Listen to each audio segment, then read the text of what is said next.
So there are a lot to unpack, 400 insights in the Kantar survey, and we've published the raw data in there as we received it, so the wider stakeholder group can see what we're seeing as we pull together the case for change, the business case and the policy options. We're also making sure that the work sits within the wider framework, so the Tourism 2050 TIA plan that was launched around about 3 months ago, and this work dovetails into it quite nicely. So the same vision that TIA has for the wider industry, the health of the natural environment, absolutely essential for our visitor options. And the Great South Destination Management Plan. So I was in Te Anau yesterday, and I think you were there with me. We were listening to the launch of the Cycleway initiative, which we do have as part of the feasibility test, proposed cycleway going from the Te Anau Downs into the National Park, and we're about to put on the website an economic case that we've done as part of the research that says economically cycleway into the National Park is a good idea. We then need to supplement that with a biodiversity study of where you can put a cycleway and where you cannot, to make sure that we preserve the biodiversity rather than damage it. But the Destination Management Plan for Southland as a whole does include the Market Opportunities Project as one of the cornerstones, building on that uniqueness that Southland has, both people and place. So from the floor, any questions from that presentation? Thanks very much, Chris, and just welcome to anyone watching online. Apologies, we had a bit of a technical hiccup at the start, so I think we're online. Cool. Have we got any questions from the floor for Chris? Through you, Your Worship. As you say, I was at that meeting with you last night, and it was a pretty comprehensive document that we're looking forward to reading over the holidays. It was about a 90-page document there. What challenges or opportunities do you see, Chris, with regards to dealing with the Conservation Management Strategy Plan and looking to try and implement some of these initiatives that we're talking about? Do you see any challenges or opportunities? So when we meet the Minister, that's one of the things that we need to calibrate with him, of what his aspirations may or may not be. So I sort of talked about at one end of the continuum, there is doing better with what we've got in terms of policy and legislation. The middle ground, which is more likely than not us going and adjusting the fuel and park management plan as part of the normal DOC process.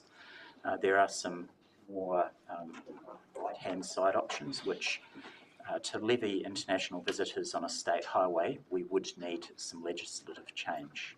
Once you start a legislative program, what you add into it and what you leave out of it is very much up for grabs. So there are some legislative options that the policy team are exploring that we can test with the Minister. If the Minister says that's worth us considering, we'll keep considering it. If the Minister says, I'll prefer that we stay with the fuel and park management plan, we just pivot our focus onto that. But our job is not to decide, our job is to present the options through the board to the Minister, so that the Minister and, if necessary, the Cabinet decide what's the right thing to do. Another question through you, Your Worship. Based on the survey results around what the community at large, whether it be locally, nationally or internationally, feel and where you align with the overall preservation of the environment within Fiordland, we're looking to start to move tourism again. The figures may show that we're going to get back to pre-COVID levels of numbers of people going into Milford Sound. What risks are associated with the existing operators, tourism operators, who've invested hundreds of millions of dollars into their industry and aligning with that new way of thinking, or that new level of thinking of where we want to see Milford Sound now and into the future? It's a very good question, Councillor, so I'll try and answer it in reverse. We have a number of tourism operators there that have month-to-month rollover of concessions, and we very much recognise that creates problems in them getting equity from banks. So by thinking about the governance options and laying out those options to the Minister, that should help the operators get some surety of tenure over time, as the current state, that month-to-month rollover is very difficult for any small or medium-sized business to operate. In terms of the wider tourism recovery, COVID was a bit like a circuit breaker, is what one of the tourism operators told me yesterday. That circuit breaker allowed the communities, especially the communities in Queenstown, to rethink what tourism for their community looks like. You can see that through the Destination Management Plan for Queenstown that has some very courageous and aspirational goals in terms of managing the numbers of people going into Queenstown and at the same time having a rapid decarbonisation. What this plan allows us to do is to map those impacts and what the alternates are. Very much the message that we get is Queenstown and Western Southland, the communities have fed back through the recent Tourism New Zealand Kantar survey that they think 2019 visitation was the peak and they're very much heading towards that now. Wider Southland, wider Otago are quite hungry for more visitors, so the idea of spreading people out seems to appeal to most of the communities. Did I answer your question, Councillor? Yes, it did. I would agree. Thank you, Chris. Councillor Ruttencourt. Thank you, Rob. Thanks for your report. I just wanted to say, when you're talking about unique, that New Zealand doesn't charge for places like Milford Sound, and going forward for us around sustainability of these unique places and the management for the future, and that will endorse and the overall visitor experience for Milford Sound. I came back from Te Anau Downs about 3 weeks ago and I followed 3 tourist buses out. And it was pretty near the road. So I think going forward, you were talking about your hunters and your fishermen, the conversation you had with them, how are they going to be managed? And the other question I had was also the volunteers, the ambulance and the firefighters. I'm in Te Anau a lot. I've got a holiday home up here and the siren's always going off. Will there be any funding going to help with the volunteers in Te Anau? There will be, assuming the ministers do allow us to levy the international visitors and we execute the legislative pathway to do so, there will be some funds for infrastructure and some funds for conservation. So managing people's safety and health through fire service, ambulance, I see that as the fund for infrastructure, making sure that we properly, with the right support from the people accountable, have funds to make sure that that works. In terms of taking the vehicles off the road, when you look at the vehicles through the Homer Tunnel over the last 6 months especially, what we're seeing is a reduction in the number of people moved by buses and an increase of the number of people in cars and other light vehicles. So the feasibility test of the hop-on, hop-off bus network, which is being supported through the Te Anau spatial plan, that work that's going on at the moment, that should be a key to unlocking, taking a lot of those light vehicles off the road and offering the visitors a much better experience of a hop-on, hop-off bus taking them through. So we suspect that less vehicles on the road should be well correlated with a better safety outcome than that elsewhere in the world. So funding, yes, there's options to fund infrastructure for sure, and yes, testing the hop-on, hop-off bus network should help vehicle safety. So the other question was, my husband who takes his boat up into Milford Sound, you were talking about the hunter and the fisherman on a regular basis. How are they going to be managed? Well, we're in the midst of having that transport technology support come in externally so we can unpack what that might look like in a practical way. But the way that I look at it, you manage the congestion points rather than try and manage every single element along the road. So I pointed out to the hunter and fishers, it should be for their benefit that we have a defined, measurable number of boat parks and car parks at the other end so that they know if they've left Te Anau, there's a place to put the trailer and the car before they put the boat in. In terms of along the journey, unless there's an emerging hotspot that happens over time, our intent would be to not manage those places. So if you're parking up at the door past car park, as an example, as long as you're not going into Milford Sound Pepe itself, we probably will come up with the solution that we don't mind. You go through and you do what you do, and then you come out again. So you're saying in that that you have to book a car park to be in at Milford Sound if you were a visitor? We haven't done the work yet, but that's a possible outcome, likely one. That we do need some way of making sure that we have enough boat trailer parks for the fisher fleet that's in there, and make sure that if we do run out, that people know, so we're not shunting more vehicles into a congested place. I presume then if you're going to be managing tourists driving up the yourselves that there would be a substantial amount of parking space. There's currently a substantial amount of parking space there. We haven't done the work yet because we haven't got the support from the experts, but understanding what the balance between boat parks and light vehicle parks and bus parks needs to be is work we've yet to do. Well, I think your report's amazing and just love that beautiful place, so all the best and look forward to hearing more. Councillor Graney? Thank you, Worship.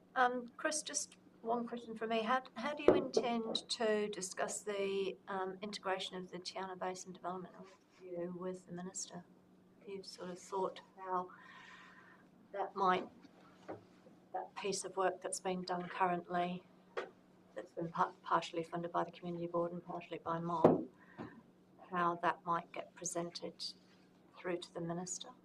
So this is one of those delicate matters that, being a central government lead project, it's not my place to talk about local government matters directly without local government being there. So we'll be very considered and delicate in how we do it. In terms of the elements we need from the plan, that's absolutely essential for us to feasibility test the hop-on, hop-off bus. No, we need to know where the community doesn't want it. We do need to know where they might want it. And interestingly, what they want in it would be useful to know as well. Okay, no, it was that piece with the Minister. I wasn't sure how that would. I don't believe in the meet and greet. We're going to talk about the development plan as it hasn't landed yet. I guess it just highlights the importance of, you'll know when the plan first came out, I had some concerns about the interaction with the Community Board and the importance of having the Community Board in on the journey with whatever's happening, that we're not getting decisions done to us in Wellington and that we're involved in it the whole way through. One of the strengths we have, although it's a central government run project, a large number of the unit and the board that we have is Murihiku based in its wider sense, so south of Waitaki. And I'll leave here after talking with Simon and go back to Terrace, which is my home base. Councillor Chamberlain. Thanks, Rob. A couple of questions. First one, have you had any indication from this government that they're going to keep funding this project, or? No, we'll find that out on the 20th at 11 a.m. It's always difficult to predict any new parliament in those first few weeks, so we'll see what the Minister has to say. The other question was, I know there's been a bit of pushback from some of the existing operators, but how do you sort of plan to get them on board and see the bigger picture? So with the current operators, we do have some good collaboration. Milford Sound Tourism Limited is the source of a lot of the data of how many people are in Milford Sound Pepe on a day-by-day, week-by-week, month-by-month. So there's a lot of trading of insight and information. Some of the research that we do into the septic system, water system, is really useful, assuming that they're going to continue forward at running those assets to understand the condition that they're in and what options are on the table. When it comes to perhaps the thing that we have the most to gain with together is the tourism operators are really looking for that surety over the long term. So for us to open up what the governance options are and allow the Minister to decide how we can change what the current state is to make it better for the operators, I feel that for the most part they're all in on that. But it is, it's an ongoing thing, and engagement is one of the tasks that I do on a weekly basis to make sure that we keep in contact. See Paul Norris just before today, but unfortunately his family was unwell, so he didn't get out of Te Anau. But catching up with the incumbent operators, big and small, absolutely essential for us. You are going to get some serious pushback from some Queenstown operators. Yeah, and that same pushback around their destination management plan. So there is a way that I can help engage those operators through Destination Queenstown as the regional tourism organisation. Councillor Duffy? Thank you. Your mention of the large numbers taking the OGO trip from Queenstown. Is the Te Anau airport feature at all in your thinking about other means of dealing with that? I haven't got a full insight from the spatial plan yet, but I suspect that the airport's a place that the hop-on, hop-off bus may get a mention, that having that hub at the airport may be what the community wants us to test. The airport does get a mention, but it is very, very confounded with the idea of feasibility testing, whether the runway in Milford Sound PPT remains or changes. So it's one of those things we do need to get from the current Parliament of whether they want us to look at it this way or look at it slightly differently than what the master plan says, and we'll find that out next week. Okay. Councillor Bakaro? Thank you, Worship. Hi, Chris. A couple of questions, and I don't need to preempt your feasibility study, but are there any indications of what sort of numbers we think are annually sustainable right now? Tourism numbers?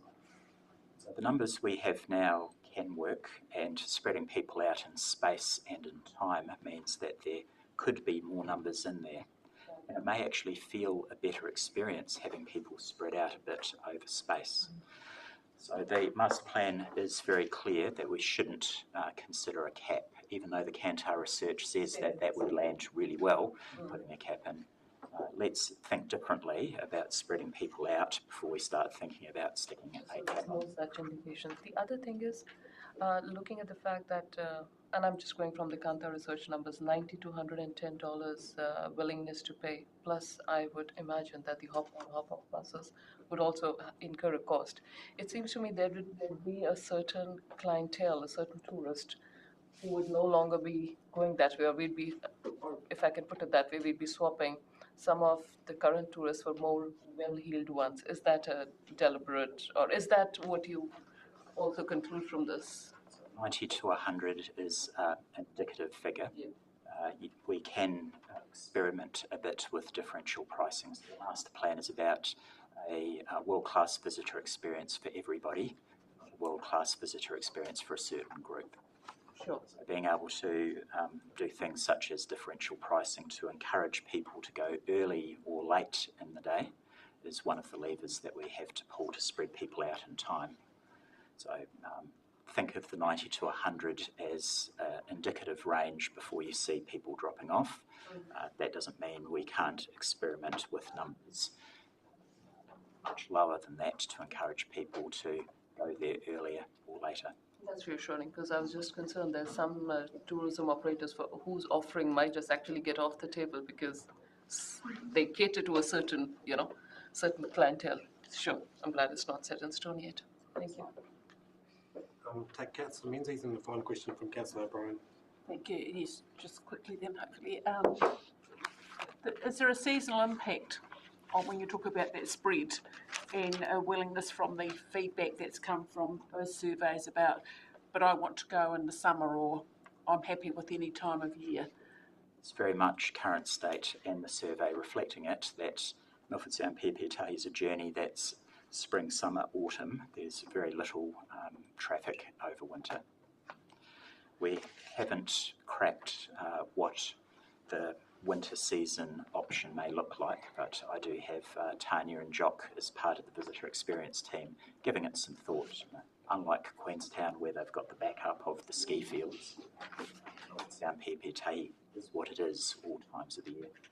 And particularly the transport option in and out, so we're talking about that significant number of visitors over the 3 seasons. Thank you. Councillor Brian? Through you, Your Worship.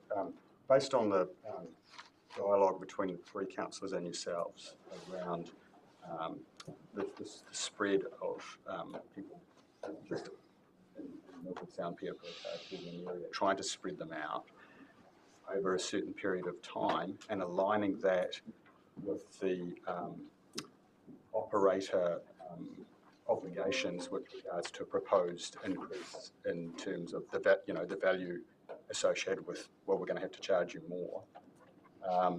Is there a risk that if we don't explore the option of a cap, that the market will dictate whether or not we decide whether or not we want to be in this particular part of the area, or this part or this part?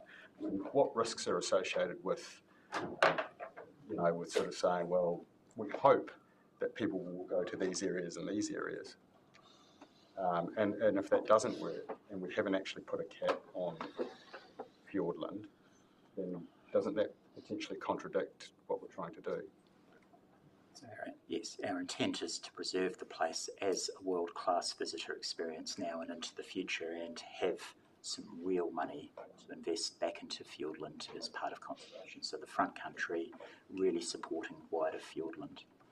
In terms of the risk, yes, Linda Keane from the Tourism Export Council reminds me of the risk from time to time. She reminded me this morning that when we start changing the visitor experience chain, how we sell internationally, we do carry some risk. One of the things I've unpacked along the journey is for those coming to New Zealand for an international visit as a holiday, almost or just over half of those visitors end up in Queenstown, and a third of them, 1 in 3, end up in Milford Sound PPT as part of their journey. So there seems to be a natural desire across the board to see those places. It would be a risk, but I would say it's going to be a very hard risk to crystallise. We would have to do something spectacularly wrong to stop people from wanting to go.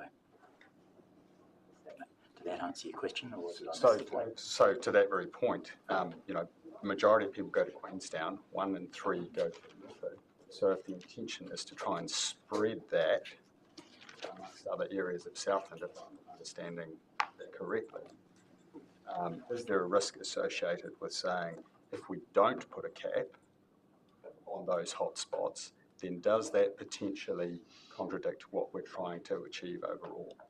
We may get to a point that a cap's needed. As part of our feasibility test, though, we see no signs of that being needed yet.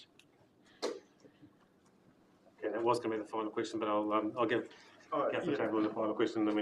Is there any work been done around, if we're going to attract all these people into Milford, about the opportunities that while they're in Te Anau that they can do other stuff? And one of my examples, and this is a way left field, but gondolas to the top of Luxmore, something that's, something out there.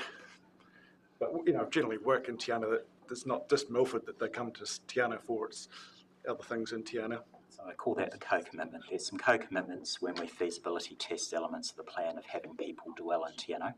You've touched on one that perhaps we haven't thought about as much, but we have very much front in mind. More people staying means more accommodation. More people staying means more accommodation for the workforce and having proper and fit workforce accommodation. And I spent 30 years in the mining industry around the world, and I really do understand that work accommodation is sort of that sleeping issue, that you need it to be fit for purpose, but you don't want it to be, I think the word is fungible, visitor accommodation. So the worker accommodation is very distinct accommodation set. So as part of the business case and the case for change, we do need to lay out what I call the current state gaps that are in Te Anau and the area of what we need to get things working as they were last summer, where we had some really rough spots, and then what else is required if we have more people dwell around Te Anau, which is what the plan's objective actually is. In terms of the visitor experiences, there are some very good visitor experiences in Te Anau, and I do some mystery shopping from time to time to experience them myself, so I can talk authentically about what they are. Up to the community, though, if we can get the people there, there's some opportunity to do some more. but we won't have the time before the 30th of June to explore what they would be. Oh, thank you very much for that, Chris. And I think it might even be worthwhile, given the interest in the room today, and thank you for asking all the questions so well, to, after you've had a chat with the Minister, to potentially get you back a bit later on for a workshop with the councillors to explore a bit more. But yeah, once again, appreciate it's been a lot of work go into this, and I appreciate the work that you've done, and thank you for coming and speaking to us today. So I'll move from the chair to acknowledge the attendance of Chris, and do we have a seconder? Councillor Ravenclaw, all in favour, please say aye. Aye. I doubt there's anyone against, so I'll declare that carried. Thank you very much, Chris. Okay, so that takes us on to item 7.2, which is the Swim Safe Active Southland update, which is on page 27 of your agenda, and I welcome Kate and Gemma at the table.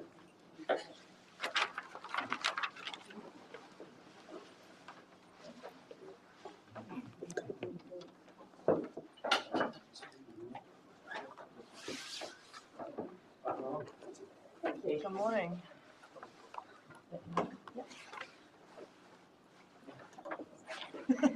Kia ora koutou, ko Kate Takaingoa, and on behalf of Gemma and myself, thank you so much for having us at your meeting today. So I'm Kate, I'm one of the managers at Southern Reap based in Winton, and I have been part of the Swim Safe Southland program for the last 10 years, since it's all more sort of time, when we first introduced it as a pilot program for the schools. Good morning, everybody. Ko Gemma O'Neill, toka whenua. I work for Active Southland and work alongside Kate and the crew at Southern Reap for the Swim Safe Southland program.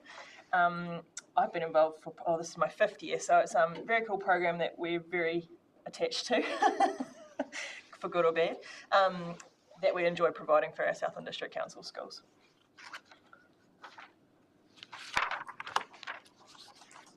Okay. So we were last here in October 2021 was the last time we visited. So there's been a few changes over time since then. Our major one for us behind the scenes was throughout that time we've carried on delivering what's known as the Water Skills for Life program to the primary schools in the Southland District Council area, which is water safety based aquatic education. In the background was the changes that have been undergone with the program from Water Safety NZ. So they did a really comprehensive review of their program. It's delivered across the country, and they were always very good over time around that. You couldn't really cookie cutter it too precisely. It's very different delivering something like this in South Auckland compared to Tokanui or such like. So it was very different everywhere across the area. They took on a lot of information because they were having to talk back to their funding bodies and their higher-ups around evaluation of the program, where things were going. Obviously, their aims are around reducing the drowning rates. And they realised that the way things were working, it wasn't really very easy for them to compare very strong apples and oranges across the country. So they brought it right back, took on a lot of feedback from us on the ground. They visited us in Southland. And the new system, the delivery to the children, not overly different, but in the background, the way the online learning, or now it's online learning, is done for our tutors, the way our evaluations are done, it's all centralised from themselves.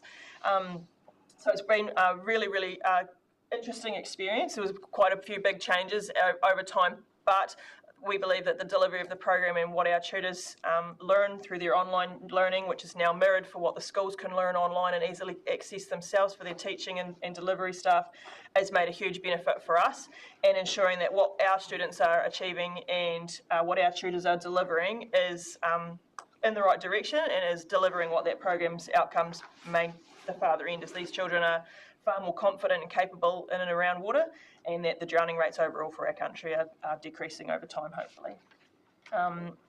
Coming up as well, there's these changes. These guys are working far more closely with the likes of the Ministry of Education. They're looking to be able to work towards securing longer term funding from their funding partners, which will then in turn mean that we can secure longer term funding from these guys. At the moment, it's year on year that we have to apply for and receive their funding. And a big one for us at our end is they've just about to instigate a brand new database, which means that we can be tracking our students. If someone starts in year 1 at one of our primary schools and carries on through their schooling, they are able to be tracked along their time at their primary school years, whereas in the past, if little Johnny was a dairy farm family's child and was entered when he was working in Tokanui and then shifted to Te Anau or the like, we were losing them in the system because they weren't being able to be followed where they were going. So it's going to make a lot of difference over time for us seeing how our students are progressing through their years at primary school. Sorry, did I go too fast? That's right. Alongside that, we've also introduced a deep water experience. We work really closely with Steve from Splash Palace. And so because some of the schools that we're delivering into, the water's actually not that deep, those little pools. We've opened an opportunity that schools, it's an optional opportunity, so schools actually take their senior students into Splash Palace and they have a deep water experience which involves boat safety, so they work with a blown up boat, how it looks when you get underneath the boat, how dark it is, how you can safely get off a boat, the use of life jackets again. And we also put them off the diving boards, so they jump off the diving boards into that deep water and actually experience that you actually can't even see the bottom, you can't even put your feet down, nothing happens, and what that looks like with a life jacket on as well. And we also throw in a chance to go on the hydroslide. Some of these kids have never been to Splash Palace. Like, it's an amazing experience for them. And when we did, I was blown away. When you collect student voice, it's amazing what comes out. And one child said, when I was going down that big water slide, I actually could relate to how that would be in a river and how out of control it can actually be. And I thought, well, we actually put initially the slide in for, let's celebrate the fact that you've done this program for 8 years, and that you can have a chance on the water slide, but they actually related it back to what they were learning back in the pool, so it was pretty cool. Yeah. Okay, some successes. We continue to have a good engagement with the schools across water safety, who recognise that a lot of the kids that we're dealing with, that's the only time they get in the water. Like, gone are the days when all parents take their children to swim lessons due to lots of factors. So some of these children, the 10 sessions that they get in the pool, in the water, is the only chance they have in the water. And unfortunately and sadly, that's getting worse. And the tutors are feeding back how kids are just not happy. Yeah. Which is nothing, we can't do anything about that. We can't change the world, but at least we can focus on the fact that if a child is in the water, we give them chances to learn skills to save themselves or save someone else, okay? The use of local swimming and community pools for program delivery. Wow, that's just a whole day on itself, really, as you'll know. We're really lucky to have the pools that we have across rural Southland,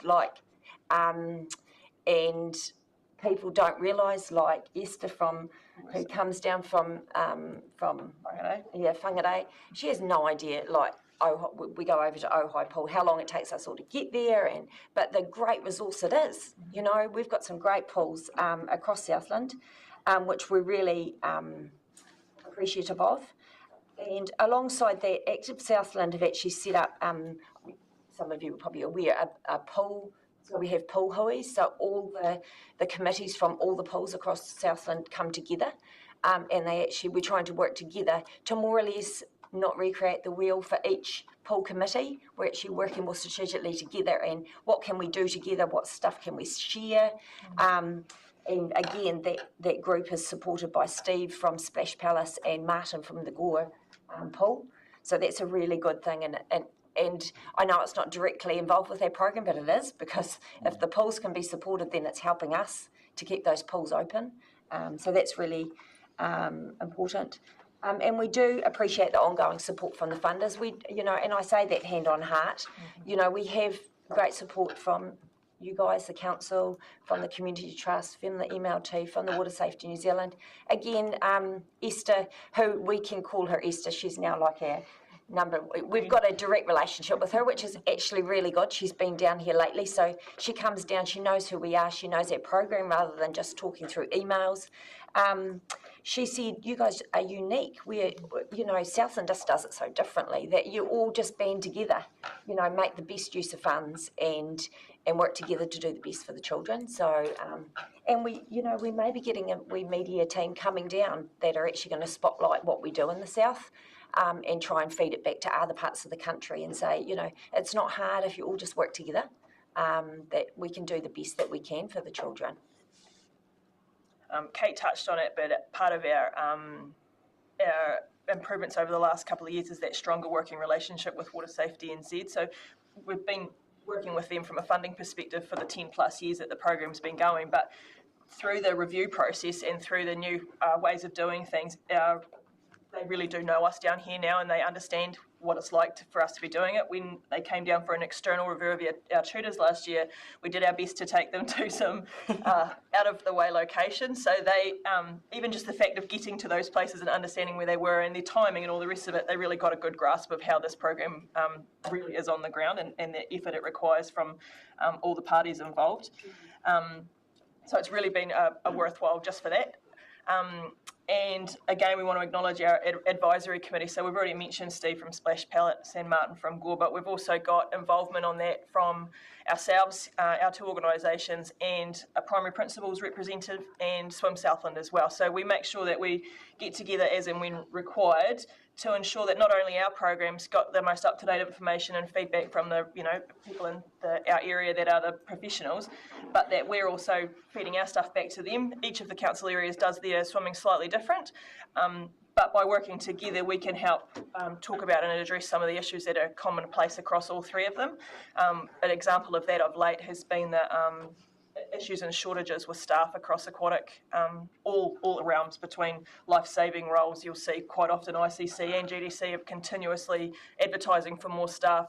At the moment, the Gore pool is down to limited hours in the weekend. It's just it's a national thing that people just aren't joining that industry. So working to support each other where possible and those kind of things, sharing of staff is something we've talked about. We've never quite managed to get that across the line yet, but all three are in place going, look, if we can make this work, job share arrangements, because our program is only term 4 and term 1. So that's another aspect for making some of our securing tutors difficult. So if we can support people across the year to have employment across, all facilities, then obviously that benefits the industry and all of us as well. So it's really cool that we've got those ongoing strong relationships. Challenges. As Jim has just mentioned, it's tutor availability is probably our biggest thing, because we employ the tutors to work between 9 and 3, but we also have to allow travel in there. So they may have an hour in a pool, but then they've got to travel an hour and a half to get to the next pool to deliver again to another school. We do 2-week blocks, so the children swim every day for 2 weeks. We used to do it once a week across the term, but when one of the reviews we did, the school said we'd rather have a 2-week bang, let's do it every day, and then it's constant, which works well for the tutors. But it's getting those tutors. We are very creative. We look at, we have varsity students, we have, you name it, we get it. And it's really word on the ground of people that are passionate about teaching swimming, teaching water safety. I think the key to this at the moment is that we do have the online training for them. So we can get them up to speed pretty quickly, which is great from water safety, because it used to be they had to be OzSwim qualified. And the nearest OzSwim course that we could get them to was Dunedin. So it wasn't accessible. We kept saying, we can't justify, we can't do this. We need some other way to train our tutors. So the online program has actually worked really well. Yeah, but again, Steve at Splash Palace, Gore, Martin at Gore would say there's just a huge shortage. It is a pretty unique skill to have, but it's very rewarding. Use of the local pools, that's always an issue, from co-browns to boilers breaking down to holes in roofs. It is just an ongoing thing, and we're really lucky because we have a really strong relationship with the schools. We just have to ring and say, look, we're really sorry, the pool is out of action, the boiler's just gone. So they'll go, yeah, that's cool, we'll just, let's look at it again and see where we can do it. So that's a huge one. Putting in school commitments, we know that between the as of 9 and 3, the kids are in this institute where everybody's at them. Can we do this in the school? Can we do that in the school? So, and we've also got to fit in things like pet days and sports days, and so it's juggling all those things. So, sometimes we have to be quite creative about how we do that, but we get around that. Our priority is water safety over stroke. We're never going to teach a Danny and Loader in 10 lessons a year, but we could teach a child a skill to save themselves. And that is our underlying philosophy for everything I do. So we do come up against the fact people, no, we want swimming lessons in the school. Yeah, but your child's not going to learn to swim in 10 lessons a year. That is a commit, that. So the best case scenario is for us to teach kids to survive. And it is proven in the results that, the best swimmers can also drown. So that is the priority of water safety. We very strongly do not dictate to the schools, though. Obviously, the information for our program is put out to every school in the Southland District area every year with an updated what it will be delivered, what will be the responsibility of the school, and it's up to them, their communities, their boards to make their decision. But we obviously advocate very strongly for the water safety being what is best for what they can learn in a 10 session. Just going back to the school commitment too, that we actually expect very little of the school. We expect them to get the children there on time and ready to swim. We do all the tutoring. We expect a teacher to do one of the groups. We do all the assessing. We do all the reporting. So we try and take as much as we can off the schools because they've got so much else to do. Got to be realistic. So our 2022-23 season, so as we said, we run for term 1 and term 4 and term 1 each year. So for last year we did 29 out of the 40 schools, which written down here, 73% of the students for the Southland District area participated in the Swim Safe Southland program, 2,357 students. Kate mentioned the reporting that we do, the assessment criteria that's given down to us from Water Safety NZ, what has to be ticked off. So we had a range there from 62% achievement through to 96% achievement. The highest one we had was in and around getting in and out of the water and being able to get their head underwater. You'd be surprised how many children struggle with being able to put their face, let alone their whole head under the water. So some of these little things, they might seem funny when you read the list, but can be a huge achievement for a child. 80%, we also do an annual survey across our school communities and our parents as well. And last year, 80% of those surveys were satisfied or very satisfied with the program, and 74% believed that it was extremely effective for teaching our children the water safety skills that are delivered. And then we've just got a list of the kind of comments we get back in our surveys. So we not only have your yes/no questions, but also our anything you'd like to tell us about it. And there's my favourite one up there is around that parent, was from a parent that they can't believe the change in their attitude and ability, let alone their confidence in or near the water. And those are gold takeaways for us.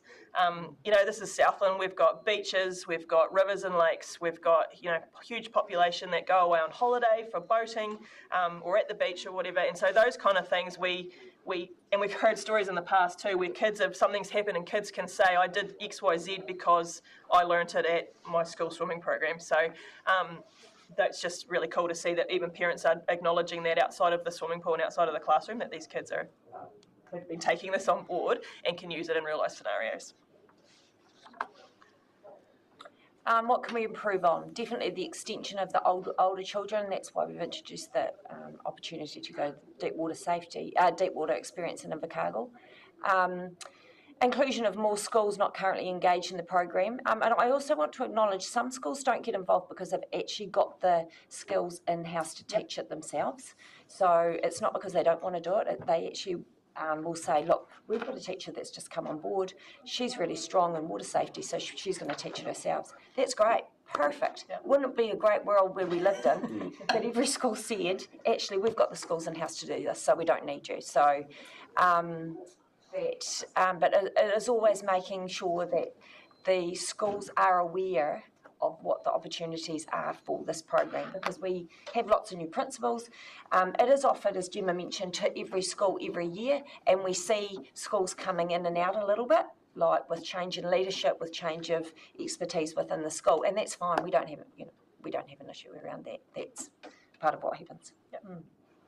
We've mentioned about the partnership with the other organisations to secure tutors, and that's something that we'll always carry on discussing with ICC and GDC Aquatic Facilities and their staff, and we'll work strongly to make sure that no one on either side of those is missing out. And our final one there is a follow-on from the changes through Water Safety NZ, is around our Water Skills for Life data gathering, the new database, and the school's education and online support for the training. So as I mentioned earlier, all our training has moved online, but for free to anyone to access. You can see almost identical information as a school teacher or as a swim instructor or as a parent to see through the program and find that all out for yourself. And so we've got plans to work alongside the team that we have at our organisation called Healthy Active Learning, that are in every Southland primary school, and they work in the health and PE curriculum space. So between the three of us, we're aiming to make sure that the schools are more aware that those things are available, so that, as Kate said, we can move towards building greater capability, and a lot of it is confidence too, isn't it, within the teaching staff to be able to deliver these kind of things for themselves, especially for those schools that have swimming pools on site, and would make more sense to be making use of them as best they can. But with the changes in the database, we're moving away from a paper-based system onto what will hopefully become a live iPad or tablet type situations where teachers and tutors can be putting that data in straight away, so you're removing a lot of the double handling. It's going to be a big change for us, and we're soft launching that for the schools that are in Term 1 2024.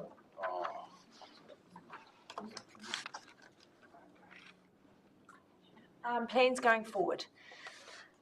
We have annual meetings with the tutors, which are invaluable, and they feedback. And I just need to acknowledge the tutors that we do have, you're only as good as the people that are working in your program, and they are pretty passionate about what they do. They go over and above. They run into the office. We've now got them hoodies.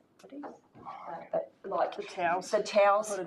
And often they'll run in and they'll be dropping off life jackets or weed mats back to us to go to another school. And more or less they're dripping wet. They've just jumped out of the pool with their hooded towels on. And honestly, they're just the most amazing people to work with, and they're very committed to what they're doing. So when we meet with them, we definitely listen to the feedback that they give us. And if they, like one of them was, well, can we just have something warmer so we don't have to get changed so we can get home? So we've introduced, things like that is really important. And also they're a wealth of knowledge around sitting, listening to them, going, well, actually, have you thought of teaching it like this? And I now do this, and we're doing this. So it's really important to have those meetings with them. So for the current season underway, we've got 30 schools on the books, and actually we've had a few phone calls of late, haven't we, about can you fit us in for Term 1? So as Kate mentioned, things are always changing with different Board of Trustees, senior management at schools, teachers or parents involved in what's going on locally. So at the moment, we've got the spread from Te Anau, Riversdale to Heret to Tokanui. So we're anywhere and everywhere across the Southland district in those 30 schools, and those numbers will hopefully go up a little bit by the end of the season as well. And exciting stuff for us is that with those new commitments from Water Safety NZ, they're looking to bring some on-the-ground training for our Southland and Otago deliverers for the Water Skills for Life program, which amazingly will be delivered to us at no cost, so meaning our tutors can go along and learn from each other, learn from other tutors delivering in different ways in different areas across the lower South Island. So we're really excited about that. I think they were talking about in the off-season, so in the middle of next year, coming to do that. And Kate alluded to the fact that there's the excitement from Water Safety around our program and how long it's been going and what it achieves. They're really excited to send their media team over to us to somehow capture that and to tell the story of how Swim Safe rolls and what it looks like on the ground. There's nothing better than the voice of the participant from the side of the pool telling us what that looks like and what it means to them. So we're really excited that they're committing those resources to us. And for example of the training, that's someone they're sending over to us from Australia. So we're really excited that they see us as doing so well and delivering to our students across the area, and that they want to make sure that we're highlighted and showcased around the country. So that's us. Thank Fantastic, and it's so great to see what Southland's quite renowned for is leading the way and by working together as well. And I can see, I mean, I can remember your presentation from a couple of years ago, and you've got this continual pathway of improvement that's paying dividends in the results. And I think also just reflecting on your comment on the community pools and just the fact that they're run by the volunteers in the communities and seeing them all get up and running for the new season now, and it's good to just acknowledge the communities that keep these pools going as well, so that you can do it. And the school pools that open up to other schools too. So if they have a school pool, we work with those principals and they're happy for other schools that are close to come into their school's pool as well, which is great. Like everybody's just working together to get this done, so it's really good. If that network wasn't the way it is, with the way bus travel costs are increasing, some of these schools, it's almost they'll be hamstrung if we didn't have the support of being able to attend their most local pool, whether that's at another school or in a community space. So it makes a huge difference to some of these schools actually physically being able to attend. Yeah. Thank you very much. Are there any questions from the floor? Councillor Fraser? Just as a parent, a big thank you. It definitely works. Awesome. And one little example, it wasn't my kid that was nearly drowning, but we rescued a kid at a beach, and I had my son with me. And after we got the kid in and sorted the issue, he said, "Man, they need to do that water safety program." And Cool. and it was exactly true. But I do want to kind of put a bit of a challenge out there about you can't change the world and the parent thing. Yeah. In that case, I mean, I might have gone to a parent and told him what I thought of his parenting skills. But the lack of knowledge that parent had on the risk and the safety. So anything you could do to get that information to parents, I think is really critical. So when my kids come home, and we're in the water a lot, so we always ask, what did you learn? How did you apply that? What could we do if we went to the river? And that sort of stuff. What info can we get to parents to think about that? Because there's a lot of parents that just don't understand water dynamics and safety. I think with the online opportunities now that we'll be pushing out through the schools, that will makes absolute sense to step that one step further so that the communities around those schools can be part of those, the information we put out there, going through, checking off and where a community's at with how many people are looking to do it and what support we can carry on offering. So yes, totally, I 100% agree with you that, some responsibility and capacity and information building at home is just as important as through the schools and for what we deliver ourselves as well. And maybe intertwined if that media, from water safety, I wonder if it could be intertwined that way about the parent education around.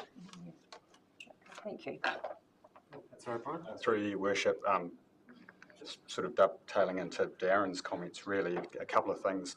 You've done all of this work, it's noble stuff, it's great stuff, and coming to the crunch points or the crunch times, coming into summertime, forecast might be a couple of really hot days, there's a mad influx to Riverton, Areti Beach, to the lakes, so on and so forth.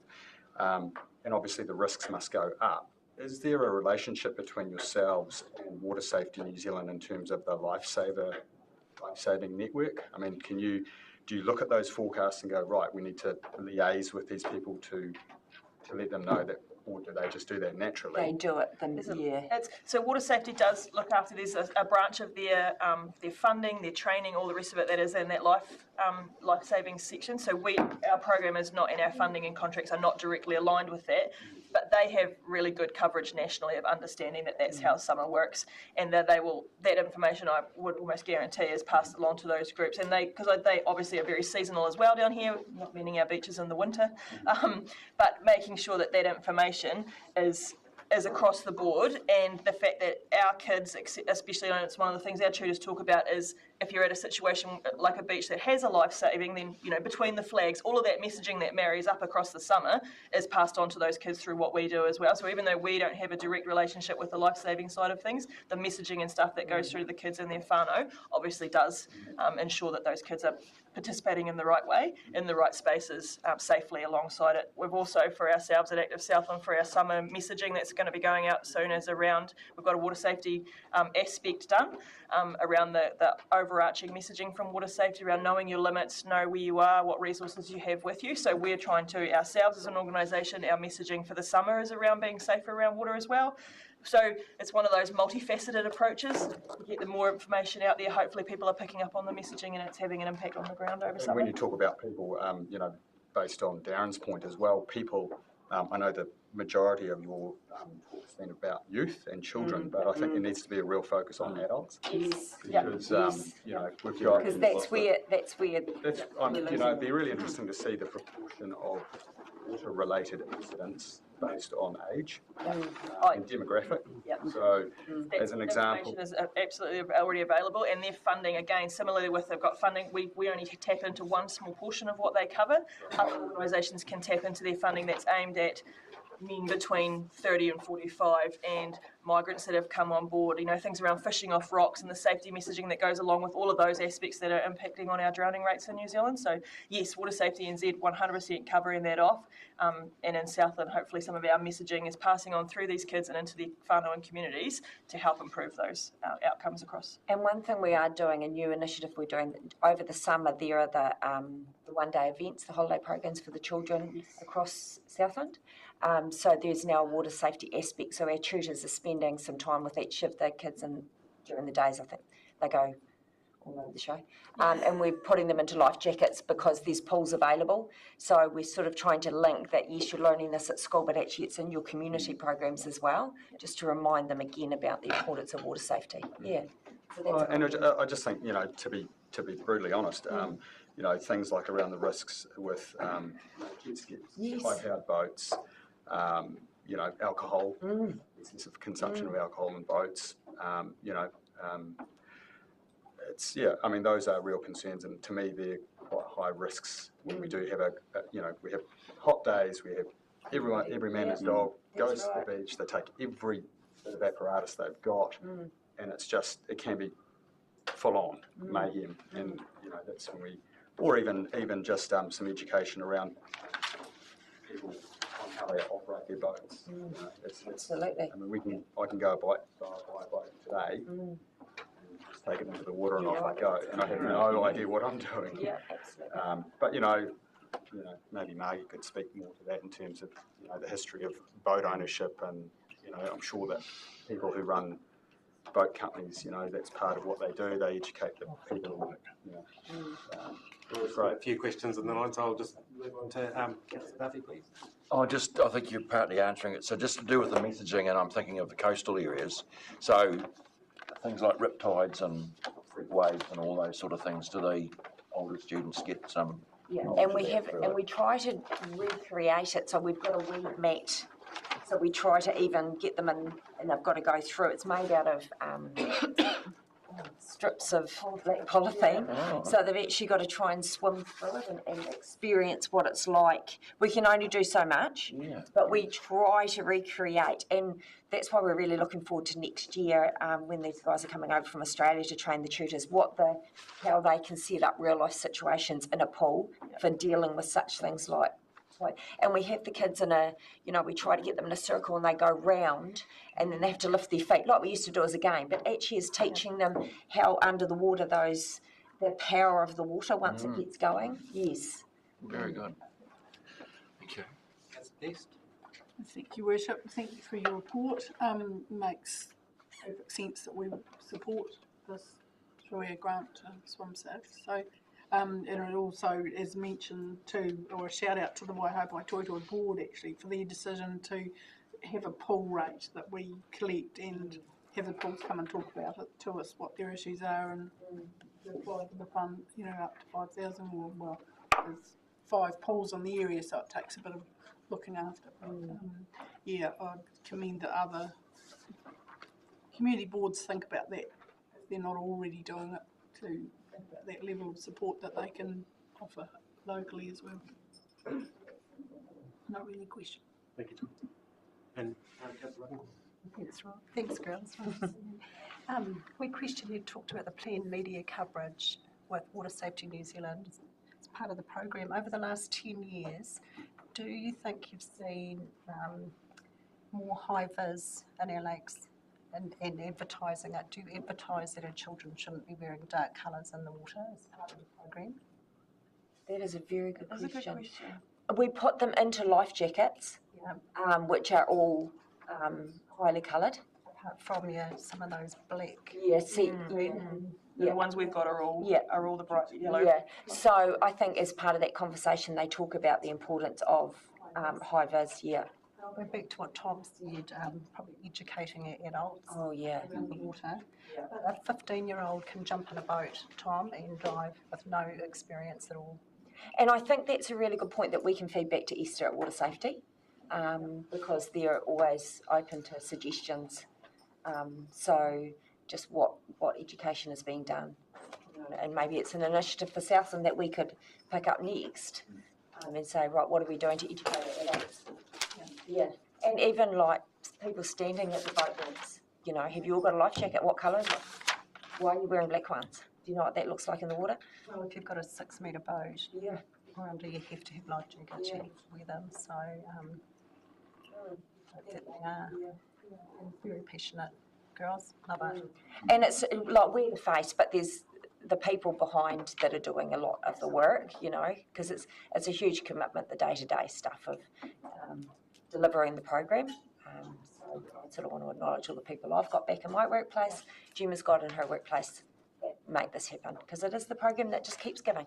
Yeah. If you're bringing tutors in from, especially when the cost of bringing tutors in from all over New Zealand. Yeah. And then Esther to tell us thousands and thousands of students in Auckland, and how many providers. I said something to her about, providers in Southland, and she goes, "Oh no, we love what you do, and because we're only dealing with you, and we know you're doing it well." She said, "Up in Auckland, they're dealing with, so many different providers, which puts the risk of the program, because once you send it out and say, can you deliver it, then you're always at the risk of the provider." Which is, again, I think is why they want to bring someone down to sort of showcase. I just want the kids in front of the camera. Because that's the best powerful message is from the kids. And we need to get your story, please, Darren, written down and sent to me, please, because that's how water safety want those on the ground stories of what difference the program is making. Thank you very much for coming on. It was a great presentation, and I heard from the chair that we thank you, which I just did. So do I have a second to it? Councillor Runcorn, all those in favour? And it's nice to have you around the table this time. Last time we listened, we watched the screen. Thank you, everyone. Thank you, guys. Thank you for the work you do. Just before we break for morning tea, I'll invite Environment Southland to talk about Environment and what's in the partnership update, which is on page 29 of the agenda. And welcome Nick up to the table.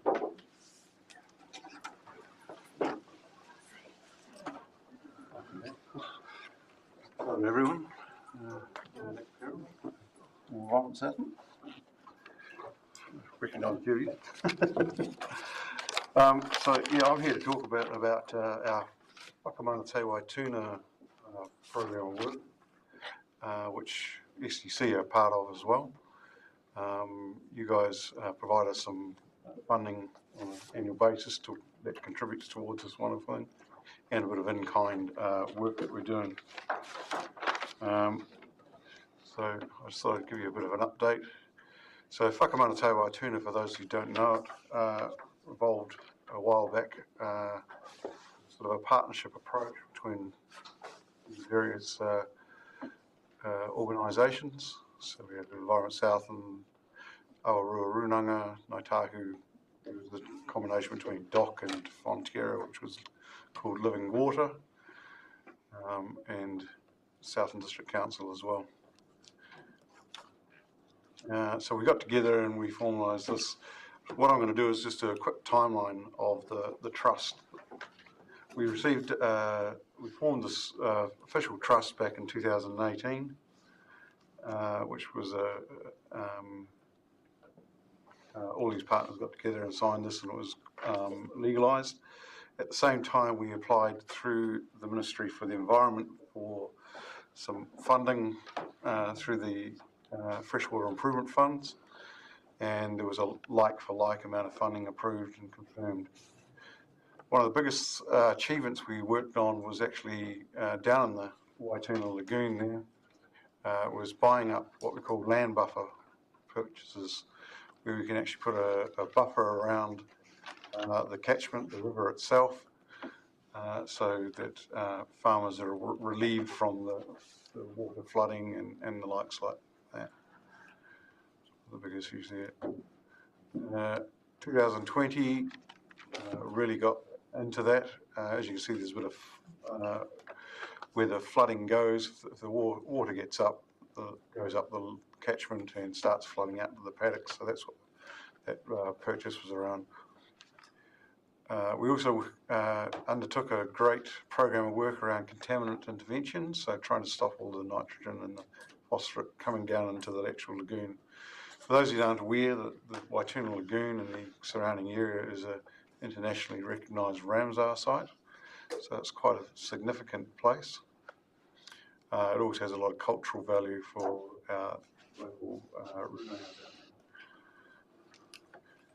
Moving on to that, there was also around, as well as the land buffer purchase, there was a lot of purchase which was gifted to back to the Runaka around to allow them to do their mahinga kai gathering, their traditional harvesting. And that the problem with being a Ramsar site is that they can't actually harvest out of the lagoon in the traditional way because of scientific reasons.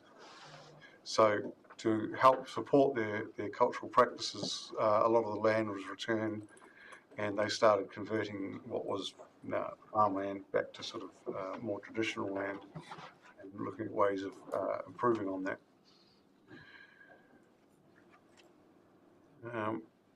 As part of that, they created these amazing wetlands or ponds. This one here is their bigger one created, so returning some of the land back to wetland and bringing the actual taonga species, the tuna, the eels and the likes, back into this pond instead of the actual lagoon itself. There. At the end of 2022, the official program was almost an end, although we did have a contingency in place to continue on through this year, which was enacted at the time, so for the funding that we received. One of the biggest challenges we face down here is the lagoon itself is a closed lagoon, so it doesn't actually naturally open to the sea, and that causes issues in both land flooding when the rain comes down, but also around some of the ecological factors as well can actually impact on the health of the water, health of the species of fish and the plant that are in there. So what we have is there's traditionally been a consent in place through Environment South, and usually held by the landowners for a long time, that when certain conditions arrive, they could mechanically open the lagoon. So get a digger down there, open it up and let it flush out. Primarily up until this time, it was all around land drainage purposes. But with the current change in focus, we're moving to more of an ecological focus around when we open that lagoon. So the landowners agreed with DOC and Awaru and Runanga taking up a lead in that, holding that consent. So they lodged that consent, and it's currently going through the process. So the current year is we are breaking into developing new wetlands or different wetlands for different reasons. So we're doing what we call a polishing pond, which is not necessarily a big pond, but it's actually quite a grassy, marshy area, which when the water flows through it will suck up all those nutrients, all the phosphorus, all the nitrates, and then clean the water as it goes down to the lagoon. That's being developed at the moment. With the official deed of funding that we received through MFE ending, the trust itself decided we'd actually move to a smaller, more nimble trust and into a sort of a care and maintenance phase. So we've done a lot of good work and a lot of projects through there. Now we need to sort of maintain those, but also look at how do we develop this going forward. I was just out there yesterday at the lagoon with the lady from MFE who oversaw our deed of funding, and she said that it was one of the most successful projects that their funding stream ever went in, and really want to see it. I'll just highlight the photo here. It shows of the Waghorn Road Bridge when it was in flood early in September or late September this year. You can see the water is well above the bridge itself, so one of the in-kind contributions to this program that SDC are doing is an upgrade to that bridge. So that's currently taking place, which is really great. Just a quick overlook of what, some of the numbers, what have we achieved. So it was a great initiative for getting partnerships together. So a lot of people involved through all our organisations. Got quite a bit of community involvement. As you can see, it wasn't a small project. $13.5 million went into this. Almost 10 million of that went into the actual land purchase of things down there. So really quite important, and the really great thing for the cultural aspect is, 450 that have been gifted back to Runanga for their mahinga kai pa practices and the likes.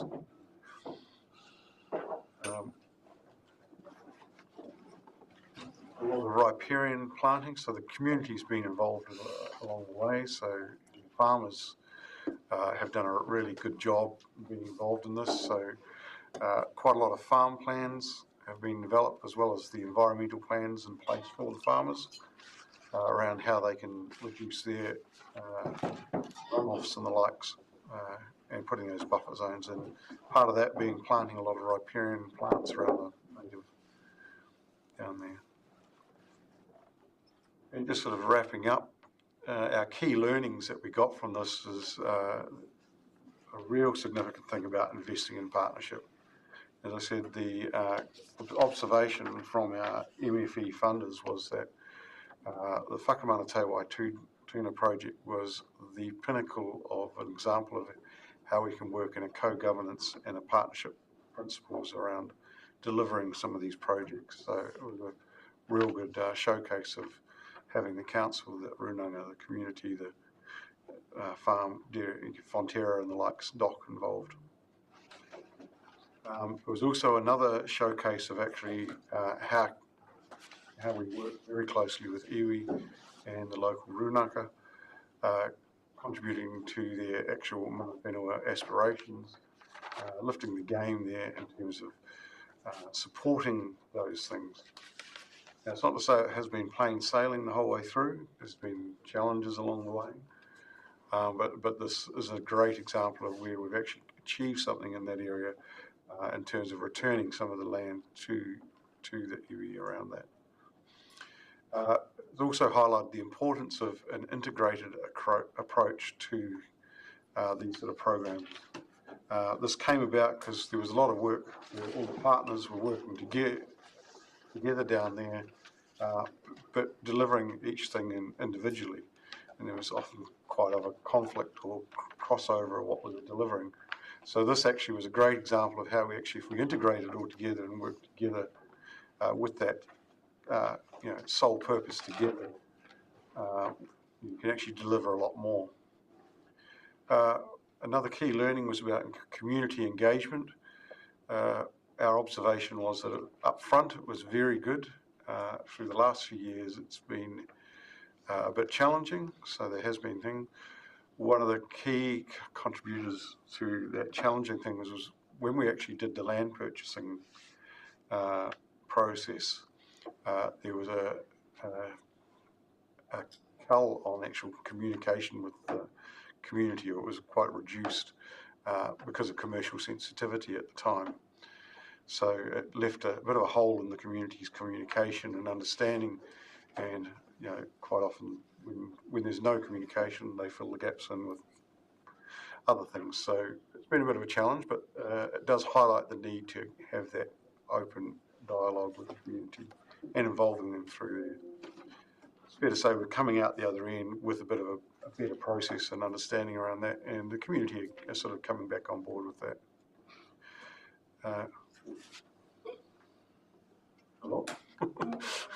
Right land, right place. I'll just keep going. So,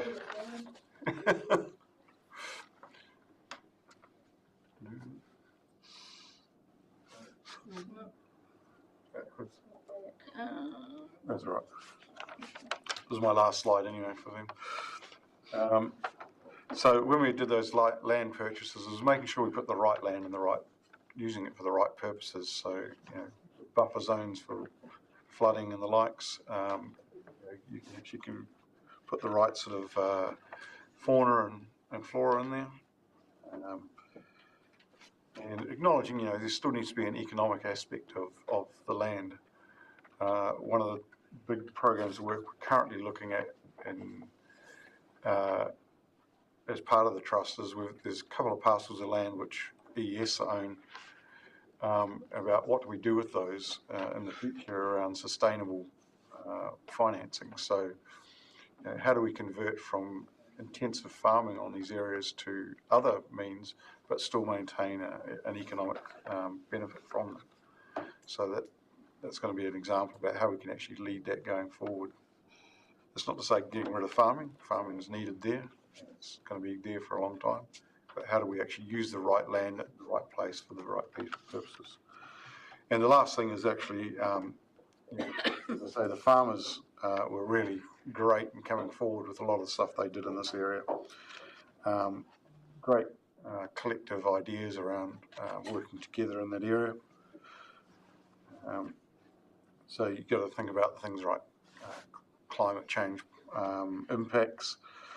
What do we use the land for? What are the growing expectations from both the local community, but what are the international pressures that have been coming in on the land, of expectations around utilisation of land and that? So it's managing those sort of things together. So we've been working that around how do we put that catchment resistance in place and resilience. But yeah, thank you very much for your great input, and Paul and Julie have been strongly involved in this from the beginning, and thank you guys for your great input in this as well. No, thanks for that, Nick, and we had the pleasure of actually visiting the site. Yeah, Kane told me all about it, so I tried not to repeat what Kane said. That was fantastic. We are running a little bit behind schedule, so if we've got any questions, if we could please have them succinct, and we can just press on. Has anyone got any questions? Any idea ballpark how much more land is needed to be purchased from farming operations nearby for this in the future? Yes, we are doing a bit of a assessment on that at the moment. So I think we're talking around the 400 hectares, around about 400 hectares more of what we need to fully contain that buffer zone. Okay. And revenue streams for that one? Yes, still to be looked at. So at the moment, the revenue streams are, we've gone from having a massive budget, which has been funded by the central government, to each of our organisations contributing a little bit, and that's why at the moment we're in this care and maintenance phase. But part of what we're doing in the trust is actually investigating what are some of those bigger revenue streams we can look at later on. As part of that sustainable financing, I think Kane might have talked a bit about it, but you know, there are options around investing into the carbon market, biodiversity market that's coming through strongly as well at the moment. So there's those sort of things that we can look at. Thank you very much for that. And I'll invite Josh and Wendy.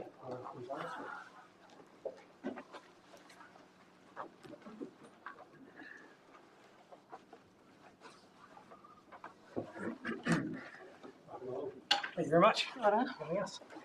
Kia ora koutou katoa, ko Josh Sullivan ho, the Regional Coordinator of the Virus Schools Program. Ko Wendy McLaughlin tōka wingua. I'm a senior kaiako for Kindergarten South. I just wanted to start by acknowledging the support we do receive from Southland District Council. So it has really helped us grow and develop our program over the last 10 years. So thank you very much for that support. So what is special about our EnviroSchools program? So it's a national network of change makers empowering children and young people. So we've got over 1,500 schools throughout Aotearoa that is being supported by this program. And so, the work that we're doing down here in Southland ties into that larger network of schools that are part of the EnviroSchools program.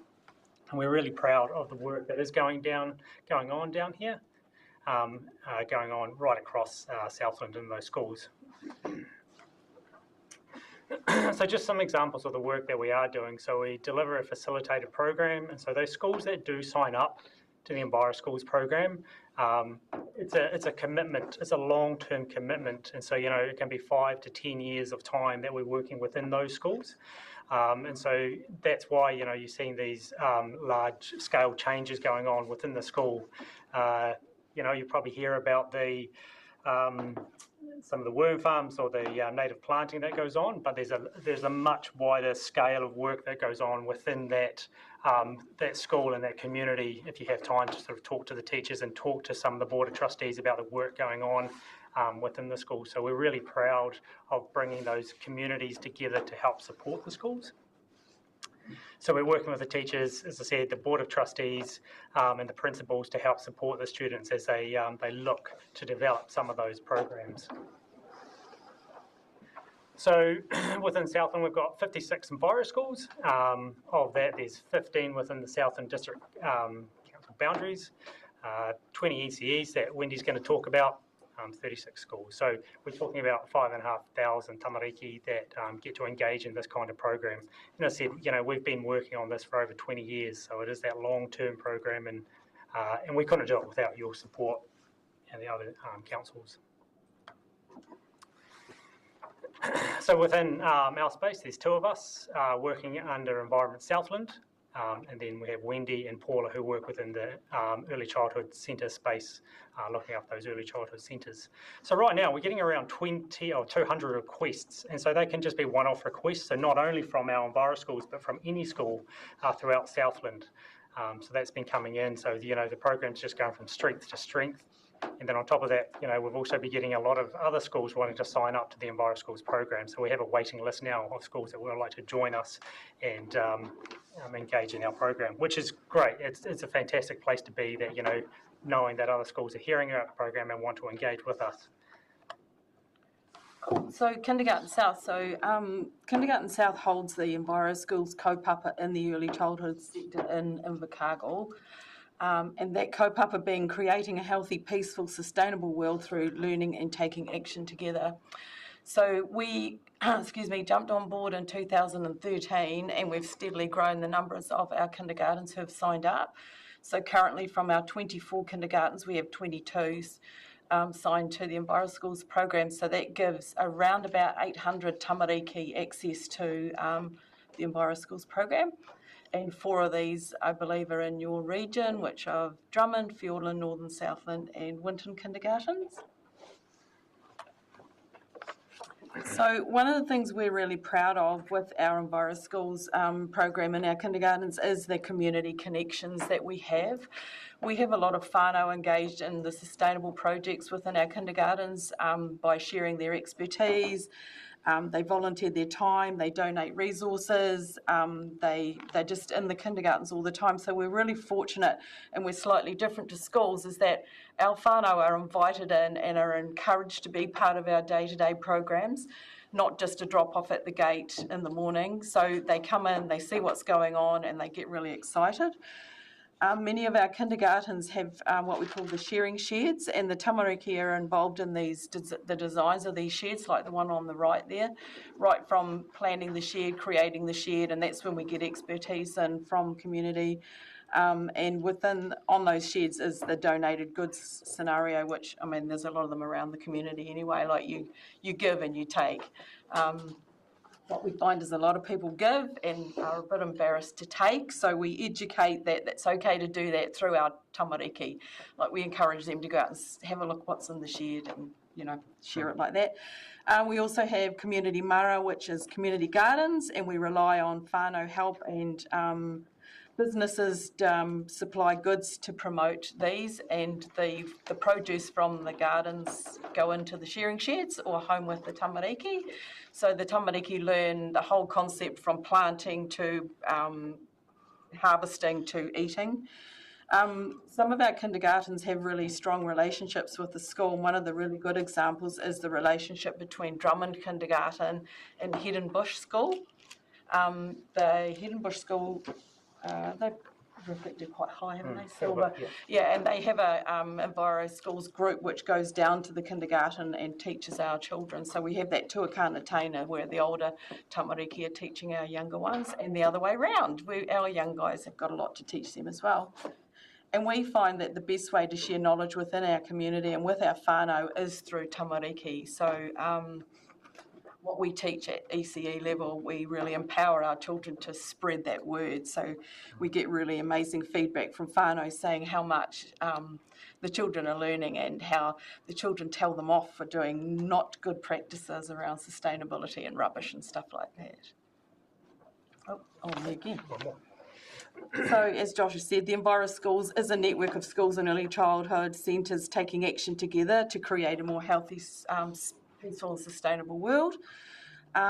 We encourage our tamariki around that to come up with solutions to problems, but we're also very, very mindful that we're teaching children about biophilia, which is a love for the earth. We don't want biophobia, which is where we're teaching them or telling them about issues around global warming and things like that that actually frighten them and they become very worried and we're getting the wrong effect. We want them to look at sustainable issues and global issues from a positive perspective. So through Enviro Schools, young people are empowered to be active citizens, designing and leading projects, and that can happen right at our level.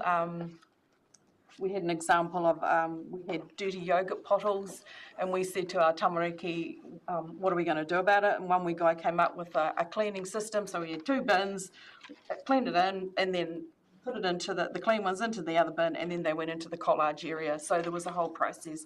But that was not, the teachers didn't come up with that. That was purely, supporting our young guys to come up with those answers. And of course, we celebrate Indigenous wisdoms, knowledge and perspectives, enriching and guiding through action. And we like to immerse our tamariki into nature, and we take this through a te ao Māori perspective and a lens. We teach them about papatua, nuku, ranganui, rongomatane, etc. Just taking that whole perspective from, what does dropping rubbish look like and what does it do to papatua nuku, Mother Earth. So we bring a real big focus in from that te ao Māori perspective around the atua for our tamariki.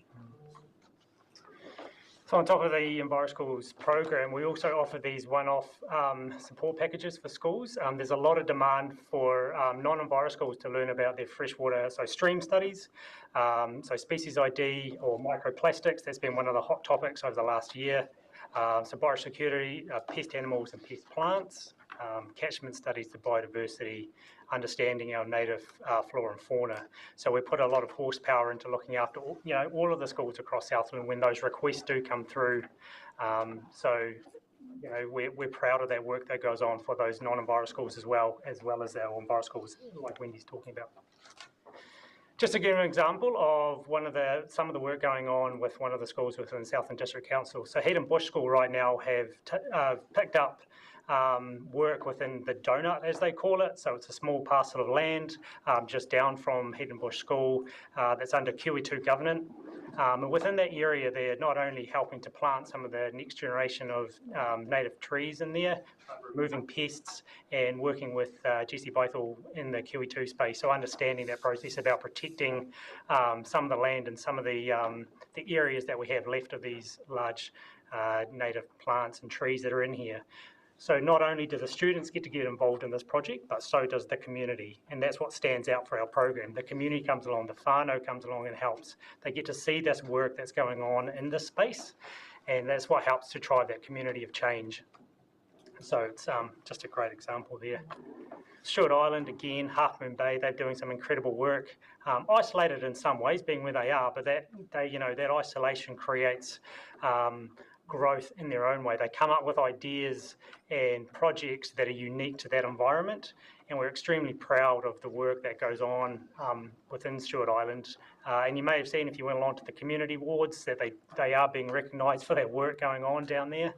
And so they just go from strength to strength. You know, they're using the local community to bring in some of those new ideas, fresh ideas, to help drive that community of change going on within the school.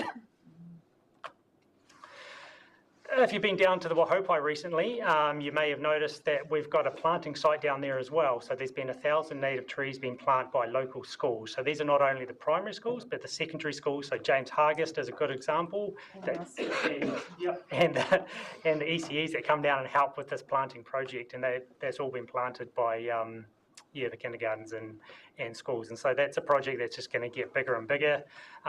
We get a lot of support for that, and the students love coming down, learning about the biodiversity gains in this site. So it's a continuation of the work that's gone on from Thompson's Bush.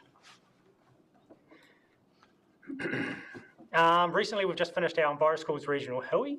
So yeah, as you can see there, we had 14 primary schools come along, or 122 students. And so that's not only for the students, but we also run workshops for the teachers as well. So the whole community gets to benefit, because we would like to invite whānau along to these as well. And so before I had a chance to send out the flyer about what topics we're going to be covered, this was already booked up. So, this was run out at Hedgehope School because being run at a school allows all the other schools to learn about what's going on at one of our stronger EnviroSchools. And so, it's a fantastic example of bringing in different facilitators from around Southland and the community to help share their knowledge with the next generation coming through. So one of the topics that we covered is around soil health. And so these young generation understanding the pH and the acidity in soils and how that impacts the land. So they're going to be the future guardians of the land around us. So we want to get that knowledge in to the tamariki at this age so that they can take on that guardianship into the future. So, we've got lots of great feedback around that regional hui. And that is our slideshow in a nutshell. Thank you very much. And watching those community awards and seeing what those schools have done, I was really impressed, and I've had some great feedback from the schools as well. And a couple of early childhood services have won those awards from time to time, I might say. Just remembering our little children are just, really cool. So it's noting my earlier comment on the time pressures, and apologies for that. No, it's So, Christian, you probably know already that kindergarten actually means children's garden, and that. Sure does. It does. And that's exactly right. Yeah. There's no further questions. I will, thank you very much for coming along. So I'll move that from the chair and ask for a seconder. Councillor O'Brien's nodding his head. Thank you very much. Thank you very much. Thank you. Appreciate it. Right, now might be a good time to have a break for a morning. We'll come back here at 11:40.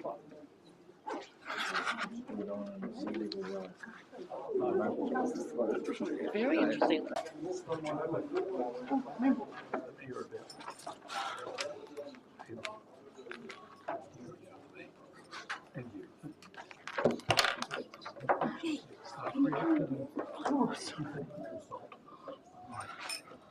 Welcome, Pam. Thank you for coming along. Thank you. Kia ora, everyone. I would like to thank the Mayor for inviting me to speak today, and thank you all for recently visiting our community board area. I hope you all had an enjoyable day out. And a special thank you to those councillors that answered my questions. Hopefully I will receive a response from those that haven't by Christmas. As you would have seen, our area has it all: large and small industry, numerous small communities, tourism, and areas of natural importance. Just to reiterate, you would have seen that we share a boundary with all other local bodies, for example, ICC, GDC, and CDC. We have 5 community-run swimming pools which are supported by rates initiatives. We have one of the busiest stretches of road in the Southland district between Edendale and Wyndham over the Tower River. We have the only worm farm in the province. We boundary 3 runungas. We have the second highest population and the second highest number of bridges. We have the most kilometres of sealed roads, and we have the most kilometres of unsealed roads. We also have the most number of towns in our area, numbering 6. We also have the Catlins at our back door, which is the second most visited place behind Milford Sound. We recently took the opportunity to do some community engagement at the new Wyndham Market Day and the Wyndham AMP show, of which there was a very good attendance at the show. These two places were the first for the community board. As well as engaging this, it is also about showing our face in the community and making us available. We will attend Crank Up Day again this year if I get some volunteers to come and help me in this. And we would also be pleased to join you, Council, in Waimumu Field Days, as I assume you will be attending. I ponder on the LTP process, as I'm sure you do, but believe our community board has been very successful in where we've ended up. There was a proposed 36% increase in the community board rate, which we got down to 4%. With no real reduction in service and still having some community aspirations included. I would challenge council to try and do the same. Or I could come and have a look at your books. This was achieved by a lot of hard work. Therefore, I do feel a little perturbed that I have now listened on 3 separate occasions about LTP project delivery and the issues around this. I believe as a community board we have done our bit. In our minutes last night from our previous meeting, we have already changed 6 to 8 amendments ourselves, pushing projects out in the LTP. We have already done the responsible thing, and not for staff reasons, but about spreading the financial load. I would hope council take into consideration that people stand for community boards to try and achieve something locally in their community. To ask us to push projects out when, in our case, we're only 5% of the overall rate take, I think isn't acceptable. We have done the due diligence. I believe that it's council's projects that need to be looked at. In essence, council does the house route, which can always wait for another day or another term. I would hope this is the last I've heard about this conversation. While trying to work out what I would present to you today, I reflected on my presentation to council when you're in Wyndham in March. One always thinks you don't achieve a lot in a year, but perhaps we do. Themes from our community board plan have remained unchanged. At that meeting in March, I mentioned about the library. This still hasn't gone anywhere. Our multi-use trail has now been scoped to a stage that I'm happy with. We're now at the stage where we need to do some serious community consultation. We are also in the early planning stages for the Curio Bay Management Plan, which will encompass Slope Point. This has been scoped, and this, I believe, will have some great local engagement next year and is a really big project, I believe. The Memorial Arch has been refurbished and will hopefully now last another 100 years. The Wyndham and Districts Museum's relocations are still a work in progress, and they are currently moving to Waikawa Museum for storage. One of the projects that received Better Off funding is well on the way to completion, the Tukanui Skate Park. This funding opportunity was the incentive that was required to get this project completed, and well done to that committee. We're finally getting some roading work underway on the old State Highway 1 south of Street in Endale. This has been an ongoing process since the roundabout was installed so many years ago. It has certainly been a frustrating time trying to get Waka Te Kahi staff on site, and when we do, not delivering on what they promise. Better Off funding also gave us an opportunity to get a review done on the Wyndham camping ground and the facilities. This has posed a lot of interesting questions that will need some discussion. I would be interested in hearing council's thoughts on long-term residents and resource consents on reserves. Is this something they wish to be doing? What are your thoughts on this type of accommodation, especially around viability as a business? With the proposed wind farm in the slope down region getting near the stage of Contact Energy applying for resource consent through the fast track system, I believe we've done all we can to bring this project to council's attention. We identified to councillors where the wind farm sites are proposed and where a lot of the affected parties reside. Halls are an ongoing, time-consuming facility. We have had an approach from one of our local halls for this building to go back to the community ownership, which staff are now in the process of progressing. Another hall has come back into our control after meeting with the local group. We suggested to one volunteer who does most of the work that she might like to be a custodian and actually get paid for her troubles. She then took up this opportunity. Then the hall committee chair was relieved as they couldn't find anyone to take over, so now they have a Friends of the Hall group, as a lack of younger volunteers was evident. The second hall has been returned to local ownership after some period of time, and another group that looked after a local hall made the bold move to look to remove and demolish this as it was not financially viable anymore. This is in the final stages of negotiation currently. What I would also like to know from council is if we're getting a Freedom Camping ambassador in the Catlins region this year. Over the weekend, I noticed that there were 25 camper vans already on one site in the evening, and I seriously believe council have to look at the facilities that are supplied in these areas. I believe council is over catering for this group of people. Listening to the ladies that spoke previously, I'd also like to let you know that regarding the pools, one of our local pool groups applied to us funding a year or so ago so that we can actually subsidise students that can't afford swimming lessons. So, and they had to fit into a certain criteria. So that's an ongoing project as well. When I look at our community board tracker, we have a lot of unfinished business and hopefully we can get some of it completed next year. I would like to sincerely thank the staff that worked directly with the community board to help us achieve. I appreciate all the phone calls, emails, late nights that you put in. I also appreciate that sometimes we aren't the easiest people to deal with. I would also like to thank the Mayor for introducing more engagement with senior staff and councillors. The Chairs meeting is an example of this. This was something that had been missing for a few years, and I believe this has been a real bonus being reintroduced. Last but not least, I would like to thank my local councillors, Councillors Keith and Duffy, for always being available when I'm stuck, pulling my hair out or looking for sound advice. I never underestimate the advice they give, having such a solid knowledge and experience in council in the local area. I would like to wish you all a safe and Merry Christmas. Merry Christmas.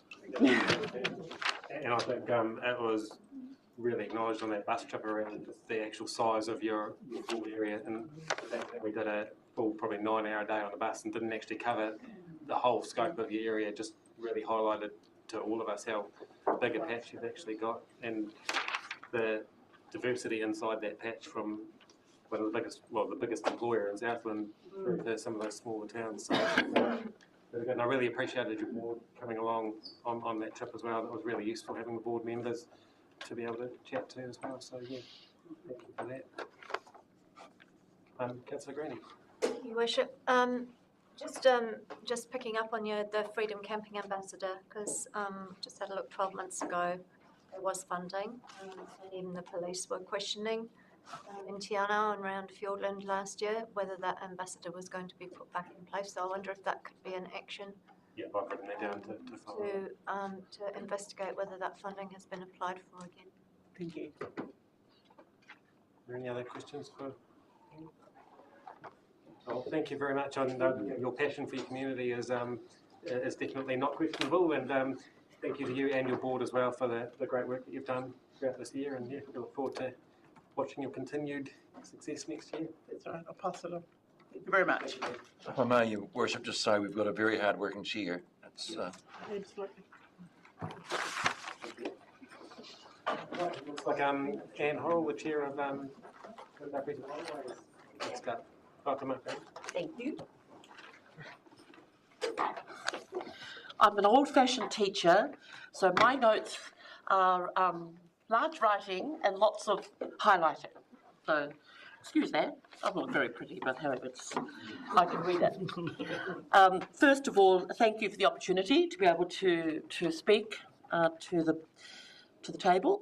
And but first, I want to thank Mayor Rob and Cameron for your presence at Tuatapere, certainly on a very important occasion, which was with the meeting with the residents of the Waiau Mouth, with their huge concern about erosion, and I think it was really a very worthwhile meeting, and it was really cool that you guys were there. So thank you for that, and thank you, Rob, for being there for other occasions as well, and including the shed meeting where we had speakers in regard to suicide prevention, a really well-attended occasion with lots of farmers, and it was very well catered for and a very, very worthwhile, fruitful day. And of course the opening of the Archive Hub, which happened very recently, and I'll bring that up as I speak.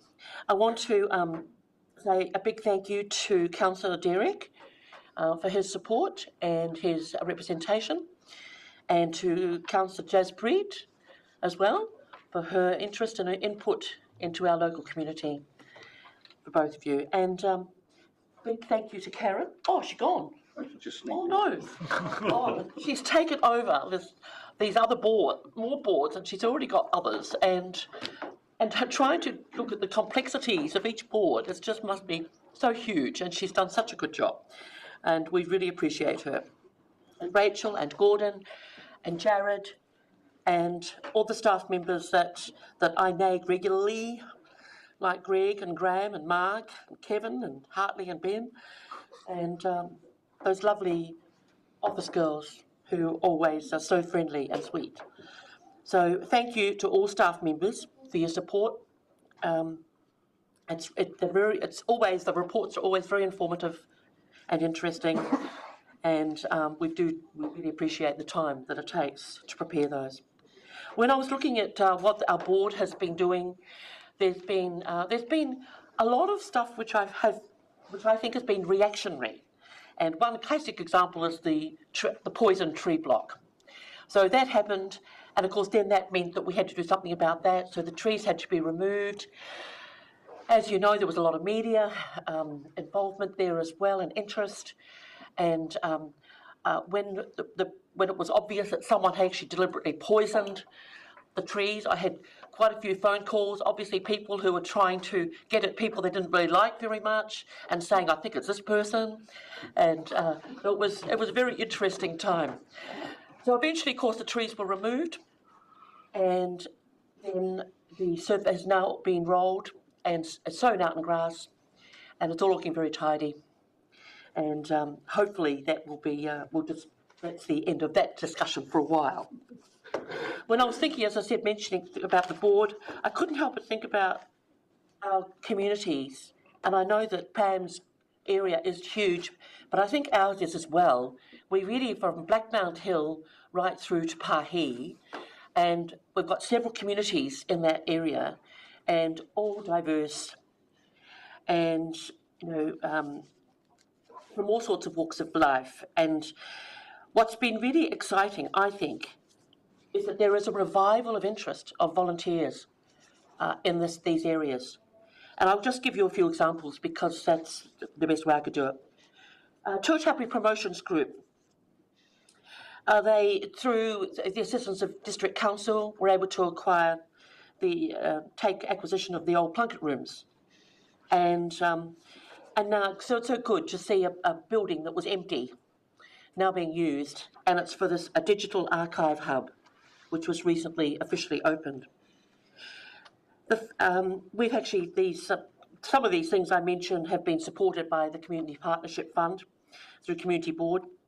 They've put in new street flags, we've got hump bridge flags, Tuatapere signs designed by local school children, and Christmas flags. Again, some funding from us. So they've been very busy. The hump bridge track, you probably know that it will not be announced as a great walk this year, but they're looking forward to next year having big celebrations. But the walk is open. There's been a lot of work taken place in developing the car park at Rorikau and on the track itself, and people are back on and enjoying it. The Tuatapere RSA group, I think, are amazing. They organise this amazing Anzac Day, and everybody comes. The hall is chock-a-block. The school children are all involved. This year, the school children were actually giving the address. It wasn't an adult, it was kids giving the Anzac message. And of course, this filters down into the schools too, where there's great preparation and education taking place. Haroka Valley Primary School children were the ones who spoke, and they've been very much encouraged by Anne Robbie, who you'll all know who I'm speaking of, who became very friendly with the school, and she was she has become their Anzac hero, and so she probably taking an example from what she was already doing with developing silhouettes of soldiers and having them distributed around Southland. Haroka Valley produce their own, and there were soldiers, nurses, dogs, horses, you name it. And these huge silhouettes looked very impressive at the Waiau Memorial Library during that Anzac period, as well as crochet poppies. The community workers, the RSA also organising a big Christmas parade, which will be at the Domain. The Community Workers Trust, they've been very busy with food drives, organising community Christmas lunch for Christmas Day. And in addition, again, school children, and this is where I'm thinking that the voluntary effort from the locals has increased. There's more enthusiasm, there's a real interest with families wanting to get involved with stuff. So children are actually organising themselves a baking collection, which they are coordinating with. The baking has to be distributed, taken to a particular place, and then they will distribute it to elderly and other people in the community, which I think is really cool. They've already been along to the community housing and helped with the gardens, the children, so it's all good. The Domain Board, there's a volunteer who mows all of the Domain grass, which has been a huge, huge help. This year, unfortunately, there has been a few spates of vandalism of the turf and the buildings at the Domain, and that has, so it's meant that we've been closely looking at the effectiveness of the security camera system that was installed. So it hasn't been that successful, so there's been quite a bit of discussion about what to do about that. They're looking at, the Domain Board, looking at the replacement of the inner ring fence at the Domain, which has probably been there forever. And apart from some repairs in places, it's probably the original, just about the original ring fence. So they're looking at replacement of that.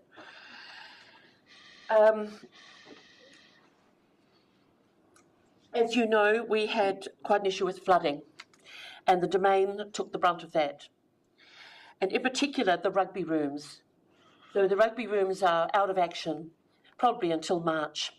So they're having to go through quite a process with insurance to have replacement. It does mean, of course, that will impact on our big occasions like Sports Day, the Sports Day on New Year's Day, and the show, and other things, but the old facilities are going to be opened up on the other side of the field for those. So those things will still happen, we just won't have the rugby rooms. We've got the community gardening.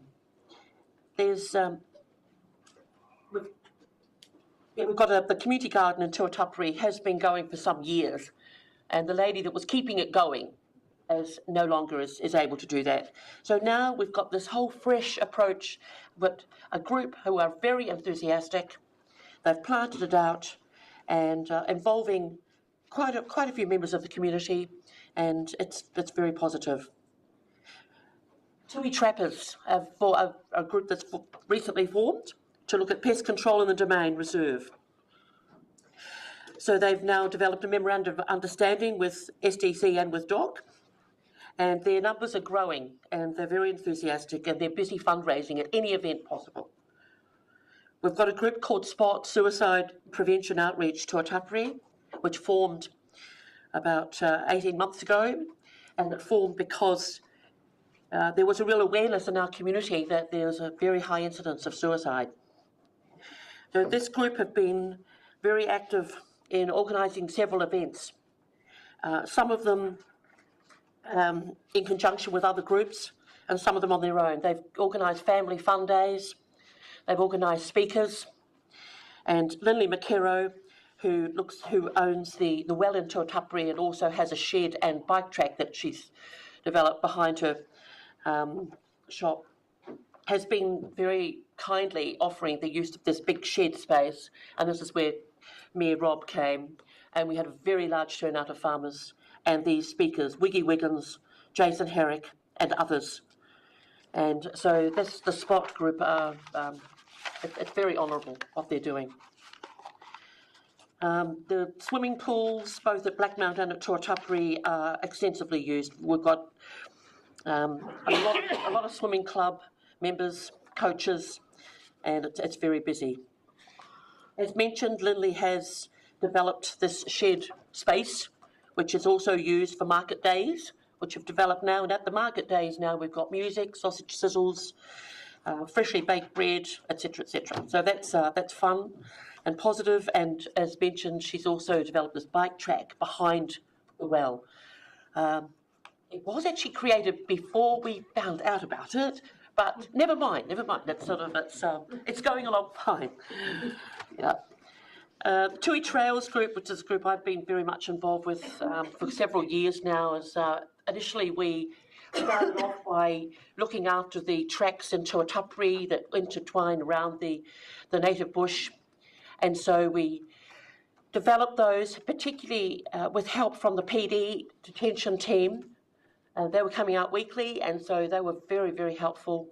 They've continued to come out, and we've continued to use them for lots and lots of things, and it's been really productive.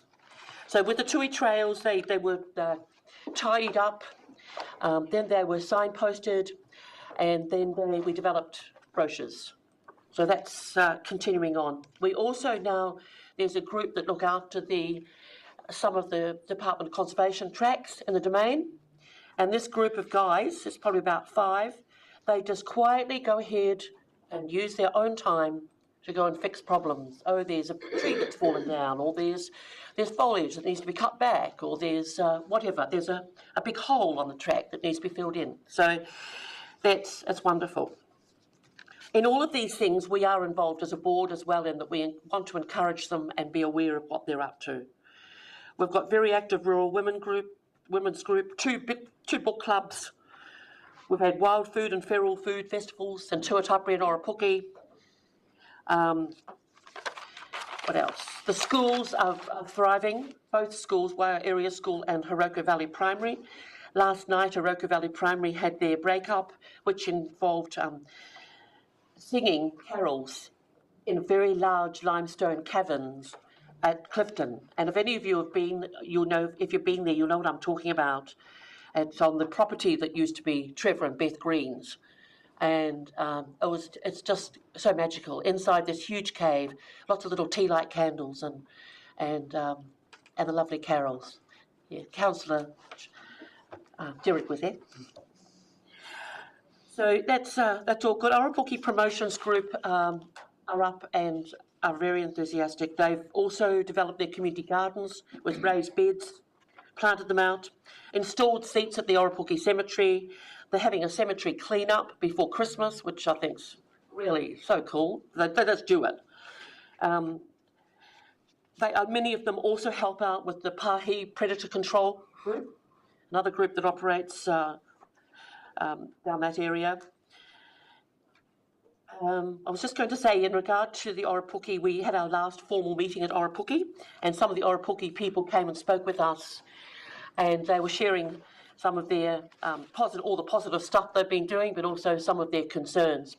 And one of their concerns centres around Monkey Island, in that there's quite an issue with overstayers, with almost overuse, and just whether the facilities can keep up with all of that use. So we're going to be addressing that in the new year. Manawa are ticking along quite well. They've had a very valued member of their community die, Peter Murdoch, and he's been mowing and looking after the water supply up there for a very, very long time. So now we've had to go to an alternative, and so now there's a mowing contractor coming from Te Anau. There's a few hiccups in that. Hasn't been as regular as they would like. And we also have had to increase the community board rate, has increased, and part of it due to this increase in mowing. Blackmount continue to be a very self-sufficient community. They're just so independent and such, they just do it. If that's something they need to do, they just do it. They've got their community centre there they look after. So just now, I guess, more focused on board issues. I've already mentioned about the poison tree block. It was really good to see the refurbishment of the Monowai toilet blocks. We've had interesting attendance and public participation. The schools have all been, both schools have come along, and that's really good to hear the children themselves reporting on what's going on and their interest. At some point, I can see that it would be nice to develop some sort of a junior council or a junior representation of kids. We've got both schools that are very enthusiastic, but it'd be quite nice to bring them together for some sort of combined group that's representative of both. We've had people speaking in support of their community partnership fund, and we've had quite a few of those. Quite a few with different ideas that have come forth, and some of those ideas we've trialled. That's been interesting. And we've had, of course, representatives from different groups that are initiating activities like Tui Trappers, the community gardens, Oropuki, but one at Tuatapere, she's yet to come. We've had recently the installation of a half basketball court at Oropuki. They're very excited about that. We've been able to honour Waiau River Care Group, the Community Service Award, a very worthwhile group and great stuff that they're doing. And again, involving school children. Community housing is looking good. They've recently had some refurbishment, and we've got full tenancy. The use of halls has been fairly consistent, and the Guardians have done a really good job of recording the use and facilitating payment for use. We have got quite a question mark about the Clifton Hall, which has the least amount of use, and going forward, this will be one that we will have to look closely at. What else?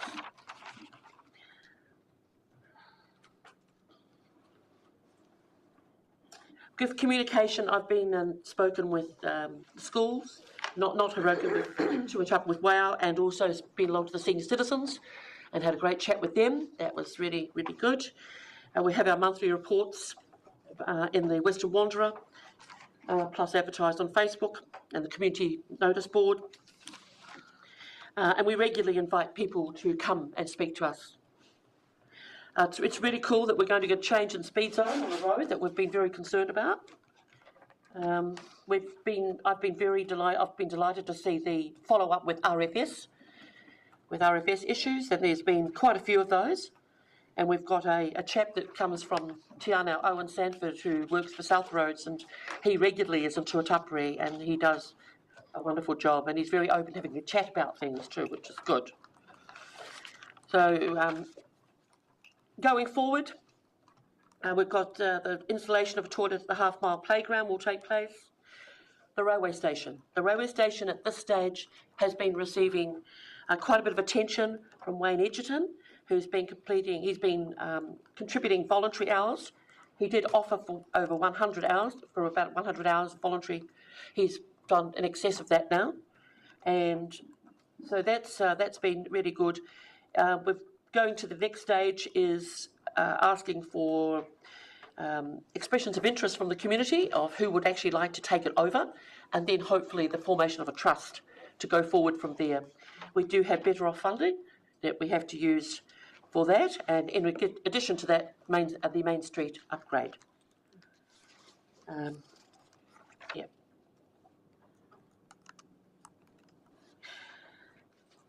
Yeah, I think that's probably about enough from it. Yeah, thank you as well for the work that you do and that your board does, and it's been very clear to me you've got a very strong spirited community out there. It's a small community, but a very strong community, and they definitely are not afraid to get out there and get things done inside Tuatapere, and it's been great working with you and over the year as well.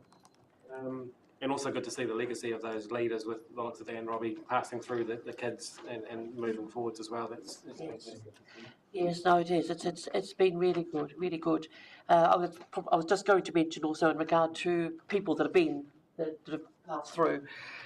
In regard to the Main Street upgrade, there's quite a few ideas out there of what could be done, and some include something.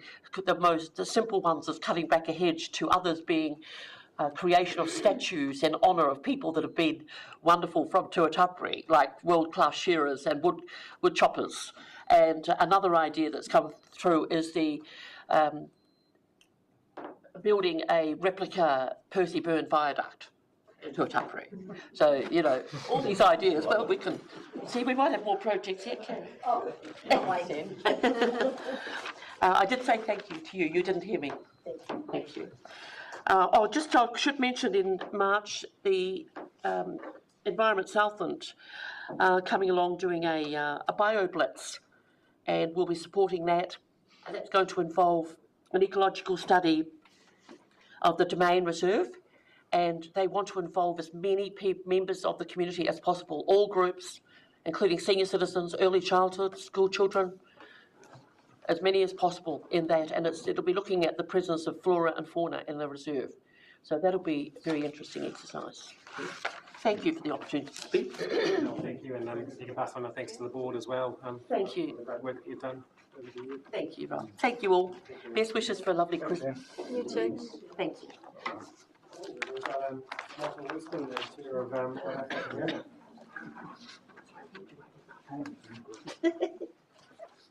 Thanks for coming along, Michael. Welcome. Thank you. Mayor Rob, councillors, Chief Executive Cameron, staff, greetings from Waiaka. We've had a great year of great support from Councillor Don Byers and SDC staff. It's been really good. All the staff have really engaged and been open and dealt with everything very promptly. So I have to commend the staff especially for their prompt action and engagement with all the board. Yeah. Our primary focus initially was just community engagement, and look to maintain that right through the year, especially through social media. Interestingly, one of the challenges was that our elderly population, when I did some surveys through the RSA, etc., only about 20% of our elderly members use social media. So that's a real challenge, I think, probably nationwide, really, in terms of how do you communicate with the others. So I've done quite a few public speaking engagements like Friendship Club, Senior Sits, Hooper, Longwood, that sort of thing. Engage with media too. I do a monthly brief report on the Western Star, which goes to everyone, so that's been good. And they've had a bit of lack of, let's say, other articles, so we've been able to get a few more articles in there as well. So I've been able to provide some, and I bought some copies, those that don't see it, any councillors or people want to have a look at those. Right, what's been happening? Tower Shell Location Survey, we had 425 participate in that survey, which was both online and also Riverton Primary, Atharima High as well. Survey papers were also given to Bupa Longwoods as well, and there was papers also at Super Value in Riverton and the museum. So 425, which is pretty good. 50% were in favour of location at Koi Koi Park, which is just opposite the fire station as you go over the bridge. So that's been endorsed by the board, and we'll now work at what we need to do to get that in. There's some, not issues, but how we actually present the power for longevity. One of the issues with real power is that it's only got about a 10-year life, even if it's not facing the weather. It bleaches out, the UV bleaches out the colours, etc. So we're investigating to see whether we can do some other options there. But that's a good positive one, and the new location, a lot of people did want it on the main street, and you can see it there. There's plenty of parking, and it will feed into the town. Notice boards will be done, etc. So we'll actually show the location of our cafes and stuff. So people who stop there will then know, hey, where's the museum, where's the various cafes and taverns, etc. that people can go to. So we really want to use it as a feeder back, not just have people stop and then disappear into the sunset. Not that we're trying to stop them from visiting Tui. Yeah. Thornbury Hall, it is a challenge with halls, and we've stated just recently a use it or lose it to the residents there, and to try and encourage usage, we've signed off on free fees for next year. So in other words, they will pay a bond, but we won't charge for the hall use.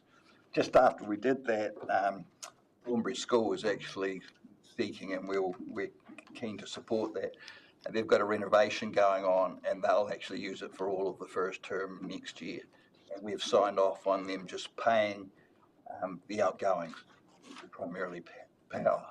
So we'll see how that goes. But even that exposure to the community, because lots of people have already said they didn't realise how good a facility it was. So we'll see what happens there.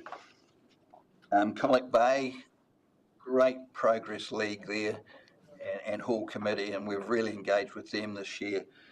Their major concerns at the moment is the surfer monument, and we're replacement costs like 200K, so it's not a doer, but they're looking at seeing if they can get some local contractor who might be able to repair it, or will come up with a competition in the new year for an alternative. You know, it could be Corten steel cut out in the silhouettes of a surfer or something. So that's a work in progress, and Dean Mackay's leading that, and she's fantastic, I have to say. Very, very good. They've also got the issue with their steps going down to the water. There was or is a plan done for that, and we're trying to see that progressed, hopefully using some local contractors. We've been talking to McGregor Concrete, who's an approved supplier for SDC, and that would be fantastic. So we're keen to see that happen. And there's some issues with the main intersection where the where the pub is, where it intersects the main road there. It's a trap with the people coming around the corner, lack of visibility, and we're seeing what signage or so we've been talking to Hartley and seeing what can be done with Wakataki on that. The other one there is the playground right by the pub is actually on non-council land, so we're trying to, there's a trust that manages it, and we're trying to get it signed over to council. But the solicitors, public trust, are the thorn in the side. They're saying appoint new trustees, when in fact the intent was always for community use, so we're trying to progress that. But self-interest, in my opinion, and publish this, but yeah, it's not right. But anyway, that's where that is. So, and we're committed to some hall upgrades with them as well.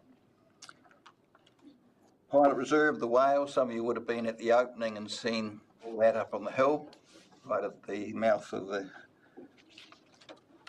Aparima River. That's, we've just put in 5 disabled access picnic tables, so all our picnic tables we will do in future have a 600mm extension on one end for wheelchair access, and we're just so lucky that we've got that in this Western Star copy, so you can have a look at that and see some photos that we've done, again published on Riverton Haven by the Sea, which is a great Facebook outlet for us. 10,000 followers on Riverton Haven by the Sea, so obviously not all upper local residents. And they go all the way down from the whale right down to the Taramia Bay playground. We've put these 5 tables and chairs and 2 surfboards as well, plus a mock canoe, 2 canoes, sorry, and a surfboard. The gas barbecues that have gone in up there have been fantastic and are really well supported. I think long term we will need a toilet up there, which is a cost, of course. Luckily, Community Board doesn't have to fund that, but SDC does, so here we go. The nemesis that was, but it's not really now, the Taramia Bay new toilets are really progressing well, and I think their completion's February. Interestingly, the only negative comments occasionally I get now is just the high cost. And it does include demolition of the old toilets and stuff, and I said it's a design build contract on fixed price, I'm assuming. But some communities said we could build a house for 600K, but it's built like the proverbial brick outhouse, and it'll be there a long time. So that's it. Our focus as a community board for this year was to see an upgraded park playground at Taramia Bay, and we've been putting in a lot of timing and resources. We've had 5 workshops on it, and it's now waiting for feedback. 3 went out for requests for proposals, and we've got 1 coming back at this stage. So I'm hopeful that we can see that before the end of the financial year, which is it June or July next year? and that's about a 200K expenditure. So we're trying to do it in equipment and not spend a lot of money on landscaping or anything like that. Moore's Reserve, the viewing platform, council's just completed replacing that and renewing it, which will be fantastic. I haven't been up to see it yet, but that's a great benefit for us. Well, a lot of people go up there, and it's a great vista for all of the Riverton thing. For the following year, new developments for Bath Road. So we're going to have future workshops and that, but we'd like to see some barbecues there. Long-term, probably toilets and a major playground on that side of town, which will feed straight into the township business as well, which will be fantastic. And it's a great bit of land there overlooking the Inner Harbour estuary. It's fantastic views at night, etc. Interesting, someone even approached me the other day and says, what about putting a mai in there to view the migratory birds? Because apparently, I didn't know this, but a lot of photographers come there to see the annual migration of birds and that, and they'd quite like it. I thought, well, that could be a nice option as well.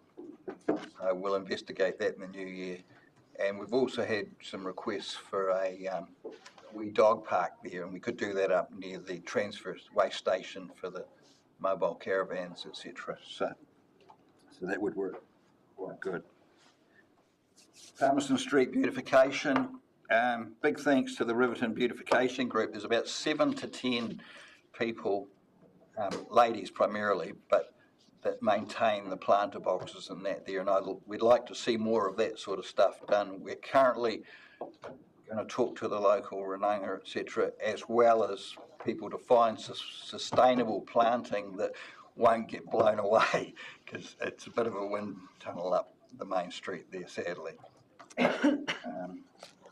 So we're working on that, and that'll happen. It'll create great positivity without high cost. And I think we've got a $900 fund with the local nurseries for plants, etc., for them, and so they're accessing that. So they volunteer their time, and that's going really good. For the following year, we'd like to see more disabled picnic tables, etc., and seating. We engaged with some local groups there. Men Shed built them for $1,000 each. So if you look at the substance of the macrocarpa seats and table, fantastic value for money. And then Riverton Lions installed them for roughly, this includes the concrete pad, the reinforcing and bolting them down, about $500. So about $1,500 a unit, whether it's the form seat or the table, been fantastic. And then even turn it around, Menshed then came along and donated $2,000 back to Riverton Lions to offset the cost of the concrete in that. So fantastic. So I'm seeing more and more community groups really wanting to do stuff back, particularly the Lions, the Rotary Club, Aparima, really wanting to do some stuff back into it. So we've got some upcoming challenges and opportunities as well, and I'll just talk briefly to those. There is some speeding concerns through the Riverton Township, and there's some residents keen on speed reduction. I'm not sure how feasible or possible that will be, and I'll talk to Hartley and see what he has to say. Just to try and slow traffic down a wee bit here.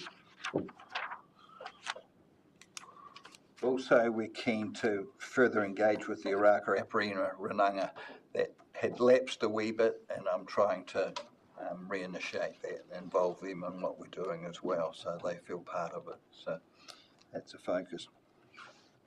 Interestingly, CCTV is becoming a bit of a concern in our area, and we've had 2 letters of support from both the local police and community patrol seeking maybe a camera at each end of Riverton, the 2 bridges basically, just to track stuff. And if we put the power in, obviously we might be quite keen to help offset potential vandalism and that if they know they're on camera. and Bath Road when that happens, probably so maybe 4, but it's high cost. I haven't read yet the council's policy on cameras, etc., but I think there's 3 online documents, isn't there, that you can go and read, so I've yet to do that. So a real concern which I tabled at the chairs meeting last week, safety traffic management. This is becoming an extremely high cost to community organisations when conducting events on public roads. Anzac for Riverton was 3.5K. We've just signed off on a special grant for the Christmas parade for Riverton. That's going to be another $3,500, and if they hadn't had it, they wouldn't be able to have progressed it. So hopefully we can perhaps get some staff support, generate the documentation for Wakatahi through them, and maybe have an arrangement with South Roads or something for the equipment. The Community Patrol does most of the manning, so that's voluntary, but it still costs the Riverton RSA, which was paid by the council, thankfully, 3.5K for the 3 people that bought and supplied all the materials, and that were there for about 8 hours, because we have 2 parades. First one at 7 a.m, so the time they leave town at 5, and then we have another parade at 10, so the time they pack up and that and get back to town, it's like midday. And of course, it's always on a public holiday, so that's time and a half as well. So, bit of a killer there. Elderly accommodation. It's interesting, a real pressure on our waiting list. I hear Riverton's got the longest waiting list for accommodation from SDC, and Tui's second, which was interesting to know. Yeah, I didn't know that. So I'm suggesting or encouraging a comprehensive review of rents and seeing what could be done to perhaps fund additional units, not just for us, but perhaps for some other communities as well. One of the things, general rent accommodation is a challenge for Riverton as well. I think we're 54% absentee owners. It's because they're all B&Bs or holiday homes, and we've seen a lot of Queenstown Central Otago money coming into Riverton in the last wee while. There's 3 big developments going on at the moment, sections 300 to 450K, which is a real problem. And of course, our working population can't get accommodation. So we're 1640 people, I think, is the current population and the census or the figures for 2023.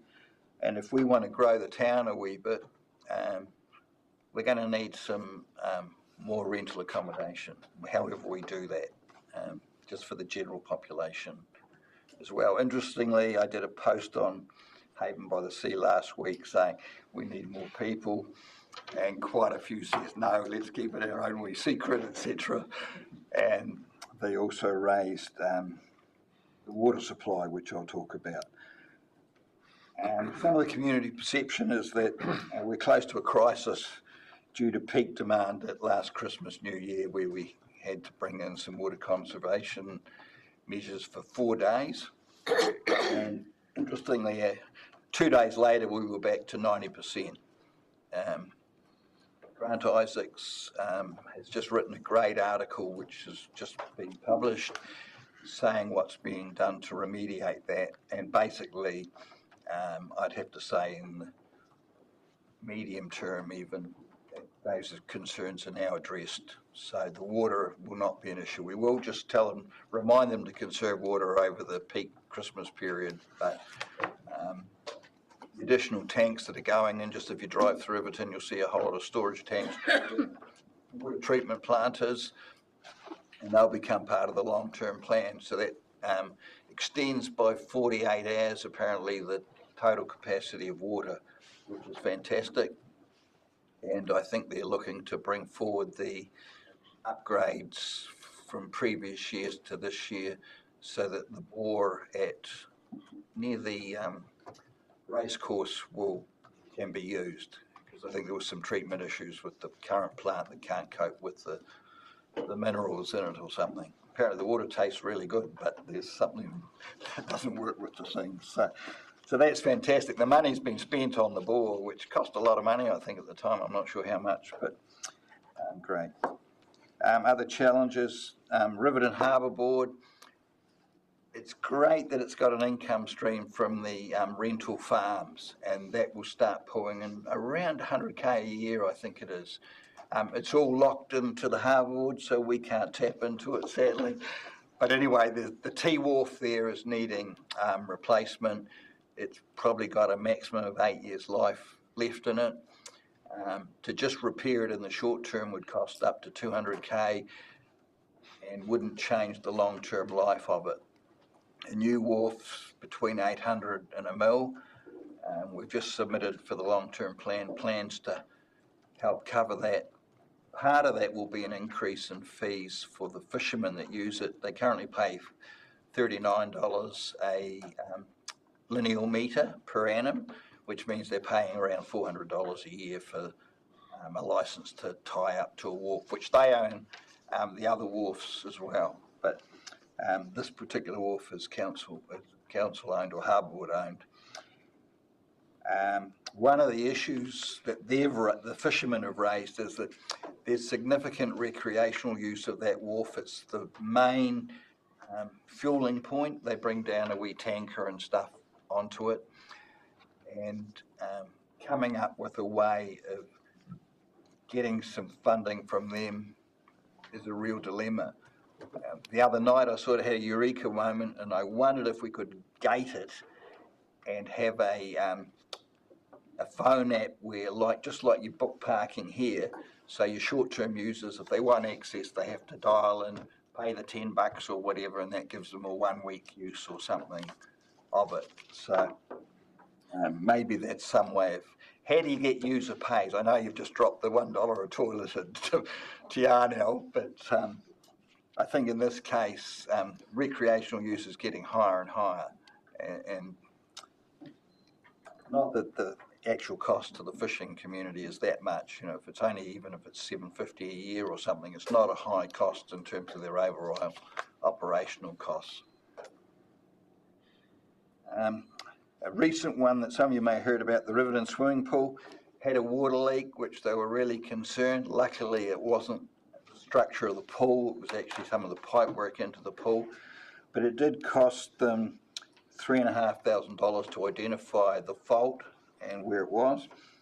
And the repair cost, I haven't heard what the cost is, but the group will be seeking some funding support to cover that. So you may well see something from us in the early new year for that, just for the unbudgeted costs. It doesn't cost, I think, what do we pay?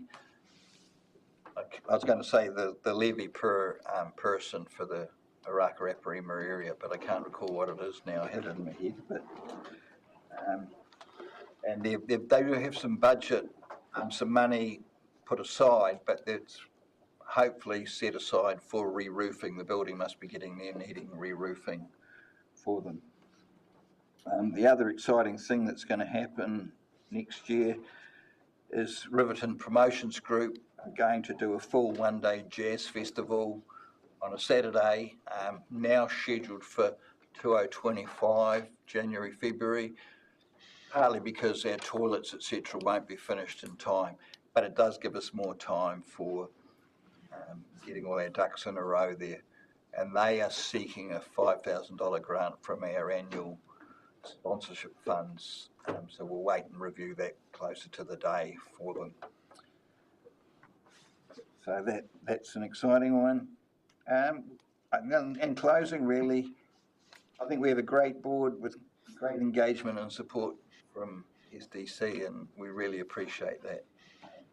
I'm certainly getting bailed up a lot more by the community about stuff, which is fine, and I'm happy to front stuff. So it's been a great 1 year for me because it's my first year on the community board and in the hot seat as well. So, but it's been great. And, yeah, the whole experience has just been fantastic. So thank you. No, thank you. I mean, that engagement number of 425 is something to be celebrated, and I think I mean, all of our boards are relatively new and we're operating in a complicated environment, but to have that kind of engagement with your community, that's what you said at the start with one of your goals was to improve that, and it's obviously paying dividends. And seeing the collaborative work you've done with the Call It Bay Progress League and all those existing organisations in your community, and even your men's shed and doing that stuff by the community, for the community, and all that kind of great stuff that's happening, it's really good to see, and it's clearly paying off. So thank you to you and the board for really good work over the year, and we look forward to seeing continued success. Grab a copy and have a lunch or something if you want one. I'm not sure how far the Western Star goes, whether you're set in Tiani or anything. No. It's a free monthly publication. I didn't mention I publish a summarised shared report every month in it, and provide other articles which hopefully they'll use most of the time. So, and that does reach our local elderly population, which is great. Thank you. I guess these presentations today and the previous ones that we've had from the other boards as well just highlights the value of having our community boards in the community. That piece for council, and getting that kind of engagement is fantastic. And thank you. And to all the other boards that aren't here today, thank you, and Merry Christmas to all of you as well. And thank you for all the work that you've all done too. Cheers. It might be a good time to go to vote. Before I do that, I'll move from the chair that we received that report and thank the board for coming along. Do I have a second day? Councillor East. All those in favour? Aye. That is carried. We'll break for lunch and we'll come back at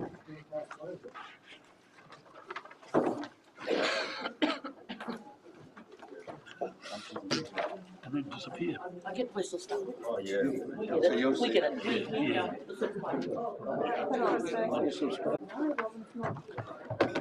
I think we might do that. Okay, good. Cool, welcome back everybody. Just we've jiggled the agenda around a bit, so I'm just going to find where we're actually up to. Which is getting changed again. So 7.13. 7.13, which is page 213 of your agenda, which is the Southland Coast and North Strait Island sea level rise, extreme sea level exposure, spatial forecasting, technical report from both South to South. Michael up at the table and joined by Rochelle, I think.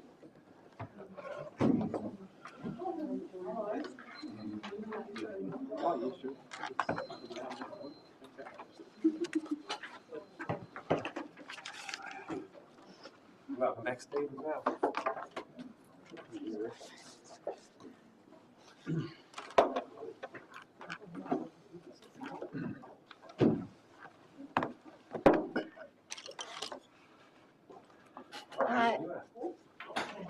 Rangatira mā tēnā koutou, I ngā manuhiri no Great South, no ngā hui whā, tēnā koutou, no mai haere mai. So through your worship, I acknowledge our councillors and our guests from Great South and also those joining us via the live stream. So I have the honour today of presenting you with Great South's technical report, Southland Coast and Rakiura Stewart Island sea level rise and extreme sea level exposure spatial forecasting. Bit of a mouthful, isn't it? And the peer review by GNS Science. So this is the final report that we indicated you would be receiving in that workshop held at the beginning of last month. And since living in Waihopai, I've often come across the Ngai Tahu phrase, mō tātou a mō ka uri a muri ake nei, which means for us and the generations to come. So this statement of values is consistent with the Southland District Council's responsibilities to promote the social, economic, environmental and cultural wellbeing of communities in the present and for the future. So the forecasting contained in this report will help Council to meet its responsibilities, both explicit and implicit, in relation to the likely impacts that climate change will have on our coastal communities. The information contained in this report is not without its limitations, but will be very useful, and we will draw on it in short, medium and long-term decision making. So you'll be aware that the report identifies potential coastal flooding risks for 6 communities: Oraka, Colic Bay, Aparima, Riverton, Fort Rose, Waikawa, Curio Bay and Oban. So these are present day scenarios and up to 280 years in the future, looking at mean high water spring or high spring tides, storm tides, extreme sea level and sea level rise alongside vertical land movement. So extreme sea level is the maximum reach of seawater when a high spring tide and a coastal storm coincide. These events are currently classed as 1% annual exceedance probability, or 1 in 100 year events, but climate scientists predict they will become annual events by 2050. The sea level rise projections in this report encompass 4 different scenarios for years 2090, 2130 and 2300 in accordance with the Ministry for the Environment's interim guidance on the use of new sea level rise projection. So due to the effects of sea level rise in the future, an extreme sea level event would lead to more flooding of low-lying coastal areas. So this report is just one piece of the puzzle that is being assembled to create a full picture of the risks posed to our region by the changing climate. Work with our partner agencies will continue to obtain and integrate other risk information and develop our understanding of climate change related hazards. So Great South has provided the spatial modelling as geographic files, which have been integrated into our map viewers, which enables us to socialise and use the information internally and externally. Land information memoranda and project information memoranda for indicated properties will note potential coastal flooding risk in order to fulfil Council's legal obligations.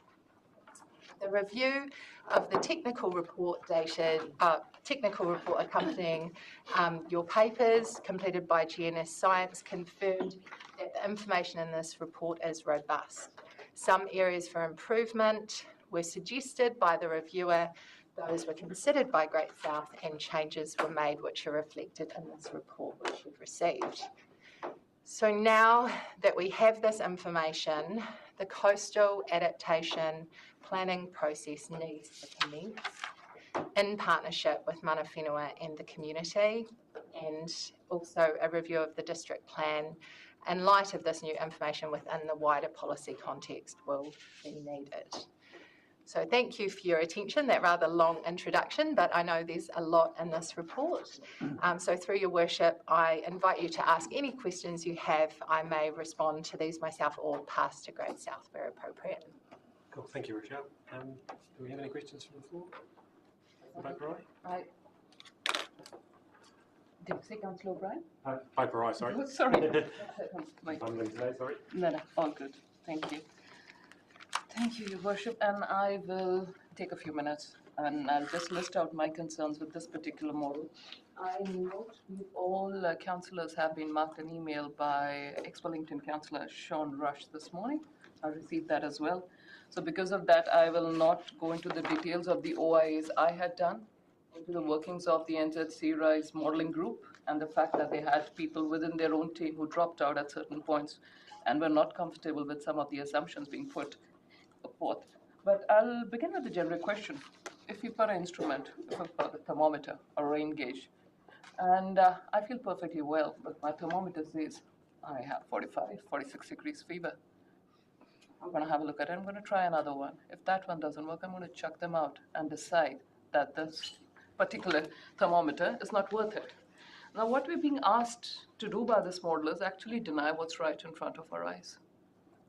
And I don't know how many of us have taken the time to go to the NZ Rise page and have a look at the actual maps and what the figures they're asking us to, to look at what sort of sea level rises there will be. But I had a look at the 2018 report that NEVA did for the 4 councils here. It was released in August 2018. And looking at that particular report, the report was called, let me give the exact name. It was called the Southland Climate Change Impact Assessment report, and it was commissioned by ES, ICC, SDC, and GORE in August 2018. Page 88 of that report, figure 7.3, very clearly lists out that how much is the land moving, is the sea level rising at certain levels. Bluff on that one is a 1.67 millimeters per year. And this was the rise looking at tide gauge levels for over 100 years. Now, that was 2018. I'm being told now the science has changed to such a level that today, if I look at the model that's being put forth by the NZ Sea Rise modeling here on the website, and I look at the particular SSP 8.5, based on which Ministry for Environment has said that all our modeling should be done, that one is telling me that I need to be at this point looking at something like 17 millimeters per year. That's a factor of 10, 1,000% different from what it is currently. I tried the same for Wellington because Wellington Regional Council very clearly states in its own documentation that land there has been rising, and the sea level has been rising at around 2 mm per year. And that's pretty much, the same across New Zealand, give or take a bit. But this particular tool states that also to be close to 7 mm at the most conservative levels, or 11 mm. That's a 550% increase in comparison to what the tide tells us to accept. I will draw your attention to the National Policy Statement, Coastal Policy Statement, policy number 24.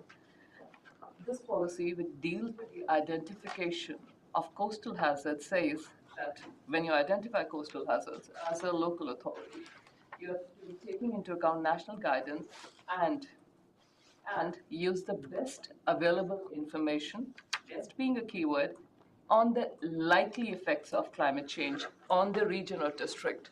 What we are doing right now is neither the best available information and nor is it likely impacts. When we start looking at RCP 8.5, which is the most doom and gloom scenarios of the various ones that the United Nations IPCC has released, we're going for the one which their own AR6 report, released in 2021, summarized earlier this year in a small, policy makers booklet.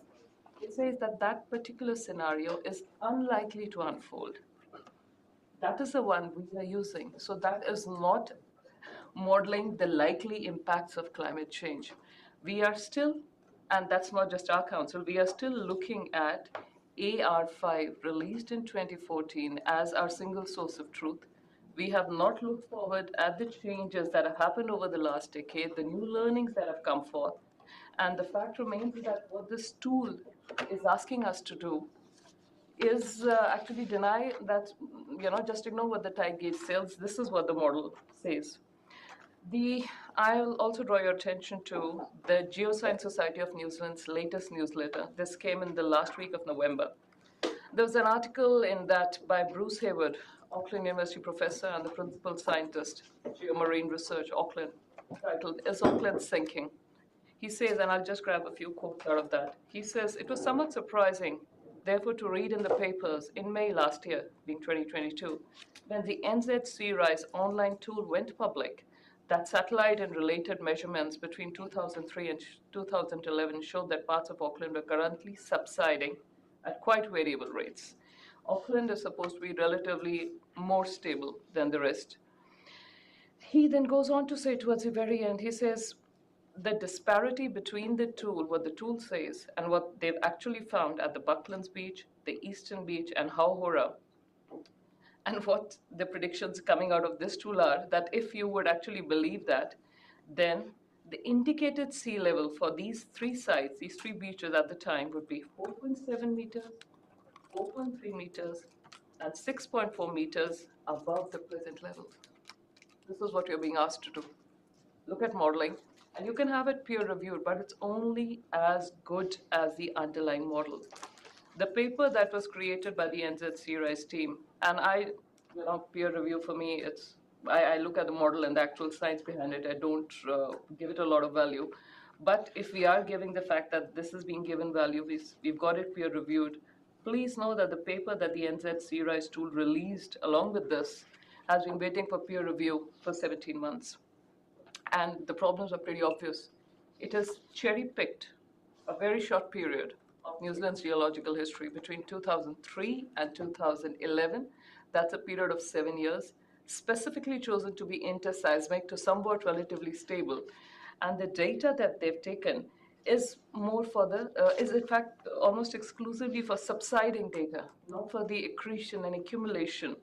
So this NEWA knows, and it has confirmed to the Greater Wellington Regional Council, that since the data set ended, slow-sip events and uplift from Kaikoura has pretty much cancelled the subsidence. But yet, we continue. Dr. William DeLange, Waikato University, former Christchurch City Council coastal planner Dr. Ian Wright, Tonkin and Taylor experts Richard, Ryan, and Hamill have all expressed concerns with these and many other elements of the NZ Rise model. In fact, at this point, there's another paper that's going to be, coming through in not too long a while, where some of our leading scientists are pointing out the fact that the short-term GNSS INSA satellite data will have significant variances to the actual long-term trends. If I look at something that's today out by 200, 300, 500% of what we actually observe, using that for public policy and going against the very policy itself, which says it has to be the best available information on likely effects only, we are doing our ratepayers a disservice, because decisions made on policy based on a model that is outdated by a decade and should not even be used are going to be pointless, not worth the paper we'll be printing them on. And as a final note, I will just add, because when I look at the NZ Rise page, towards their very bottom, they say in their partners, they mention GNS Science. And if we are getting their paper peer-reviewed by someone who was already part of the team, I don't consider that being truly independent. That's the way I look at things, that, there has to be a distance there. So, thank you. Thank you.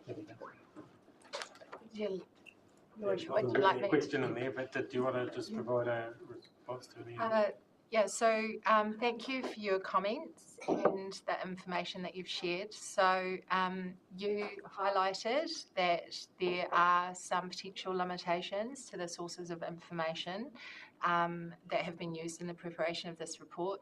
And we acknowledge that climate science is a constantly evolving area, that, new kind of predictions and information are being populated all the time, and it's challenging to stay current and to integrate the most current information. I would say that what we're using is the best available information sources that we have in our specific national and regional context, and following the most up-to-date guidance. For example, the Ministry for the Environment's interim guidance on the use of sea level rise projections. So yes, we refer to the New Zealand Sea Rise pages and the Southland Climate Change Impact Assessment report on our website, and acknowledge that a lot of the information that has been utilised is dated, 2018. So we look forward to being able to integrate more up-to-date information into this modelling. However, we are satisfied that it reflects the best available information following the most current guidelines. So, and it has been peer reviewed by GNS Science. So we're very happy with that on that basis. Do you wish to say anything else? Just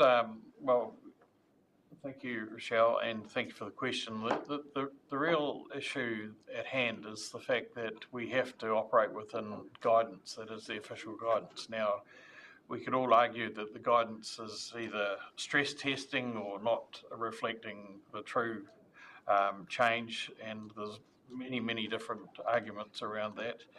I think the international literature is very clear by those that monitor and measure sea level rise, but the most impactful event that Southland will experience is in fact this extreme sea level events, which is a coincident event between natural sea level rise and sea level run up and storm surge impacts.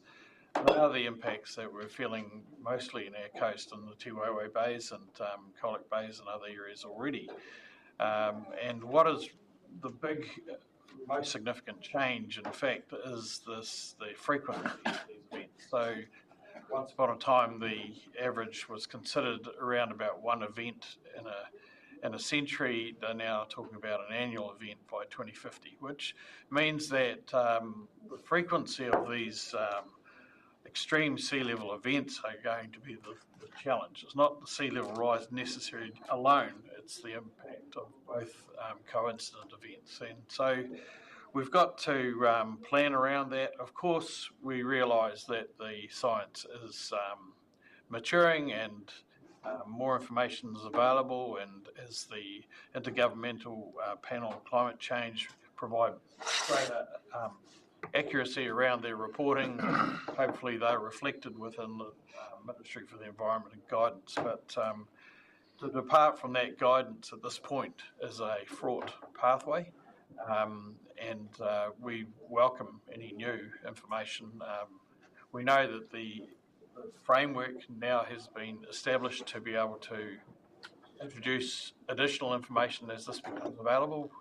We have integrated all the LiDAR into the coastal margins, which up until now hasn't been available. So I guess this is a starting point. And really it's using the guidance that currently exists.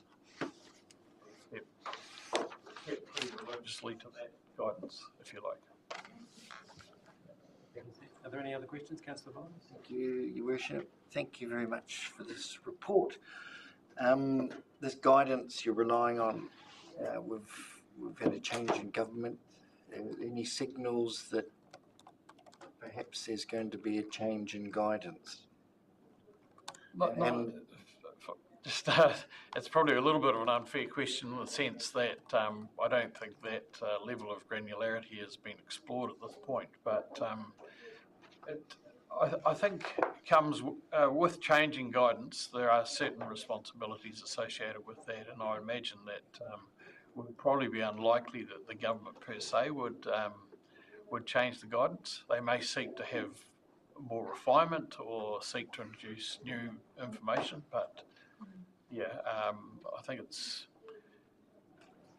really early to say. I would suspect that we wouldn't get a change in that, but yeah. I just heard one of the ministers yesterday, government ministers, talking about climate hysteria.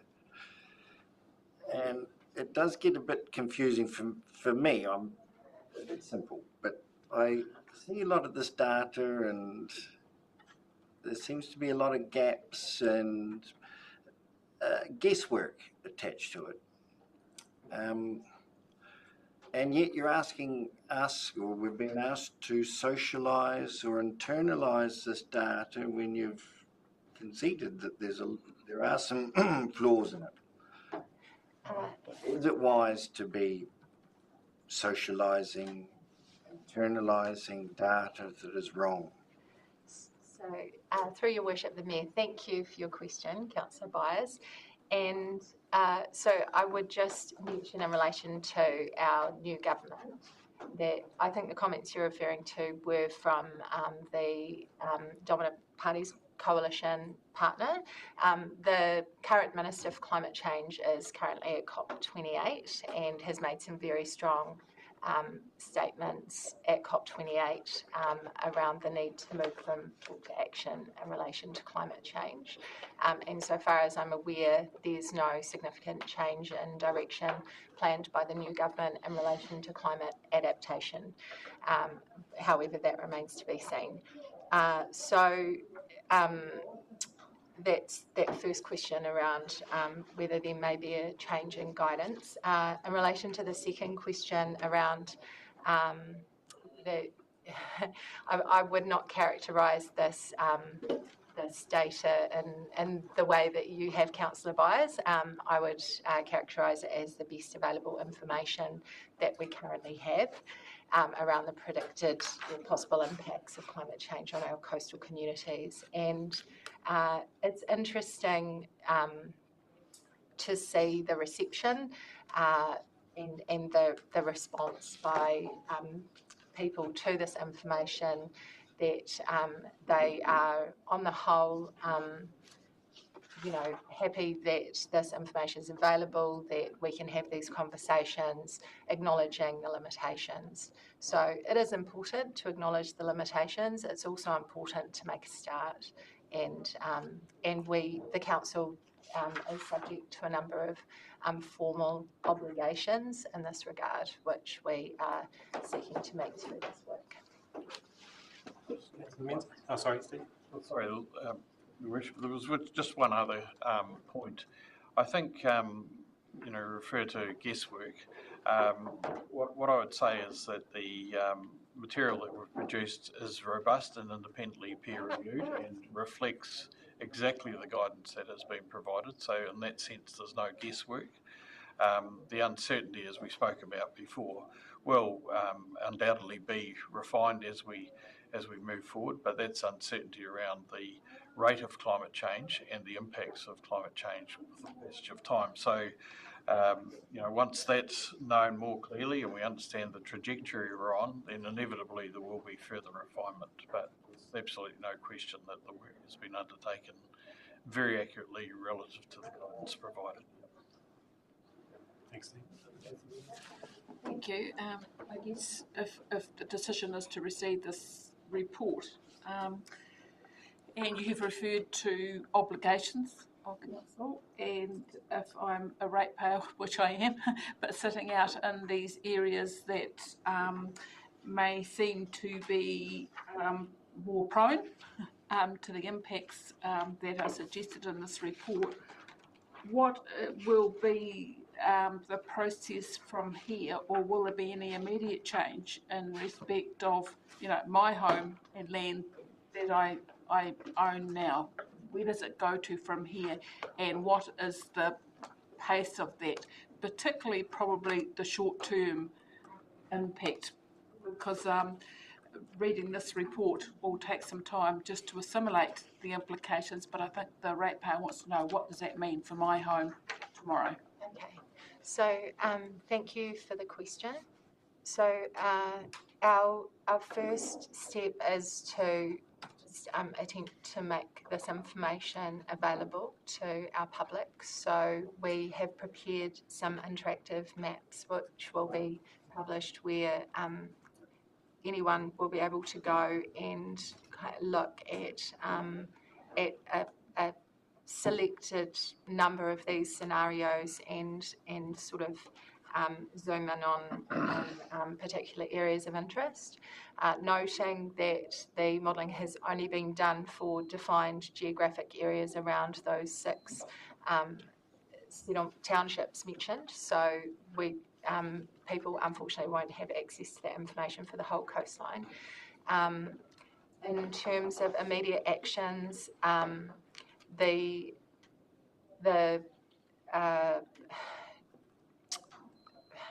Lagoima requires us to disclose information about potential natural hazards impacting a property on limbs and PIMs. So that will happen, is already happening. And in terms of our district plan, that is will need to be reviewed, and so our district plan will continue to be given effect as per the rules that are in place. If there was, if the national policy statement on natural hazards decision making was to progress, then that may have some immediate changes to our planning decisions. But without that, or a change to our district plan in regards to resource consents, it may just be kind of business as usual. But I'd need to get some more specific information about that from the planning team if you wanted to get into a high level of detail around that.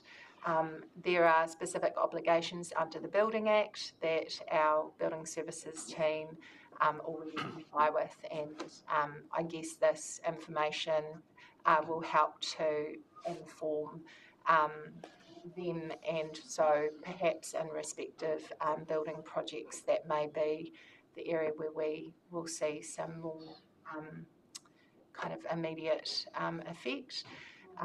Otherwise, coastal adaptation is a process that takes years. And there are a number of councils who are further along the journey than we are, and so we are connected to a national association of climate adaptation professionals, and will utilise our connections and learn as a team and as a community to front up to these issues that face us. Because I think there's clear communication requirements in this with the general information, but as an individual ratepayer, and I can go in and zoom on my particular area, and therefore I'm likely to make inquiries about my situation fairly soon after that, and we're heading into a Christmas period as well, so it's just how that is communicated. So thank you. We have we've fully briefed our customer services staff. We have created an email address, coastalhazards@southlandbc.gov.nz, and encourage anyone to contact us with any questions. Thank you. Cameron, did you want to? Look, it's more an observation really. Councillor Byers' question around the changes from the government's view on a whole number of things is a good question. I guess the steady loss of the road that council abandoned at Colac Bay some years ago has continued irrespective of who's in government. And our issue is that, again, the models are evolving, but we are dealing with the true effects of climate change and on sea level rise on our assets now. I think that there is a high probability that the new government may well issue policy guidance around who might bear the responsibility for dealing with the effect, particularly around the coast. And there, I would expect to see quite a lot of change around that, but it doesn't, for us, I'm afraid it doesn't change the fact that with our extensive coastline, we are going to see some effect. What policy settings will be in terms of what to do about it and who will pay will change over the next period, but we don't know what they are, and they're evolving. But the report as it is stands, and we can see the effect already. And just looking at the motion that we've got as well, which is to receive the report, and we don't really want to get into debate at this time of seeking clarification or questions from the team. But did you have another question, Councillor? Just a closing comment. The fact that Kapiti Coast had done this in 2012, put warning lines around houses, certain areas, 1,650 odd properties, and a 2-year High Court battle ensued. I believe those people are still in court on another similar issue. But that wiped off $200 million of the equity of those properties, and 2 years later, some of those markings came off. So we need to be very careful how this is going to impact at the end of it, the point remains, we may say that this is the best information that we have chosen out of the wealth of information that's available out there, including to the contrary, from the very team itself that set it up. And in your emails, you will see OIs of other people expressing concern about what the huge gaps in this model. But what I'd like you to remember is the fact that the model chosen looks at 7 years of geological history. It tells you to deny tide gauge markings where they are and instead rely on this one, which looks at just 7 years and chooses RCP 8.5, the one that United Nations IPCC itself said is unlikely to unfold. So how wise it would be to make decisions on that, I will leave that to your better judgment, but those are the facts as they stand. Thank you. And yeah, noting standing orders, if you just keep it to a question and a brief one too, that'd be good. Thank you, Councillor. Mr. McIntosh, could you clarify if accepting this report, is it going to have any bearing or any influence on how the council goes about its business? Only in the only in the advice that you've already received, but council will be subject to whatever guidance comes from government in terms of environmental climate change or whatever the policy settings are that the country adopts, and will flow through to us either through whatever remains of the Resource Management Act or remains through the Local Government Act or any other piece of legislation. We will give it. I think I heard that we're to socialise and internalise, and that is through this organisation as well. So, and I'm also wondering which sea level rise measurement you're going to socialise. Which one are you going to bring in? Is it 1 metre, 2 metres, 3 metres? I think there's a couple of observations from the previous discussion in November with Council. That is, we have introduced into the model the extreme sea level impacts as it stands on the Southland coast. To your point, McIntosh, these effects in Colac Bay and Te Wairau, for example, are well illustrated and recognised, but in a number of other areas, Fort Rose and other areas, are also being seen on a rather frequent basis. So we've started from an extreme sea level event record, if you like, as the starting point. I think it was Councillor Mackenzie raised that at that meeting. And certainly we know the here and now we're facing these kind of challenges. The uncertainty arises around how frequently they will occur and over what time frame.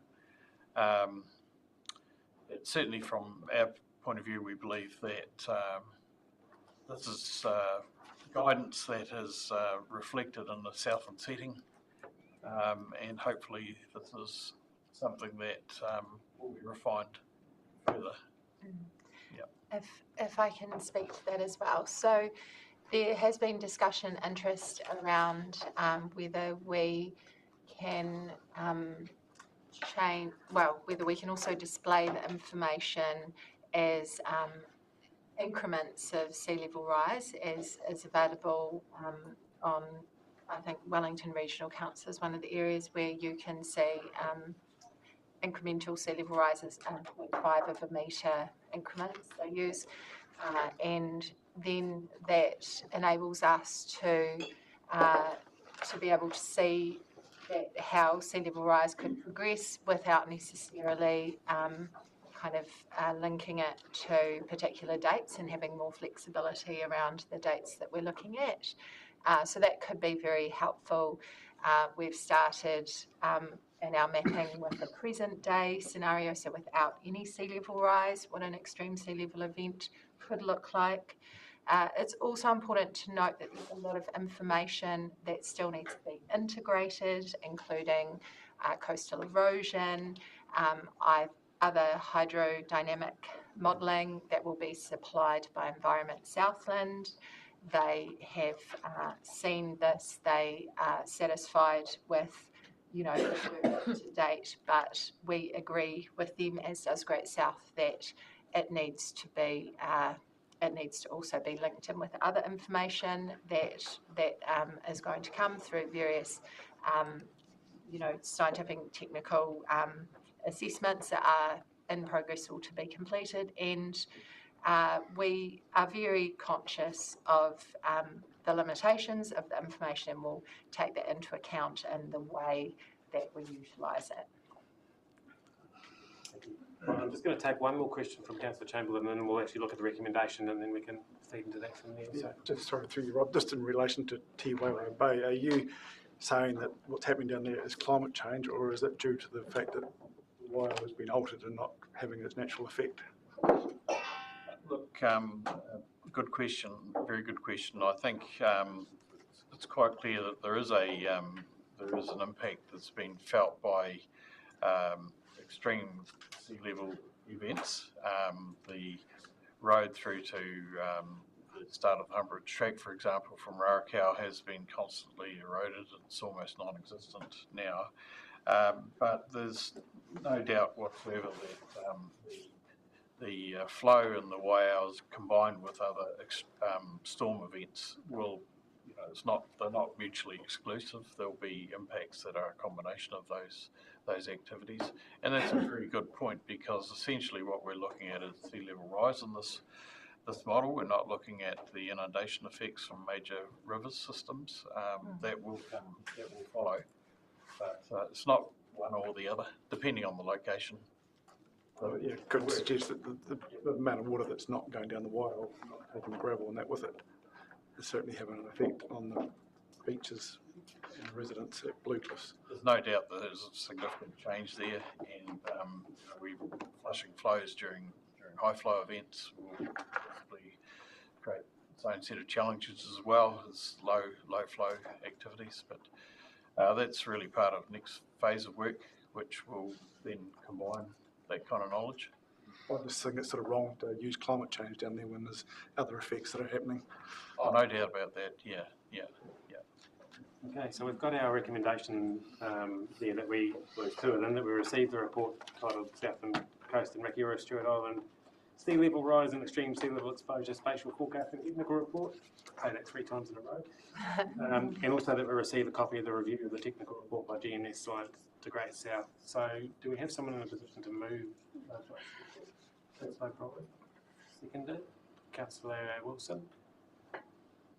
Right, if there's any discussion, I'm going to just invoke standing orders because there's been quite a lot of discussion on this so far. So I'll open it up for discussion now, but just, if everyone speaks once, and there'll be time limits on the speaking. So, and as the mover of the motion, I'll give you the first right to speak, Councillor O'Brien. Aside from the reference, in terms of reference, sources of information, if we put that to one side and we just talk about why we're doing this, what the overall objective is, and I suppose it's about preservation of life and property, right?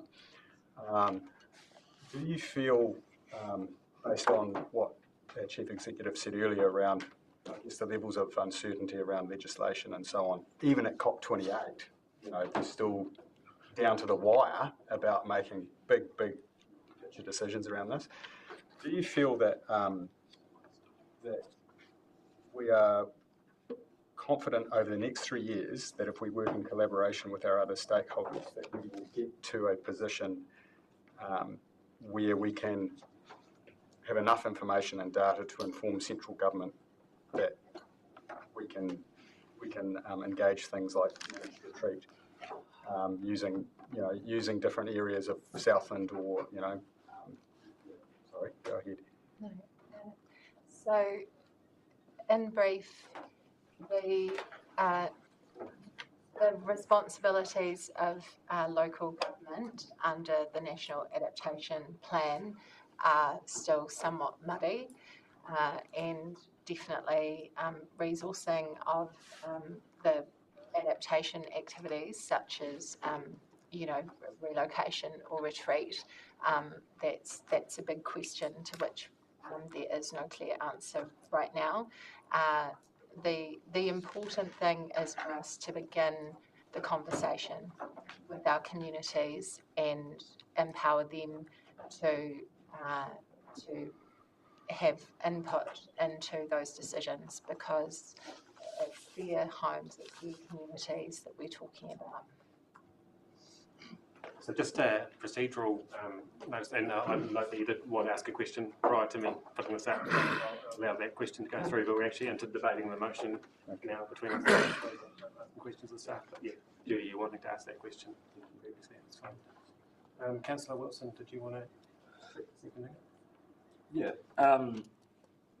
Well, I listening to Jess Breed earlier, she mentioned the Auckland, Bucklands Beach, Eastern Beach, and I had a flashback to my high school years because I went to school on that peninsula, and very unknown to the science of climate change, or even climate change being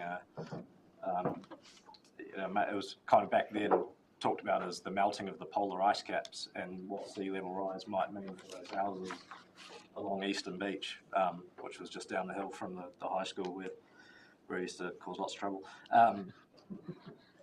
So I'm not a scientist.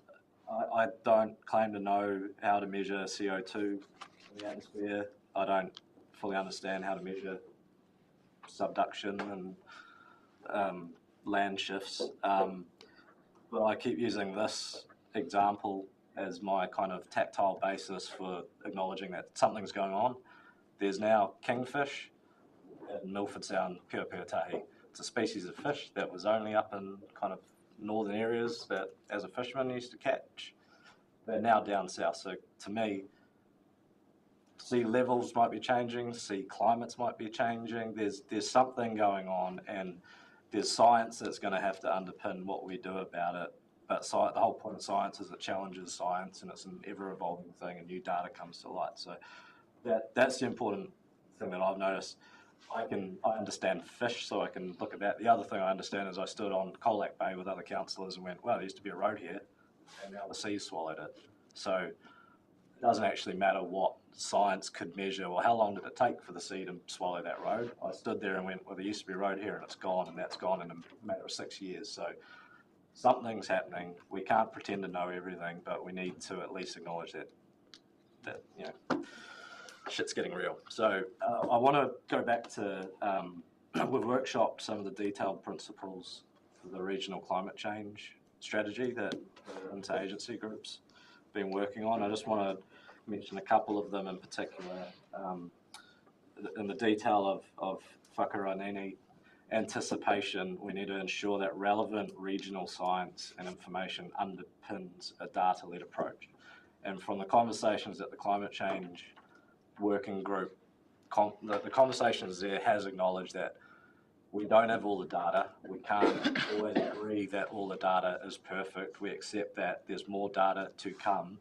But as Steve's kind of highlighted, this is a bit of a starting point. We now have LiDAR, which gives some more refined data to then use whatever other metrics for whatever modelling. Those other metrics may need to adjust as more information comes to light from NIWA, from, if the land movement numbers do need to be changed, then you can rework the modelling and constantly be working off the new updated relevant science. But science is an evolving thing, like I say. The other thing in kotahitanga inclusivity is that we share knowledge widely and transparently. So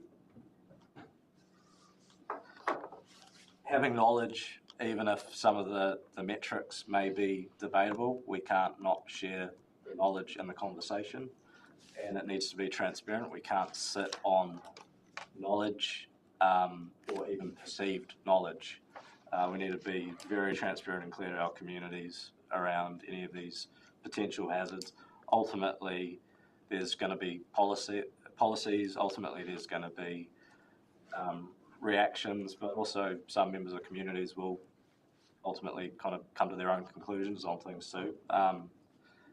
So I understand we need to keep kind of open-minded to the science and data. That's always been the evolving case since this climate change conversation was kind of first mooted in the 60s. But we can't get to 2023 and then go, oh, we can't move forward in actually adapting to this until we have perfect data. It doesn't exist. Science is never perfect. Science just keeps challenging the next science and encouraging the next science. So that's the reason that I received this report. I receive it with an open mind, but I also back the context of what's driving it, what it is meant to achieve, and that it is intended for the well-being of our communities. 5 minutes on the nose, well done. Oh, really? I didn't practice that. Councillor Keys. Thank you, Worship. My question or my suggestion would be that we actually add to the recommendations and put something in around what is planned for the next steps and have it time bound to come back to us in a report in a timely manner so that it's not a surprise as to how this is being used or how it's being applied, because for the very reasons that have just been articulated, it isn't a perfect science and it will impact on people's livelihood, and so we need to be very clear of what impact we're having, and I would like those next steps to come back to us in a report in the near. Do you have suggested wording for that? Or shall we come back to you? Receive another follow-up report with the 3 next steps that are there being in detail, in further detail. Because it seems like it's going to say it's doing something, that we're going to do something, but we don't have any idea of timing, how far, where, and who. And so another report to come back to us on that if that is acceptable. So did Councillors O'Brien and Wilson agree to that in the motion, or do we want to do it as Councillor Keys moving an amendment? Are you happy with having that in the motion that you've moved to second?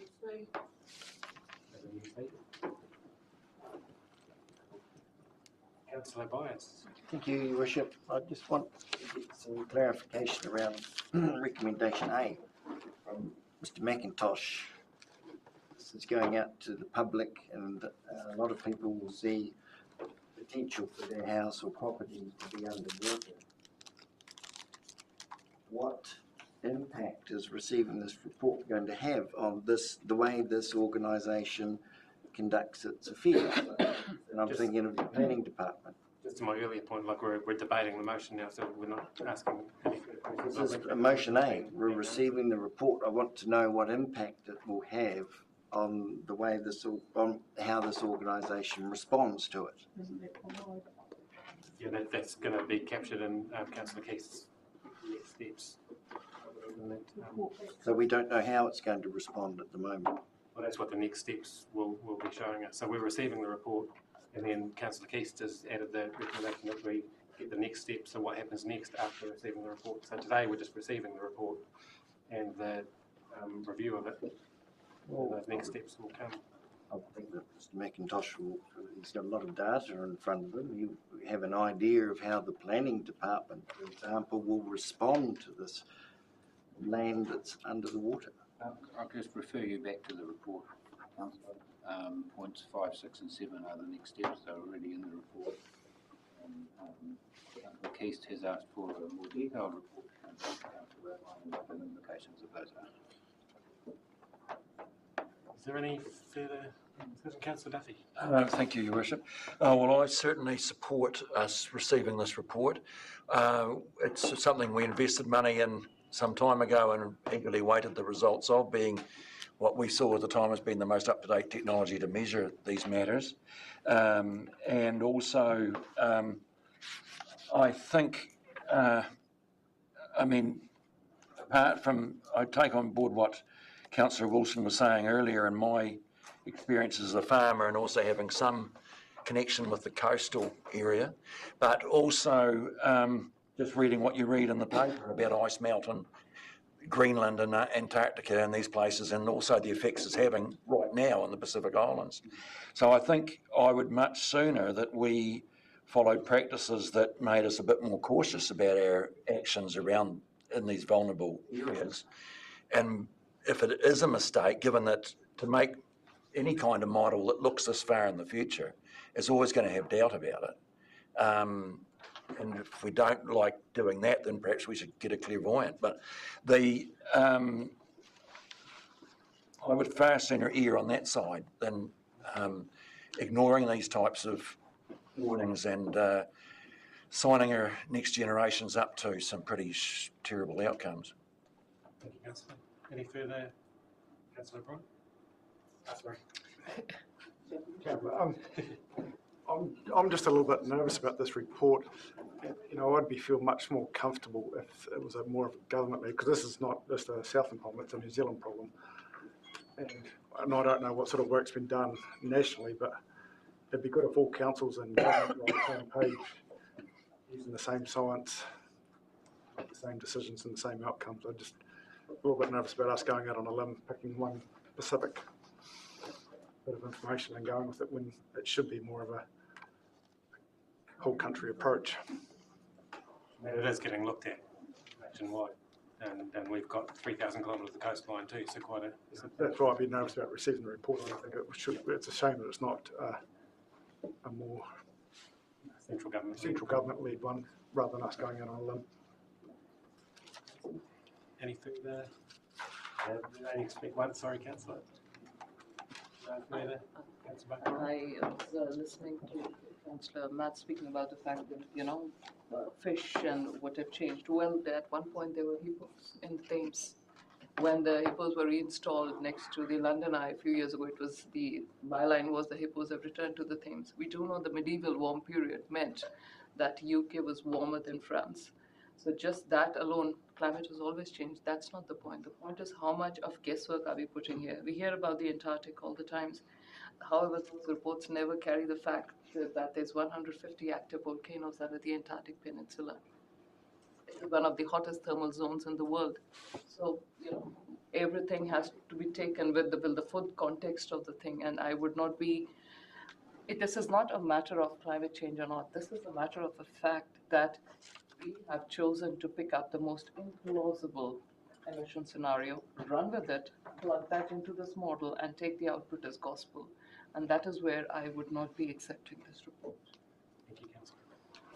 I think I'd just like to encourage councillors to go up near Tom's place up at Welcome Rock and have a look up over the Nevis. And I was up there the other day, well, the other month, with someone having a look in there. You can actually see where the glaciers used to be and where the rivers used to go, and that's a prime example of... It would have been quite cool to see a time lapse over the thousands or hundreds or however many years it was that all of that environment changed. But again, that just highlights that the world is changing around us, and yeah, how we adapt. So that's my very quick 5 minutes. Is there anyone else that wanted to speak before I go back to Councillor Bryan? Can I ask a clarifying question? We're actually only receiving this report, we're not accepting it. Correct. So Councillor Bryan, I'll give you the final statement of your move.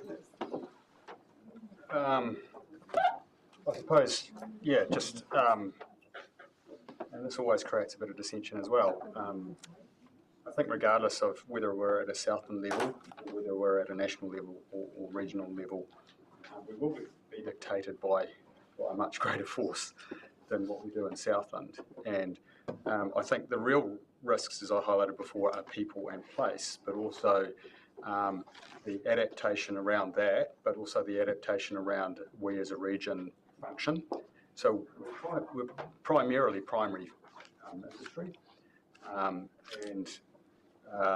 in order for us to be able to adapt to that, we equally need the data and the science and the reinvention of the science and the science in order to be able to not only facilitate our business community in particular to be able to grow with those adaptations, but also, you know, once again, whether it be from a local government or central government or a private sector science-based innovation space, we need your help in that space as well.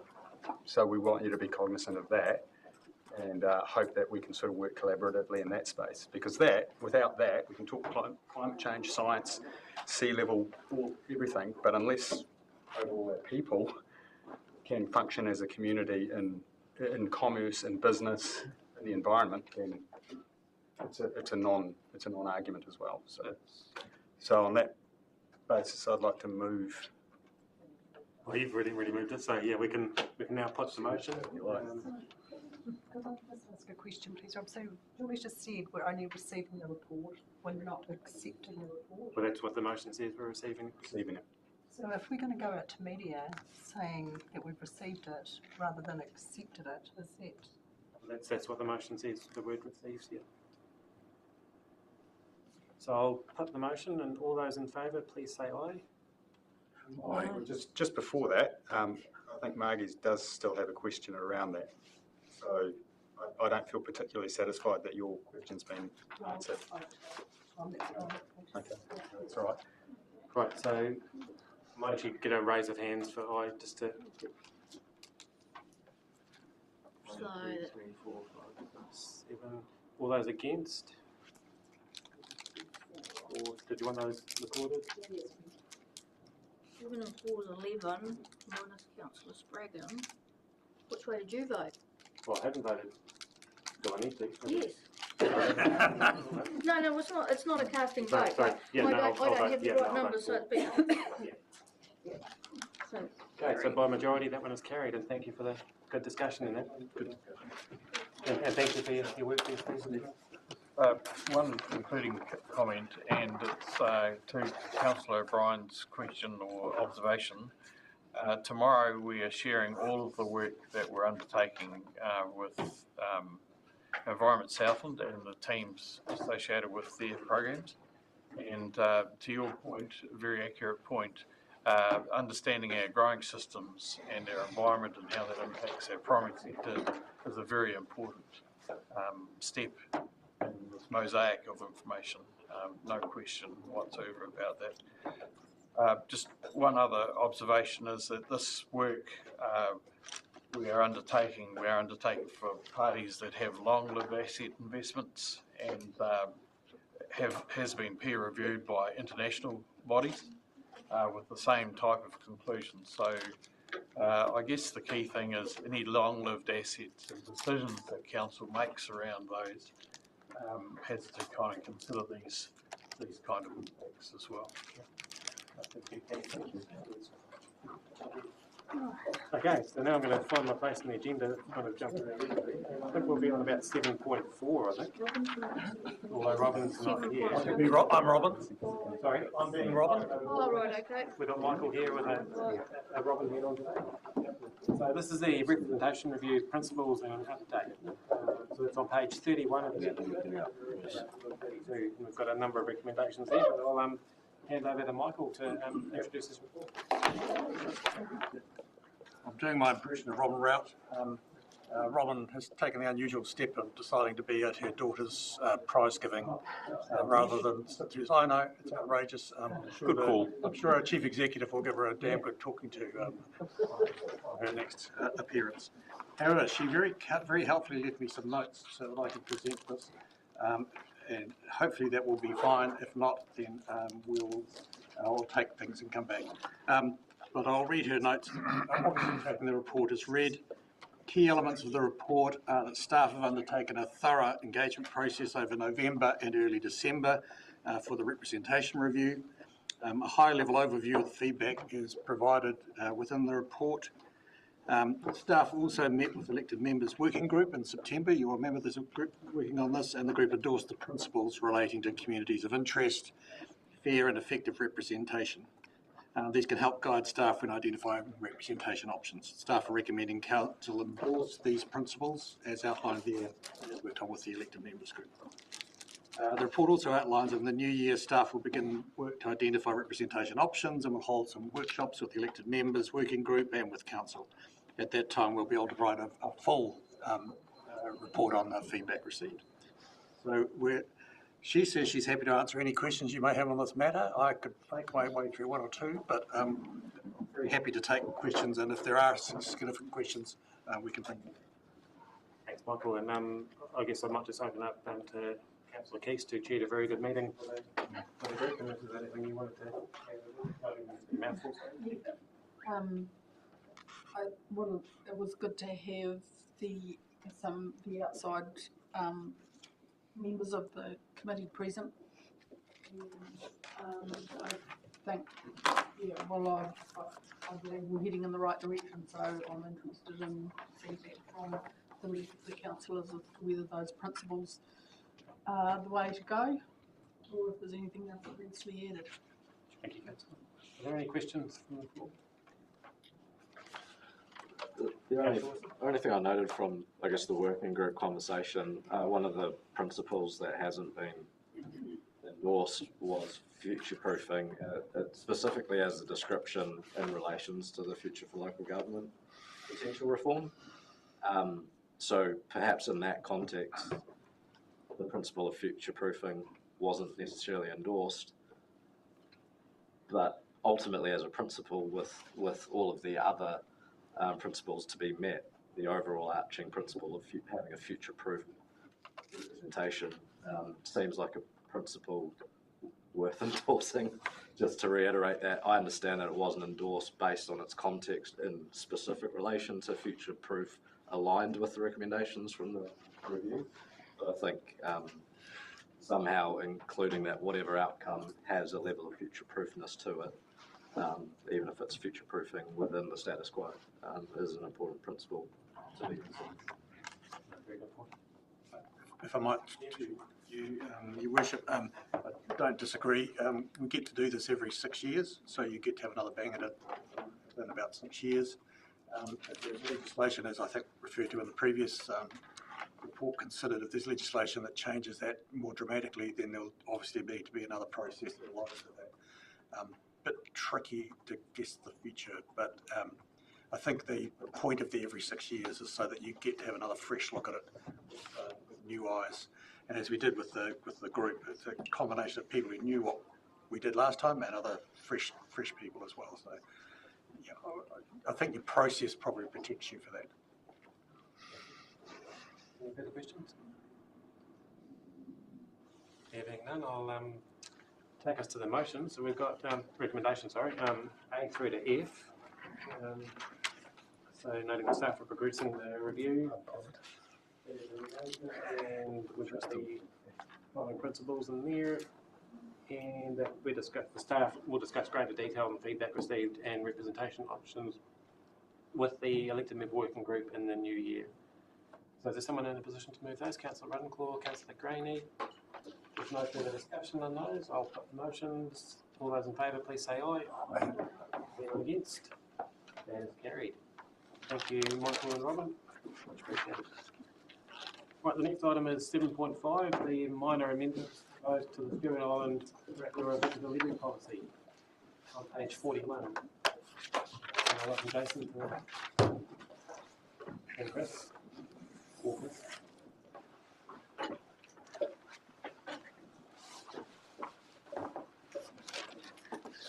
Thank you.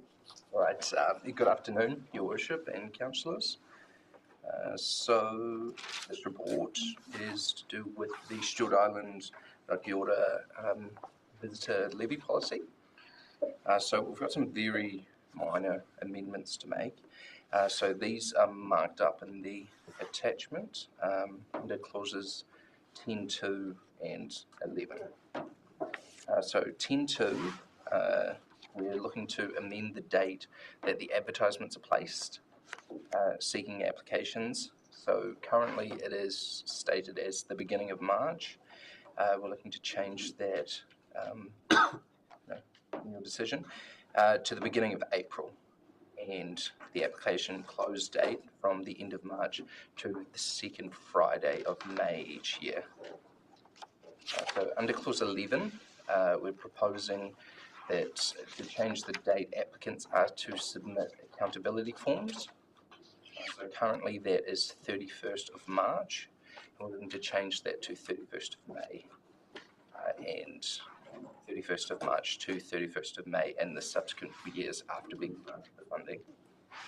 So the proposal of these amendments reflect the feedback provided to staff from the Community Board and the subcommittee. They believe that the date for the levy application should be later in the year than the policy currently provides for. So there's two options for council consideration on page 44 and 45 of the report. So these are to, as the amendments, or to propose an third around. So the main advantages of these changes are that residents won't have to submit their applications during their local busy season. The Stewart Island Community Board can consider the projects it wants to seek levy funding for, closer to when they would begin. So currently they have to consider these at their first meeting of the year. And further, this will ease the time frame for staff to prepare the reports to the Community Board for these projects.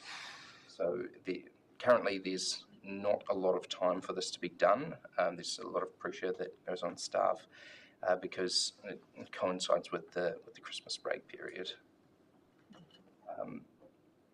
The gap between making an application and being informed of the decision will be more appropriate with these amendments.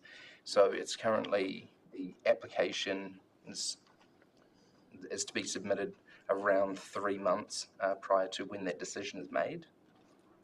So looking to align the advertisement application process up with the subcommittee meeting schedule. I think to summarise, this brings it more into line with the rhythms of life on Rakiura, and works better for the people who need to make these decisions, and we're just looking for council to allow us to do that on their behalf. Makes good sense. Have you got any questions, Councillor Gray? Thank you, Your Worship. Yep, I totally endorse this. I know exactly what it's like to be head down in a busy season, and so definitely support a moving policy. I guess my one question is just if there are any impacts on the other end in terms of just being clear whether there are any requirements to do to get things through the council structures prior to the end of a financial year. Do you want me to respond to that? Yeah, that's probably best for you, Karen. Thank you. Yes, there is. We've talked really closely with Finance about this, and we also talked to the Allocation Committee about it, and we don't see that there's any issue at all. Okay. Yeah. Thank you. Good question. Any questions? Are you happy to move based on that, Councillor? Yes. Yes. Do you have a seconder? Councillor Fraser? All those in favour, please say aye. Anyone against? That's carried. Next thing. I believe you'll be staying put for the next item, which is 7.6, the draft elected members' remuneration and reimbursement policy on page 61 of your agenda. And back to you, Jason. All right, thank you, Your Worship. So this report is proposing a draft elected members' remuneration and reimbursement policy. So what this draft is it incorporates the feedback from the council workshop that was on October 25th. So we've got attached to the report is both the draft policy and the current policy. So just a little quick background, Remuneration Authority, they set the remuneration for elected members. For each local authority, they set the rules for reimbursement of costs, and these are issued annually in line with Council's financial year, and the issuing of these is pursuant to the Local Government Act and the Remuneration Authority Act. So there are some discretion, as we discussed at the workshop, around some of these allowances. They must be within the limits set by the Remuneration Authority. So a few changes that we're looking to make is just the draft policy, if adopted, this will reflect the current determination and outline how Council applies this framework for its elected members. So on page 62 and 63, that outlined proposed changes. So the first one is just an update to the remuneration rates as set out in the determination and the proposed changes. The first two are under the mileage allowance section. So the first will be to remove the words required or invited by council, as this is not a requirement under the applicable legislation for mileage claims, and a clarification for eligibility for travel out of the local authority area. So in the beginning of the of the policy under the background section. There's just additional explanation as we discussed at the workshop. Where the stated policy reimbursement total falls outside of the range specified in the determination. And the last proposed change is removing the ability for elected members to be reimbursed for purchases. So, two options for you on page 64 to adopt the draft policy, or option 2 is to suggest an alternative approach. So just a question for me, and probably because it's late in the day, but does the draft policy then become the final policy if we adopt it?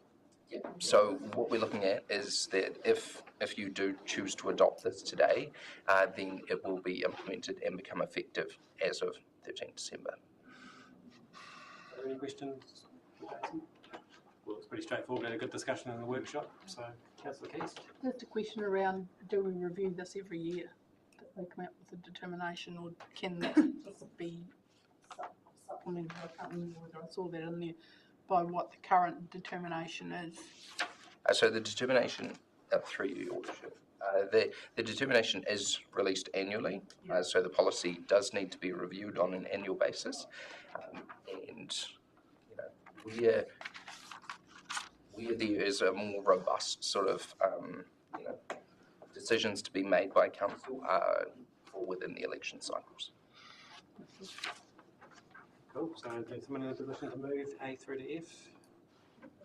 Councillor Raincourt, seconder, Councillor Keast.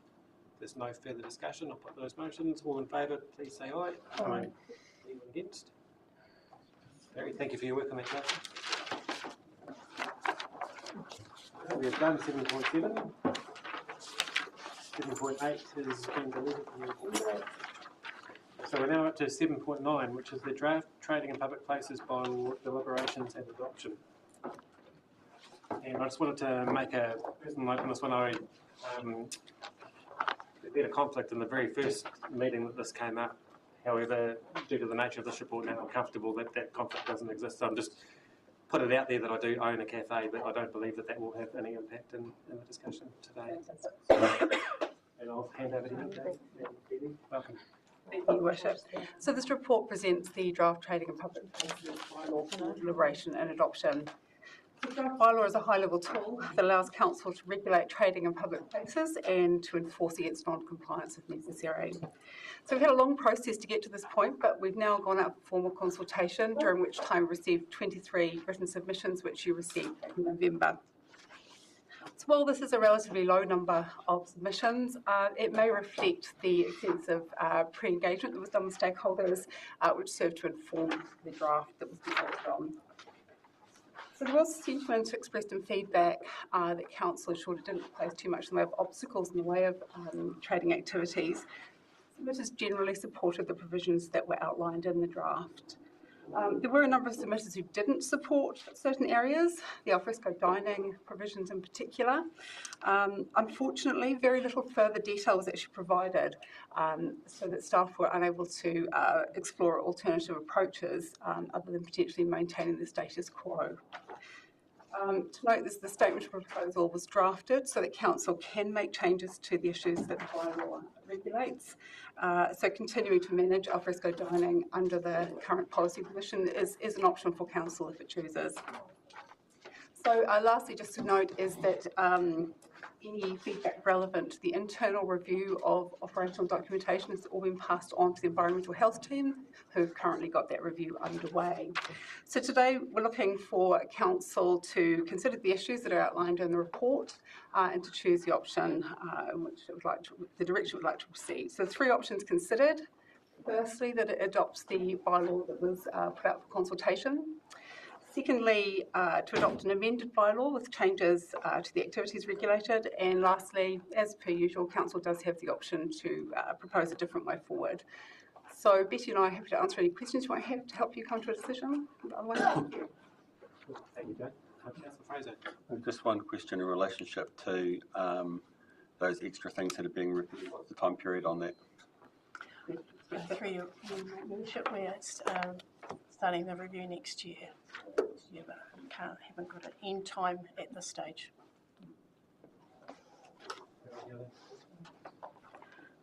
I see the matter of fees was raised as a matter for review as well, and that's good. I just think we need to be mindful of what fees established businesses are paying, and one's not subsidising the other, as it were. So did you want to get some further information on? Oh, no, well, sorry, I'm just raising it as a point. Thank you through you, Your Worship. Licence fees is part of the internal review. At the moment, the fees cover the processing of applications and monitoring compliance. That's certainly not something that generates council a lot of money, but it will certainly be part of that internal review to ensure that they are appropriate. Councillor Benson. Thank you, Bishop. We did have one submitter talking about the hours of operation, and that will be part of the internal review. So, if possible, could that internal review be completed before the winter so a decision could be made around the operation of those within reasonable hours to allow for people driving home in the dark? Yes, through Your Worship, I think this is certainly something that's been very evident throughout this review process, is that getting those conditions, operational conditions, appropriate for the district.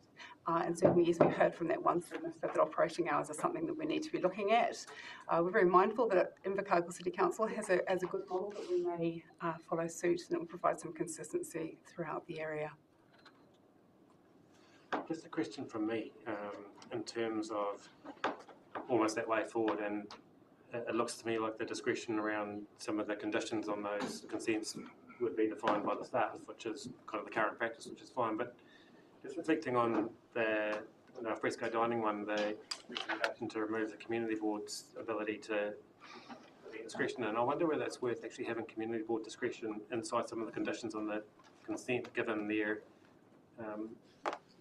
closeness to what's sort of going on, and that would have to get, I guess, speed up the process and make sure that it's relevant to the context of the environment that they're operating in. Yes, thank you. I think it's a very good question. Community boards, I think, are going to be key to ensuring that we get this right going forward. One of the main stakeholders, ensuring that they're happy, we're listening to their suggestions that they've given to date, and certainly going forward, they're going to be some of the key groups that are spoken to in terms of ensuring that we get it right moving forward. So does that include when a consent is applied for, when the community board get approached for comment? Yes, they are part of that decision-making process, but Betty, please correct me if I'm wrong, I believe that the final decision actually sits within your team. That's for the alfresco dining. Councillor Taylor? Thank you, Rob. Is the consent process flexible enough to take an individual, like the one Darren mentioned, that wants to work later? So is it just a generic consent across all of them, or can you be a bit more specific with the people that are applying for these consents? That would be, apologies, can you repeat that again? Just how flexible is the consent process about, allowing somebody, the one that Darren was talking about, that wants to work later at night, but may not necessarily fit someone else doing it somewhere else, Through Your Worship, I think under the bylaw we've got very general conditions that will apply across all activities throughout the district. Where the operational conditions will come in, there will be some flexibility to ensure that community boards have the flexibility within their region. I think proximity is a key area that we'll be thinking about that may vary across the district. In terms of operating hours, I would imagine, and this is obviously work that is still ahead, hasn't been completed yet, but I'd say that it's more likely to have a one-off daylight hours, with the exception throughout winter where you can have an extension. There's more likely that there'll probably be a general condition placed on that, but then individual operators can choose to utilise or not. That's certainly how we've approached it to date, but obviously that is work that's still ahead of us to actually look at the detail of those operational conditions. I think it'll be important for a community board to be able to add or remove conditions in relation to the specific nature of the consent in there. My point is more that as long as there's some flexibility amongst the process that suits the people that are applying. Councillor Wilson? Yeah, just want to back that up. I was a bit confused reading the attachments. I read something referring to area engineer or community board or CDA. subcommittee being able to essentially make different determinations. Then I realised I was reading the old policy. So it's what stuck out to me with conversations from members of the community board, particularly out in Ardlassa, of just acknowledging that what they might want in, say, Waikaia isn't necessarily the same as what's wanted in Winton or Te Anau, so making sure that there's a bit of community autonomy available. And I don't know if that's in there, so I'm not overly comfortable currently if this is adoption at this level. Well, I was going to suggest that we actually put it into the recommendations that going forward, that's incorporated into the report. Through your worship, just going back to engaging with community boards throughout this process, and I acknowledge what Rob Scott's saying in terms of maybe helping to streamline processes with applications for resource consents. Do you see any risks associated with doing that with regards to, say, some unconscious biases or levels of objectivity within certain community boards? Are there any risks associated with that you can see based on the small communities that we have and the interconnectedness that we have? Are there any risks, or do you think we're pretty much? Through your worship, yes, I think it's very good. It's a very valid point, and it's something that would certainly have to be considered when we're looking at how this process is going to roll out, because we do have a very varied district with different levels of service required in different areas, and so we're going to be very mindful of making sure that individual needs are heard, but also providing some consistency. So it's going to be a balance to ensure that we provide a fair and equitable process for each applicant and for each community board area. That is something that we will have to keep front of mind. Just to give you some context on that, Councillor, back in 2013 when this last came up, there were two, when I was on the Lumsden Community Board there were two of us that had essentially a conflict of interest, and we left the building while it was made. So the same provisions that we've got at council would apply to community board, and the same conflicts of interests should apply. So that should apply that degree of protection. Yeah. Cool. Any further questions? We've got a good suite of recommendations here, so I might take A through to H as a chunk. If someone is in a position to move A through to H. Councillor Ravenclaw. And a seconder for that too, please. Councillor Keast. And then we're going to look at I, where we're resolving to adopt the draft bylaw or adopt an amended draft bylaw, including the following change. Part 2, alfresco dining, all provisions to be removed from the draft bylaw and the activity continue to be administered by the current alfresco dining policy 2015. Or we propose a different way forward. So what is the appetite for I? Are we going to adopt the draft bylaw as it stands, or did we want to? So just for clarification, yeah, between 1 and 2, what's the difference? So, through your worship, the feedback in submissions, we had a fairly equal weighting when it came to the alfresco dining provisions between those who supported them and those who were either uncertain or did not support them. So we have an opportunity here, if you choose, you can continue administering alfresco dining separately to the bylaw. It doesn't give you any tool to enforce non-compliance, but it is how we have managed the activity to date. What I would like to suggest is, of those submitters who answered either no or unsure, I think only one actually had provided us with a reason that they didn't choose to endorse the provisions that we'd put in there. So there was very little for us to actually provide as an alternative option for you other than to maintain the status quo. You have that as an ability if you would like to repeat the process as it is. I'm just happy to go with option 1, which notes for addressing the matter that council proceed and adopt the draft bylaw to be out for consultation and revoke the alfresco dining policy. Do we have a seconder for that one? Yeah, Sorry? So we're going. We're going with I1. Yep.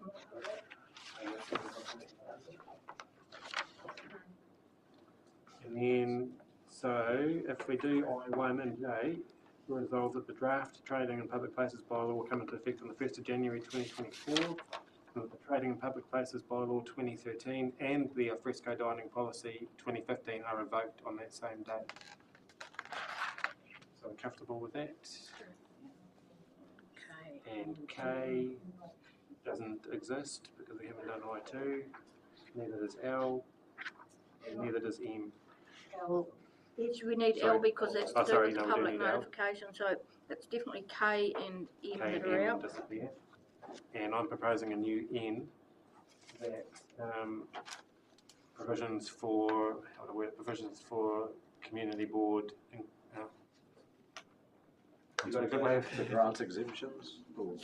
community board to feed into the process of resource consent and have the ability to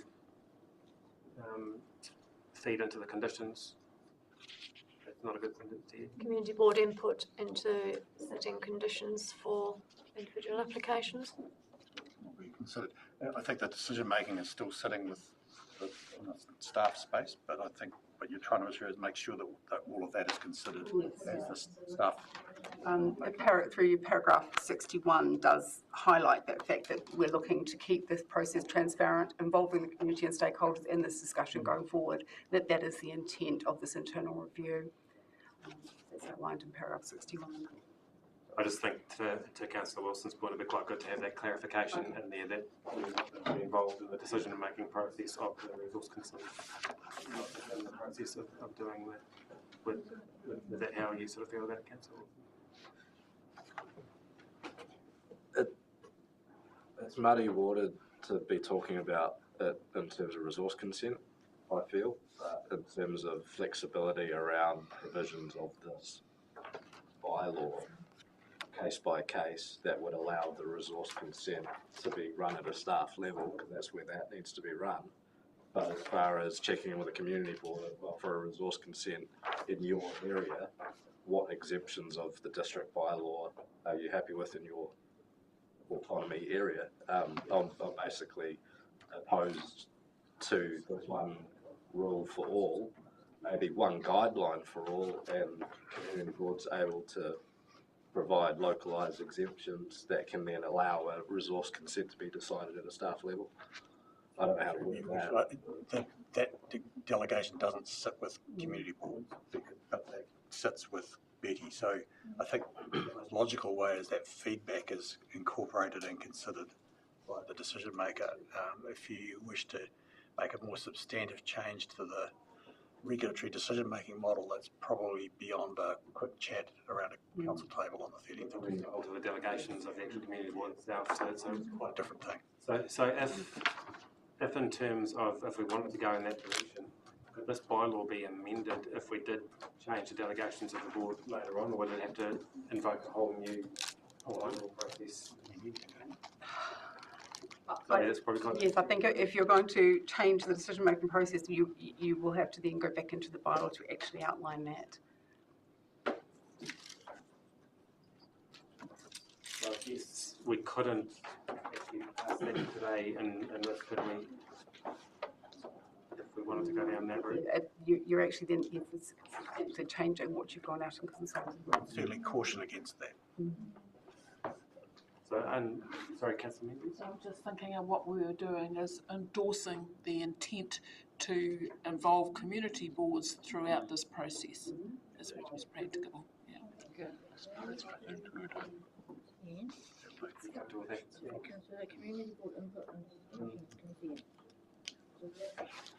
what have you got there? Agree to consider, agree to the intent to consider community board input into the granting of consents for trading in public places. What I mentioned was endorse. We need to be very careful about the regulatory role here. So I just wanted, what I was indicating that was endorse the intent to involve community boards in the process as far as practicable. Which allows process of setting conditions in the consent as far as practicable. I think that's The condition setting, not trying to say. That's right. It's not just about talking to them in general, it's about when these come up, good to know what the community board thought about this particular. Without bringing it and pulling it into the bylaw decision making, which is what you're being asked to do today. Endorse the intent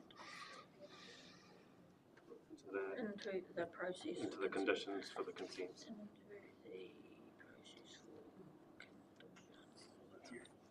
Just agree to include.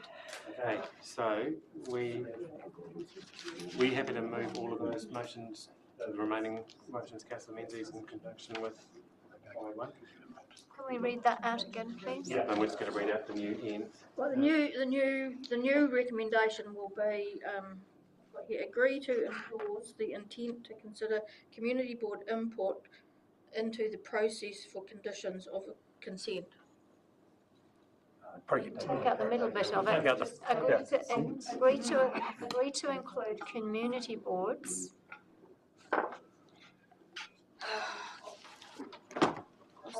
Agree to include community board input. And consents into it. Yeah, Does someone else want to write this down, because I am so confused.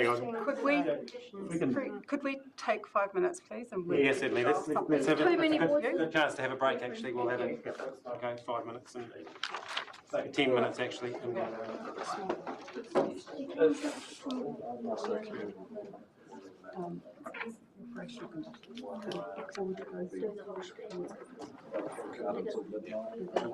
that is legally required, so we're just going to make sure we don't blur those lines, which is what the team have been carefully crafting our motion towards. So we've got our new N now, which For a moment, I need to jot down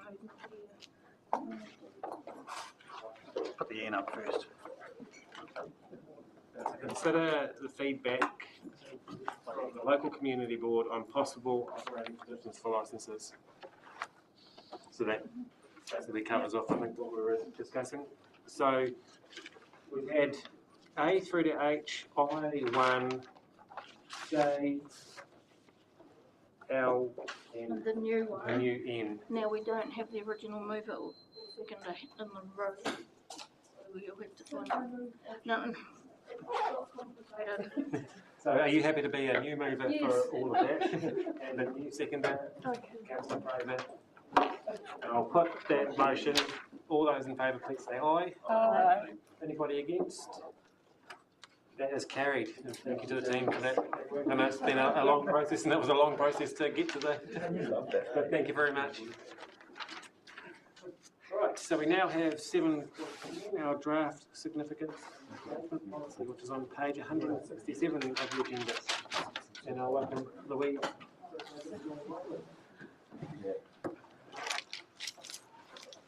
Haven't done this since the last long-term plan. No. Right. Thank you. I will take the report as read, but just highlight the changes from the previous policy and the purpose, which is to present the draft significance and engagement policy to you and ask for it to be included in the engagement going forward on the long-term plan. The key changes in this policy from the previous one I've listed them as 5 different changes. The first one is introducing a set of questions to assess how significant a matter is, including ones on the impact on Maori and the effect on climate change. Number 2 is focusing the significance criteria assessment on the nature of the impact rather than the quantum of the impact. Number 3 is creating categories of significance and explaining what they mean and how they relate to the levels of engagement. 4 is enlarging the section on engaging with iwi or hapu. And number 5 is the set of tables in the appendices that set out examples and clarity around significance and the levels of significance and what engagement relates to those different levels. I would like to highlight now that council at any time can decide to do more or less engagement than what might be in those tables, but these are just examples of how it might run, generally speaking. There are questions and elements that can be asked about whether more engagement is needed based on how many people it's affecting, even if it might be a slightly less significant issue, but if it's across the district, then that's a consideration that needs to be made. Staff are recommending this draft be consulted on as part of the long-term plan consultation process. In the consultation document, there will be a section on policies, and this will be included in that for any feedback that the general public wishes to give. Louise? Louise? We got any questions, Councillor Menzies? Thank you, Bishop. Are you thinking that with this change of approach towards determining significance, that there'll be a lot more matters coming through assessed at a different level?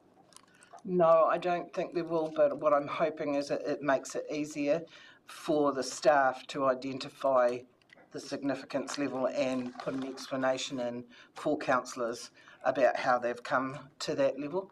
I think already staff are, and alongside the management team, look at the significance levels as, every time that decision is made. But I do think not the whole reason, but some of the reasons why the changes have been made are to make it easier for staff to identify that level. It also makes it easier for a councillor to understand why, when one's thinking this matter is quite significant, what the questions are in approaching it. And that's hopefully used in the explanation in the report about how staff have come to that level of significance. It could be included in the induction for new councillors as well, because I think it's quite a good go-to. Yep. Took a while to get my head around the question. For you, Your Worship, not a question, but I just thought it's actually good to see the collaboration with other councils for this, rather than trying to reinvent the wheel, and I think that's to be commended. Through you, Your Worship, I've been in local government for a long time. The cooperation and sharing of staff at local government level has always been a feature of local government that often goes unnoticed. We also participate and offer as well as receive. So. Cool. So if there's no further discussion, noting the irony of B determines that it's not significant. Is someone in a position to move? Councillor Menzies, do we have a seconder? Councillor Boperoy. All those in favour, please say aye. Aye. Carried. Thank you. Thank you, Louise. Right. 7:11. I'm on triple time now. The code of practice. So this is on page 201 of your agenda. And yes, this is for the district plan change that's previously been to our council for the combined shared code of practice with LCC, and need to make some changes. So I'll hand over. Look, a very brief introduction to this. We'll take the paper as read. The council embarked on a district plan change to embed the code of practice within our documents. The process threw up a couple of issues. One is that the way we were doing it wasn't particularly enforceable. We wouldn't be able to do it that way. I think that probably the more telling thing is that the inclusion of the words, I can't remember what is it, of subsequent words, applicable successors. You can't do that. You can't put into you can't put that in as agreeing to something that you don't actually do as ahead of yourself. So we had a look at what we then should do about it. There is no real rush for us to do this, and that the bylaw continues until 2025. We're already going to have to pause to make a better link up with Taumarama in terms of their input into this piece of work. We have the existing bylaw can continue to operate quite successfully. It's not a problem, and our recommendation is that we end this particular process and we do a more thorough one that picks up all of this, give a more complete picture. We'll end up in a much better place by withdrawing this and doing another one than by mucking about with this one, to be blunt. Thank you, much appreciated. Are there any questions from the floor? Councillor Wilson? I'm just trying to refresh my memory on what this process was done in conjunction with was it ICC was, their bylaw was coming up for renewal. So, which was because of the Code of practice is shared, isn't it? Yeah. Yes, we share the code of practice with ICC, that's the same. Their process up to. Well, the idea is have a common code of practice and replace both by law, ICC and all by law. And they were in a hurry, not us. The process is under the local government act. There is an advice for a panel to replace the bylaw by the code of practice. That is okay. The code of practice is a good document, it's there. However, to implement the code of practice, we have to do a plan change because we'll be part of the district plan now. Okay, it's not a bylaw anymore. That is proposed. Will be part of the district plan. So that is why we need a plan change. So the situation is we need to improve now the old district plan to fully implement the code of practice. So they are two separate processes. One under the local government act that is pretty much finished. The advice is there. It's good. We have a good document at the code of practice, but now we are running the RMA process to implement the new code of practice into the district plan. So that is what we are running now. So is the existing code of practice, that work that got done, being implemented by ICC as a replacement bylaw? If we in the future implement the code of practice, yes, will be the same document. But ICC have already done that. I will not respond by ICC. I prefer to just focus on Southland District Council, but yes, it's the joint process. Because my memory from it was that it cost SDC about $60,000 to get that code of practice work done. I can't recall whether ICC were contributing that work. For the code of practice that we can't implement into our district plan, and we need to start from scratch again with a fresh 70,000. What happens with that? I think the code of practice is fine. We're not redoing the code of practice. This is just the process of district plan change. It's a fairly lengthy, laborious, and often expensive business. So it's the money. The next thing is around. It's really just doing that district plan change that you need.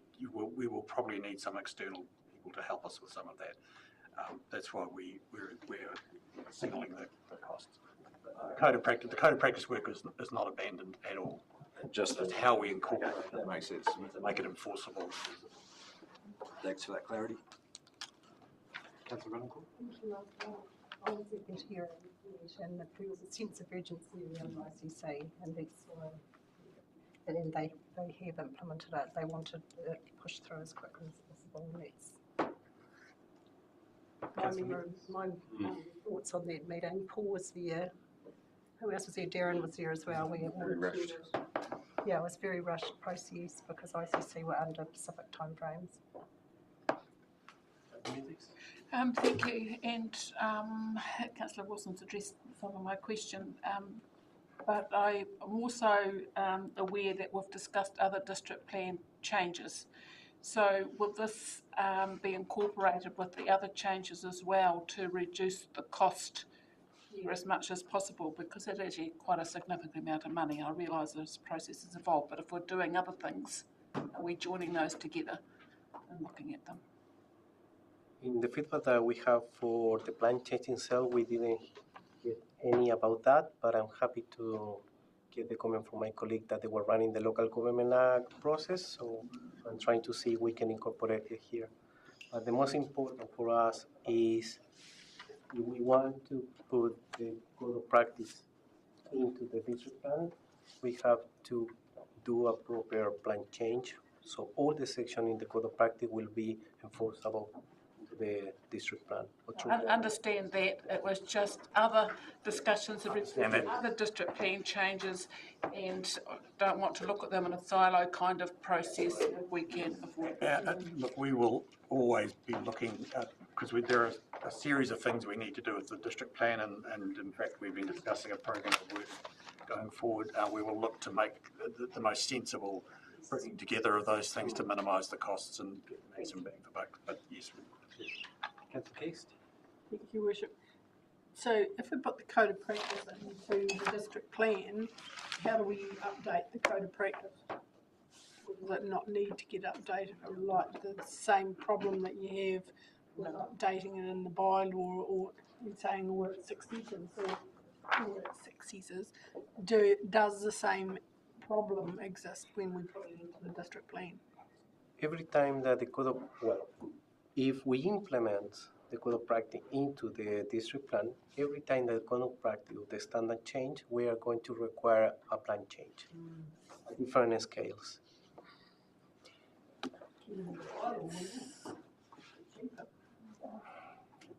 It's just the way the world is. And if you think about the purpose of a district plan, which is to give certainty for people going forward, it's not something that you would want to be able to change rapidly.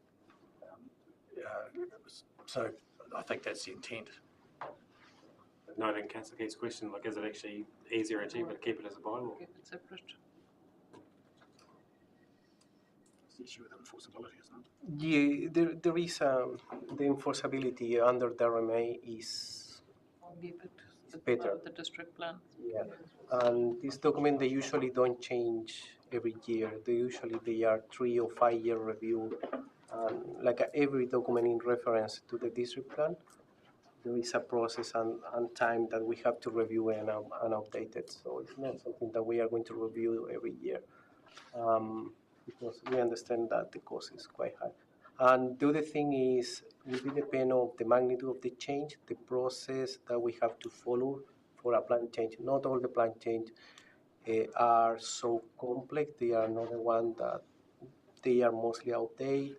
But yeah, will be every time that the code of practice change, we are going to require a plan change at different scale depending on the change.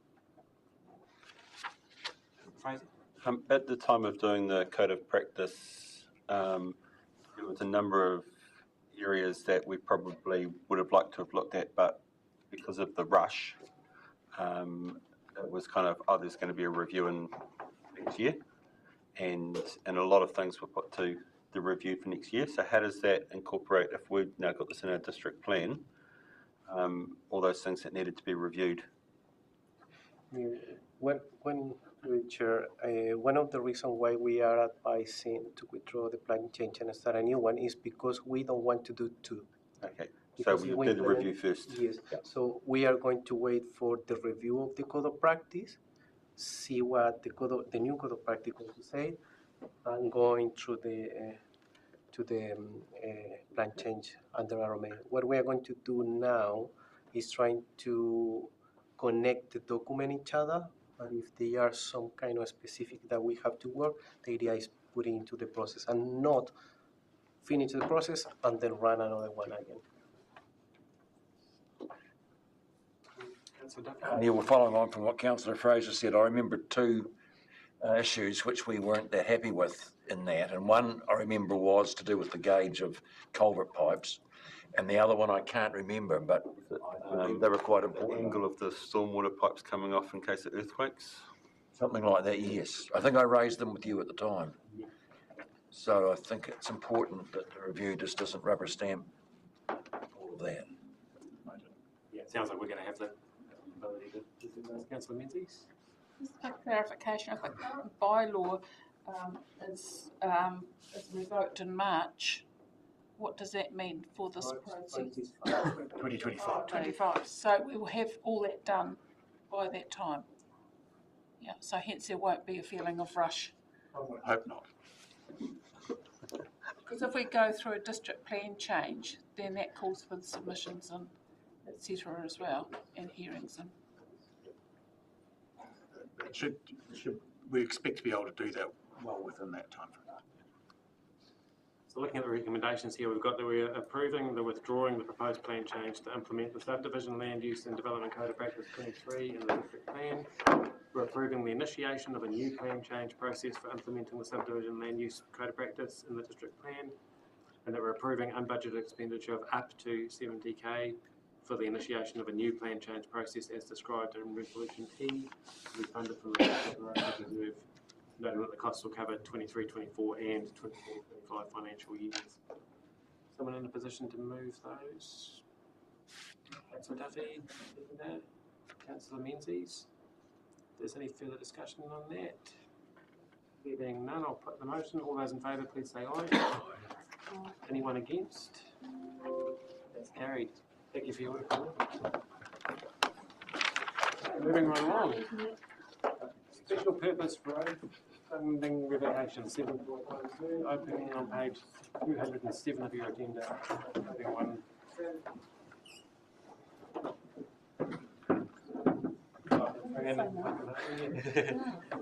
We've just decided we're going to say no, so like This one wasn't quite good. Yeah. Thank you, Worship. Good afternoon, councillors. So I'll largely take the report as being read, but we'll highlight maybe a few points just around, I suppose, special purpose roads. We've got two of them as highlighted in the report. I suppose out of the two, the Lower Hollyford is probably the one of more concern, considering the terrain and topography and the risk associated with it. As advised in the report, Wakatai undertake, New Zealand Transport Agency undertake a review. Part of that review is looking at our standard funding assistance rate, the other looking at the special purpose roads, and the board have made the decision to revoke the SPR status as of 1st of July 2024, and that's the case for a number of SPRs that remain around the country. But it should be noted there are one or two that has not occurred to.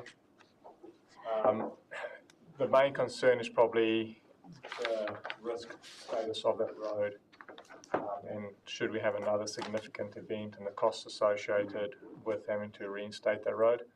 Obviously, it's difficult to predict the scale and size of what that event may be. It might be quite minor in nature, $50,000 or $20,000 type event, up to a $2+ million event is what we experienced in 2020. The paper really seeks to highlight this change in funding, the impact on a day-to-day maintenance point of view from a funding point of view, but also the risks associated with the ongoing or potential risks associated with retaining that road in its current shape and form.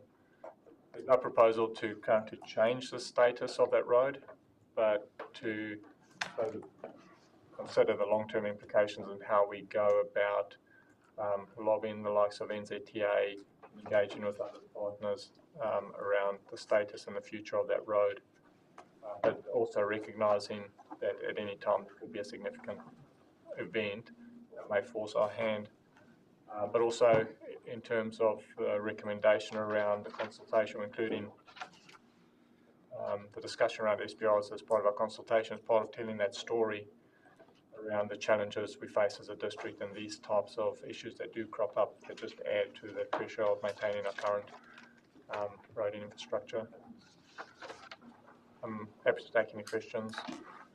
Thanks, Hartley. And I think we all know, I think we're all going to say the same thing, but we all know that the shortfall in what we produce for our roading, and we get back, and this is a prime example of that shortfall, and they're kind of using that against us. And I think it's a no-brainer from our point of view to actually say to them, well, actually, this is a road of national significance for a start, given that, and I'm talking about the Lower Hollyford one in particular, and we're already getting short funded in our roading network as it is, and this is almost kicking us while we're down. So I think we really need to, and I'd almost want to change or add a new recommendation, and rather than continue to lobby strongly, that we actually make a motion from the council today that we strongly disagree with this, and that myself and Cameron write to them with that strong feeling of council in there. But I'll open the floor to any questions, Councillor Probably. Yeah, through you, Worship, and I guess just carrying on from His Worship's comments on the executive summary number 3, it says Kotahi reviews and confirms funding assistance. As part of the review, it's confirmed the council's FAR to 55% for 24 to 27. So that, I just want confirmation that that is the case. There has not been any change with regard to that. But also, as you've said, as far as a strategic asset is concerned with the Hollyford or the Chaslands highway, we're aware at the moment that Northland is bidding with Waka Kotahi for $160 million for their roading network. So I just want to know, and I'm asking you to predict the future, unfortunately, but from 2027 onwards, these risks are still going to be present. Correct. And that continued lobbying to be able to say, well, we're putting this work in, putting this effort in, and we get some guarantees into the future that that's going to continue from Waka Kotahi in particular. So, yeah, unfortunately, I suppose the future of funding and that percentage, because it gets reviewed every 3 years in line with the National Land Transport Program, there's no guarantees, unfortunately, around that. They will give indications, potentially, but we've seen that with our neighbouring authorities as well, that can change. So the measures associated with that road in particular, because that's quite an odd one, isn't it? Correct. Are the measures around sort of numbers of vehicle movements, or what's the overall, or is it the overall value in terms of the area that people are going into, or are there a number of things? So when they're looking at the funding assistance rate, it's the district as a whole, and there's metrics that they take from the district as a whole, not the individual road. So things like deprivation index, total length of kilometres that you have to maintain. Those are some of the factors that take into account what a relative council's funding assistance rate is. So it's not just a one-off specific road. So just further to that, that's what makes the Lower Hollyford, I suppose, quite unique in terms of we don't have any directly adjacent residents or dwellings, unlike a lot of the other sections of our network. It is in the middle of the national park and provides access accordingly. So it is really a bit of an oddball from that point of view. And as highlighted in the report, our next closest local road is Sinclair Road, which is just outside of town now. So you've got this 80-kilometre, or to get to the next road. So we have these special purpose roads. We have a list of special purpose roads and their relative values accordingly, and then we have to allocate so much funding from not only a ratepayer base but also other funds. So we basically just have to prioritise which roads they are. Yeah, correct. So we would look at it from a priority point of view, just like any of our other roads, and where does it sit from a priority point of view for maintenance, how often it gets graded, how often the signs would perform at our standard. We'd have to more, because it's coming under our share of funding now, not 100% funded, obviously then assess it more closely on the network needs as a whole,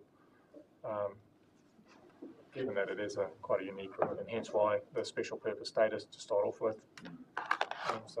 Recognising, I suppose, or originally recognising that special purpose status.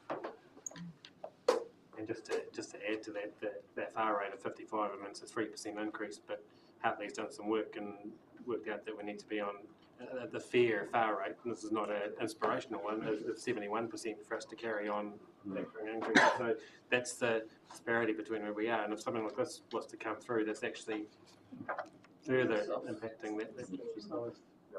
Councillor Keys.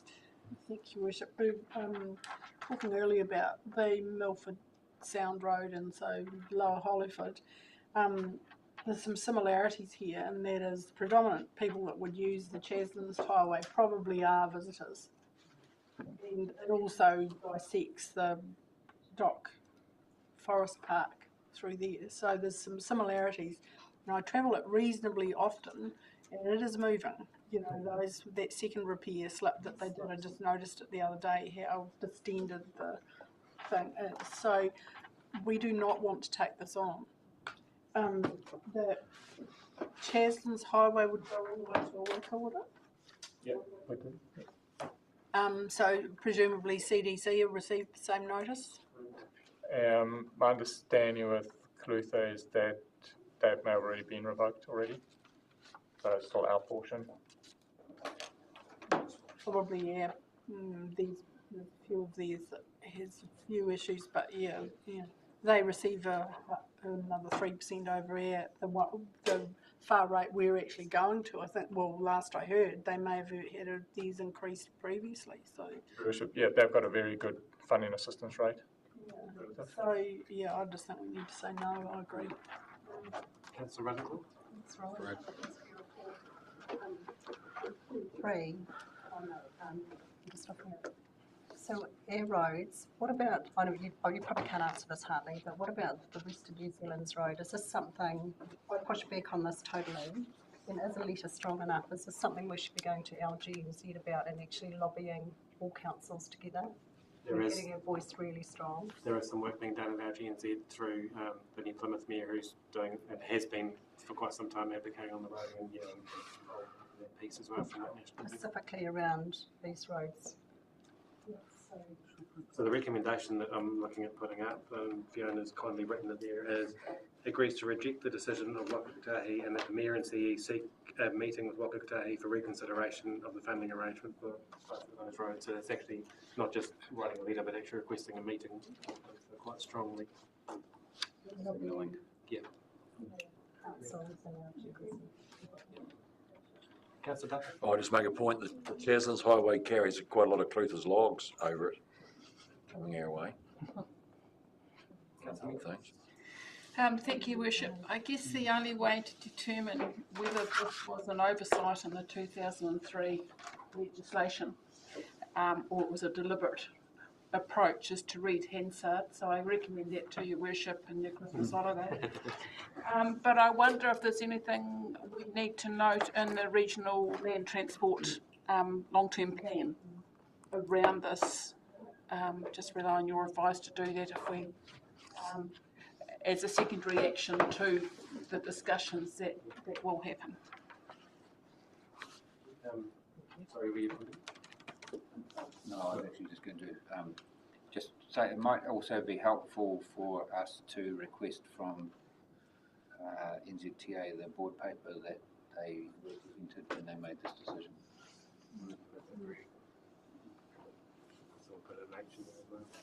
Councillor Chamberlain.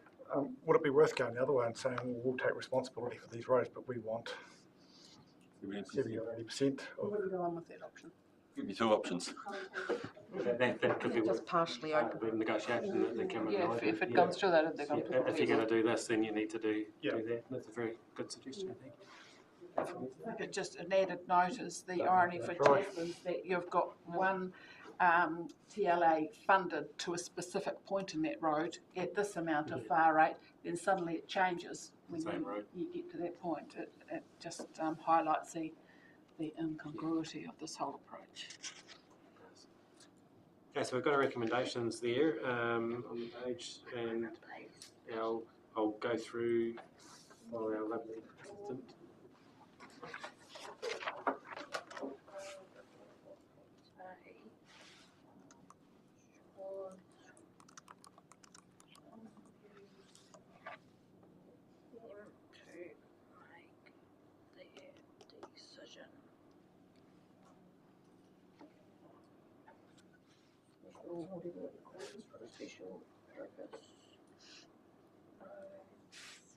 Cool, rather than me trying to read your handwriting, would you mind reading it?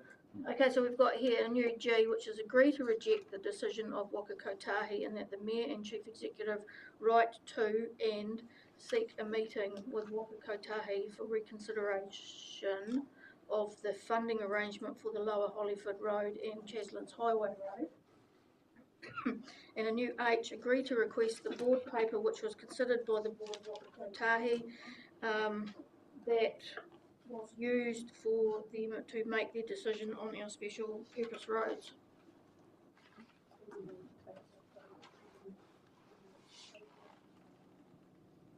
Well, are we going to incorporate it in our long-term plan consultation? Is that part of the process that's necessary to then incorporate it? Is that all? I suppose maybe a minor amendment to that is consultation story.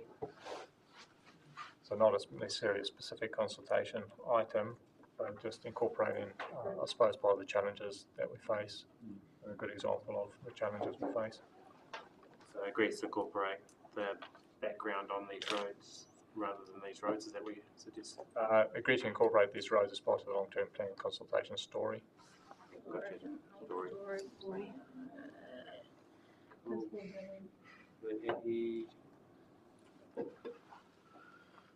Well, I guess he's dependent of if it goes through. I mean, if we're rejecting it, then we aren't necessarily going to actually do that until we get the outcome. So are we determining the outcome by having E in there? Is the question. So do we not have E for now? Would that have any impact if we didn't have that? Does that impact your team at all by not having that in there? I'd say in the short, probably trying to predict a bit of the future and trying to be proactive around, well, what is the stance we want to take, because at any point we could have a major event. Yeah. But also, what do we do in the interim? Because if 1 July comes around, what is the intent then? So having the direction there is handy. Yeah, it would be handy to have that direction. So are we comfortable with that? Agree to an interim approach. Bearing in mind the discussions. When the discussions come back to us, we'll then be making a decision. So I agree in the interim to limit the maintenance. Sorry, just clarify, when does it come to us? So the road's ours, but the funding changes on 1 July. 1 July. So we want to increase the maintenance now. Well, we want to make sure it's as good as possible. We don't want to limit it until 1 July. I agree. We limit it. We could be pulling something back From 1 So it's from 1 July. From 1 July we want to limit it, not before. So we're just changing E to agree in the interim dependent on the outcome of the new G to limit the maintenance activity. Blah, blah, blah, blah, blah. From 1 July. From 1 July. Okay, so agree. So we get it to come back to us after the discussions. Yeah.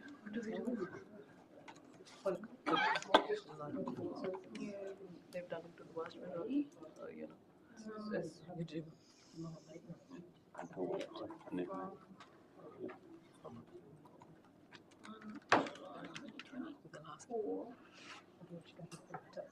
To limit.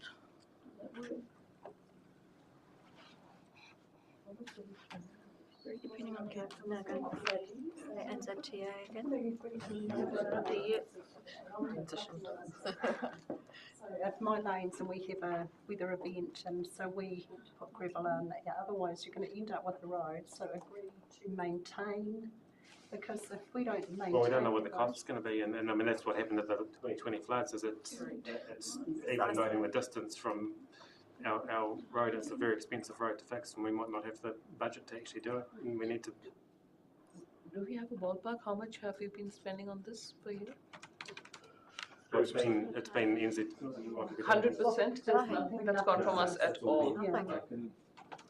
And that back in 2020, that was one of the outcomes from that flood, that we wouldn't be able to actually sustain that road, and that road would be cut off. And from, I'm still actually unclear. I can follow up with the Royal Hollyford Trust, but I don't think they were ever intending to reinstate the Guns Camp anyway. So there was a section of that road that was never going to be reinstated. They were actually even looking. But I think the thing as well to note is that state of emergency gives us sort of, there are different powers and funding available, but as soon as you're out of that time frame, that's probably not totally reflected in here, but it's worth noting that the reinstatement of this road took an awful long time to actually even get underway.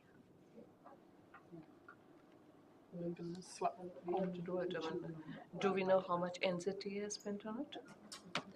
It says 5 million over 10 years, but So I'm has just been. wondering if it's That comes on us. Doesn't need to be there if you're having that discussion. Good, agree to limit. 3 million.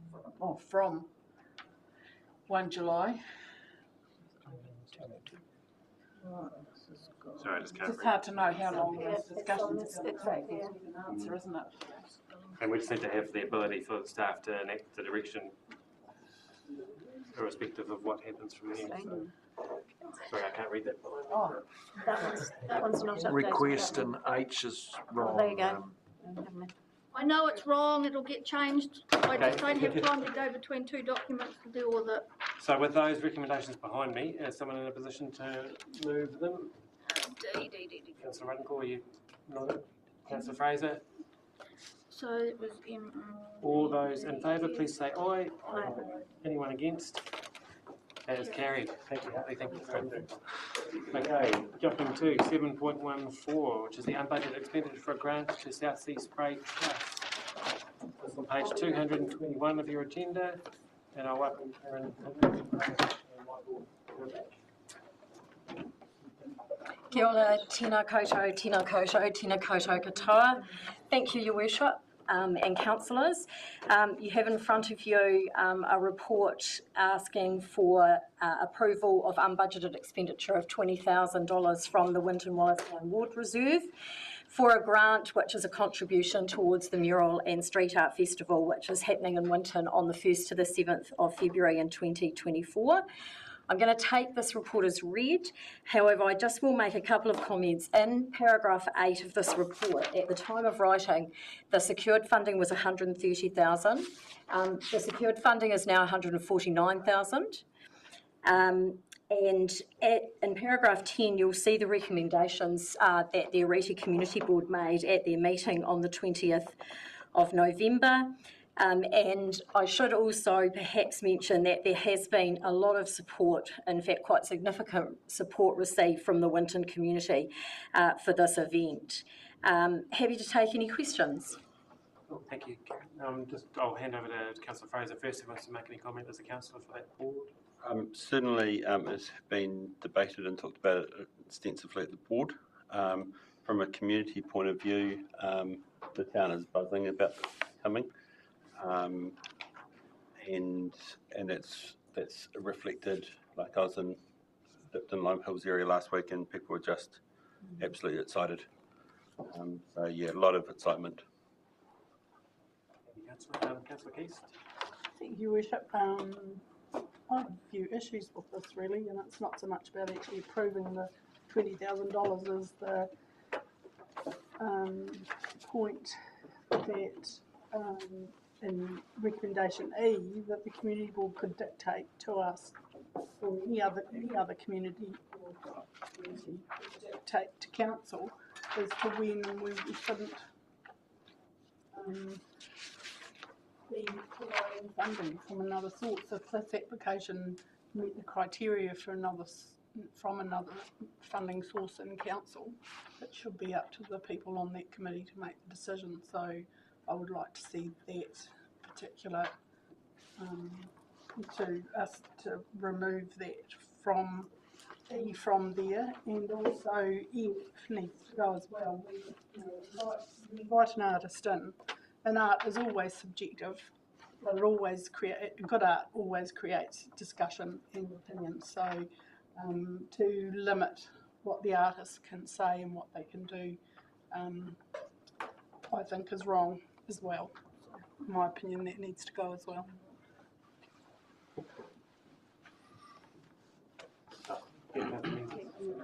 Just for clarification, we can agree to disagree, so it may be that the motion that it stays there, but the thing. Yeah. That's what we were just discussing. Are there any further questions on this? Councillor O'Brien. Thank you for the report, Karen. And yeah, my question was going to be the point number F that you just spoke about. And I understand that at the community board, this came to the wire and took a casting vote from the chair. Was that right? For this particular motion. Now, how will we ensure as a council that, because I actually, in contrastively, I do agree that there should be, just ensuring that the murals are not graffiti and any portraits are of local people, I do agree with that. But how do we ensure that when it comes to artistic license and, us doing that, how will we as a council, once the paintbrush is on, it's on. So I thought either this should have been resolved at the community board level, it shouldn't have come to us, because it's almost now putting the responsibility on us to ensure that.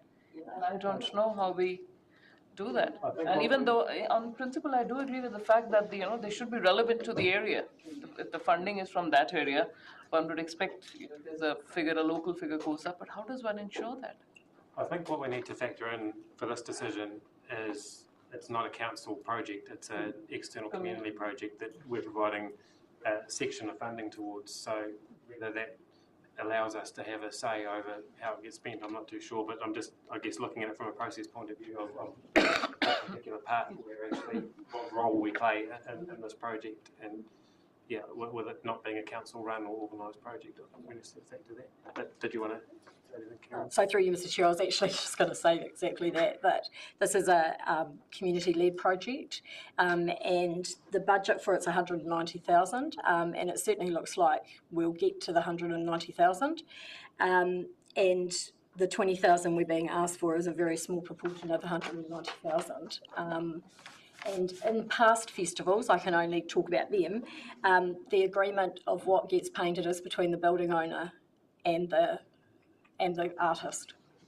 I'm not saying that that's what should happen here. I'm just saying in past festivals, that's what's happened. The building owner agrees with the artist what they're going to want on their building. Any further questions? Oh, yeah, through you, Your Worship. So I guess going back to Julie's comment around art being in the eye of the beholder, is there inconsistency with that with regards to potentially contracting 3 of the artists who are celebrated for their particular discipline in graffiti art, and then having that conversation with the building owner, and then saying, well, we've contracted these guys, but it says in here that graffiti murals are to be avoided. So is there inconsistency there? Well, through you, Mr Chair, I guess if I was sitting in South Sea Sprays Trust's shoes, I would say, well, if you're going to put a tag on it, I may not want to have your $20,000. I don't know. I guess just in terms of that question, Councillor, as well, it's looking at if a building in a town was wanting to paint their building, they're not going to come to council to ask what they can paint on their building. I think it's that kind of individual property rights, I guess, in that. And unless the council building was being painted, and they have a say in that, but I respect the rights of the owners to have a say in there. It seems to me like the community board either needs to liaise with this buildings owner there or whatever, but there's no way that we can ensure that.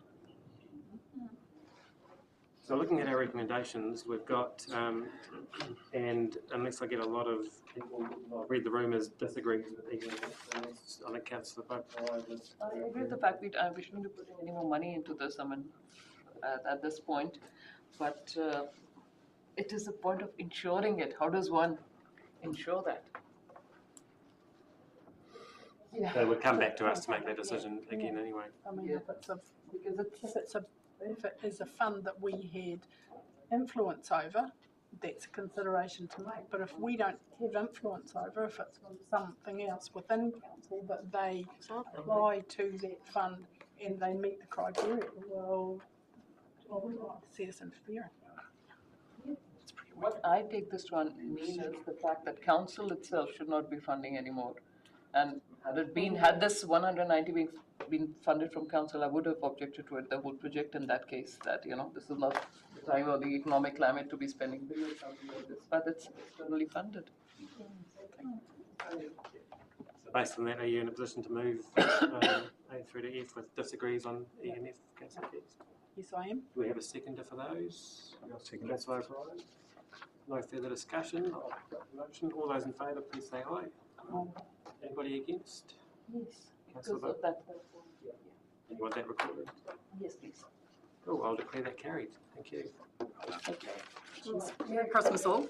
That was fast. So for the first time this year, on the last meeting of the year, we have to resolve to carry on the meeting because understanding orders, we're only allowed to go for 6 hours. Noting that the 2 extraordinary items needed to be discussed today, I would recommend from the chair that we do actually go beyond the time. Do I have a seconder? Yes. Councillor Wilson, all those in favour, please say aye. Anyone against? That is carried. So I'm just noting I've got Yeah. to leave. I'd hope we'd be done by then. Okay.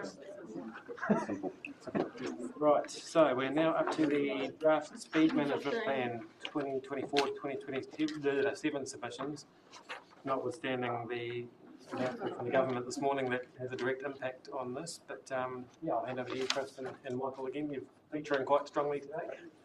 Thank you, Your Worship, and good afternoon, councillors. I'm going to take the report as read. I will quickly mention a couple of key points. In relation to the consultation, which was between October and 24 November, we received 58 submissions.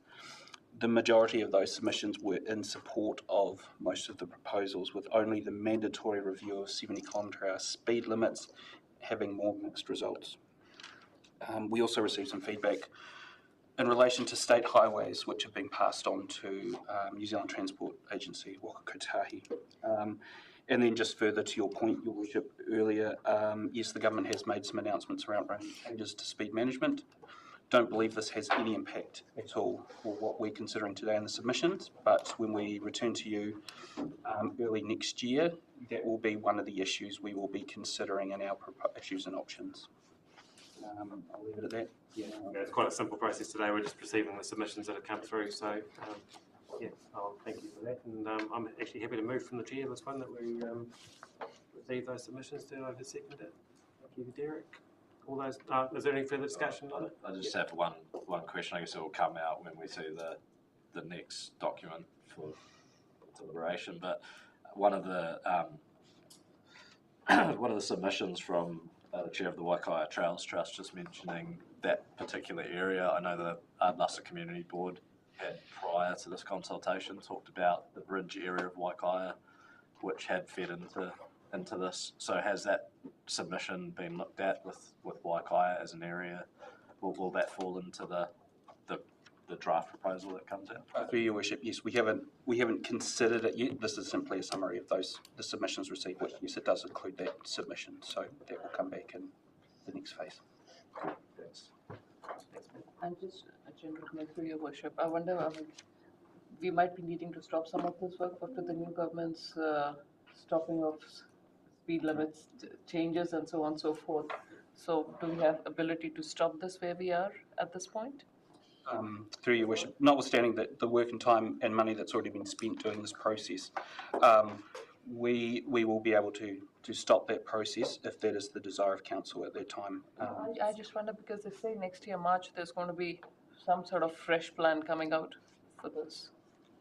Correct. The majority of recommendations that are coming out of central government in relation to this is around the blanket reducing of speed limits from 100 to 80 kilometres. In our speed management plan, we have made no such suggestions. So we'd like to still come back to you with issues and options and consider that broader changing political environment as part of that process to make an informed decision. As you remember, Councillor, its primary focus has been around safety around schools. And I think when we last talked about this, there seemed to be a strong desire of council to make it safer around schools. I cannot imagine that being changed too much, hopefully. I think the only difference there was temporary speed management rather than permanent speed reduction. So we take that into account. We're not doing anything of that at this point. Yeah, covered that. And also noting Councillor Wilson's comment about there's been specific requests from the community, so we may want to carry on this process to ensure those get across. Councillor Keast? The only place that mandatory across the board process has actually impacted is on the boundary roads within Invercargill City, and that is creating slowness issues. Silliness. Yes. So that is an issue that falls under that. So how we manage that might become clearer in the new year. So on that, My point, Rob, is we can change all the signs that we like, but we don't enforce it. So is there at some point having a conversation with the local police, because they're the ones, if they're not going to slow down to 50 k's, are they going to slow down to a 30 k sign? When it should be up to the police to enforce. And that can be done through the community boards as well when they've got that localised to talk with their local police. And yeah, that's actually highly recommended that those conversations do happen. Through Your Worship, there was a lot of feedback around enforcement. So that is a conversation that I think needs to be had between council and Southern Police. Yeah. But you can change all the rules you like, but if you can't, then it's not been enforced, then it's pretty much a waste of time. And to Derek's point with that, the Field and Community Board had feedback from the police that came through. I think when the Community Board went to put Sandy Brown Road to 50, police have said that the enforcement of that is kind of interesting because it's almost too low. So Yeah, their input actually should be sought. Cool, so on that note, I'll put the motion. All those in favour, please say aye. Aye. Anyone against? It's carried. So we'll jump to 7.16, which is the privacy policy amendment for body-worn cameras. It's on page 3 of your late item agenda, and the recommendations on page 4. It's right for this week. Thank you, Chris. That's me. Thank you, Your Worship. Again, I will take the paper as read. I guess the key points to make here is today we are seeking adoption of amendments to the privacy policy to enable the use of body-worn cameras by staff. This is not an approval to use body-worn cameras for staff. It is simply to enable that. That decision has already been made at a management level to implement body cameras. This is what allows it under the Privacy Act. So these privacy policy changes are set out on pages, summarised on pages 33 and 34 and marked up in the draft policy attached to the report. I might add to that, we've had a lot of support from our neighbours and local PAs, in particular Environment South and others. We've been able to work closely with ICC staff in terms of sharing their knowledge, because they already have these in operation, as do most others. Betty's working closely with the staff about how this can work and implications of it. So this just enables us, it really just refines the policy to allow us to just get on with that, because it just didn't envisage that when the policy was written. And it remains contingent on those internal steps being completed, so the appropriate process. Staff, correct. Unions, etc. And the safety of our staff is paramount. So indeed, this is a significant improvement in safety for staff. Councillor Menzies? Thank you. So it's effective from the 15th of December, but it's likely not to happen until next year after these other matters are attended to. Councillor Duff? Oh, this is a pedantic wording thing. Under part 2 in that first bullet point in red, it's got which may be motion sensitive, which may operate. I just think it would read better if it was which may be motion sensitive and may operate. Can you direct us to that again, Part 2? Councillor? Part 2, that first bullet point, second line in red. Which may be motion sensitive. I'm suggesting you put and may operate instead of another which. Thank you, Councillor. Input. Sorry. Bonus proofreading. Questions I was lucky. Just one question, please. I just wonder, is there any privacy implication for the ratepayers in this regard? Do you have to make it known to them that they are being recorded or something? Is there any question out of curiosity? I'm happy to answer that one. Yes, through your worship. There's certain requirements that are set out in the Privacy Act, one of which is disclosure or making sure that the public is made aware of our activities around collecting information from them. So that includes body-worn cameras. The policy achieves that in part. Naturally, when staff are out on site visiting customers or visiting private premises, those people aren't necessarily going to have the policy in front of them to realise that. So while we will notify through a press release in support of a decision today to let the broader public know, staff will have signage that identifies the camera on them. Excellent. And they will let the people that they're dealing with make them aware that they are recording. Thank you. Your worship, yeah, staff will make them use the public aware as soon as practical. Your worship, is there any evidence around that exacerbating issues? Has that actually been looked into? Like exacerbating somebody that might be an aggressor by the disclosure. I just wondered if there's any evidence from either other councils or from discussions we have had with other councils, no. Okay. I am aware in other places overseas, particularly when it can have an effect, but that's where procedures and training are important to ensure staff know what steps they should take where that seems apparent that is going to exacerbate it. Yeah. We would certainly expect our staff to withdraw if they were concerned for their safety in any possible way. Number one. Personal safety is first. Absolutely. Cool. So we've got our recommendation there on page 4 of that agenda. Is there someone in a position to move A through to E? Sorry, I just have one last question. On the draft policy, page 6, so it's page 15 of the agenda. This paragraph, sorry, the first paragraph of part 2, there's a few bullet points of council-made video footage capturing both sound and imagery through various camera surveillance.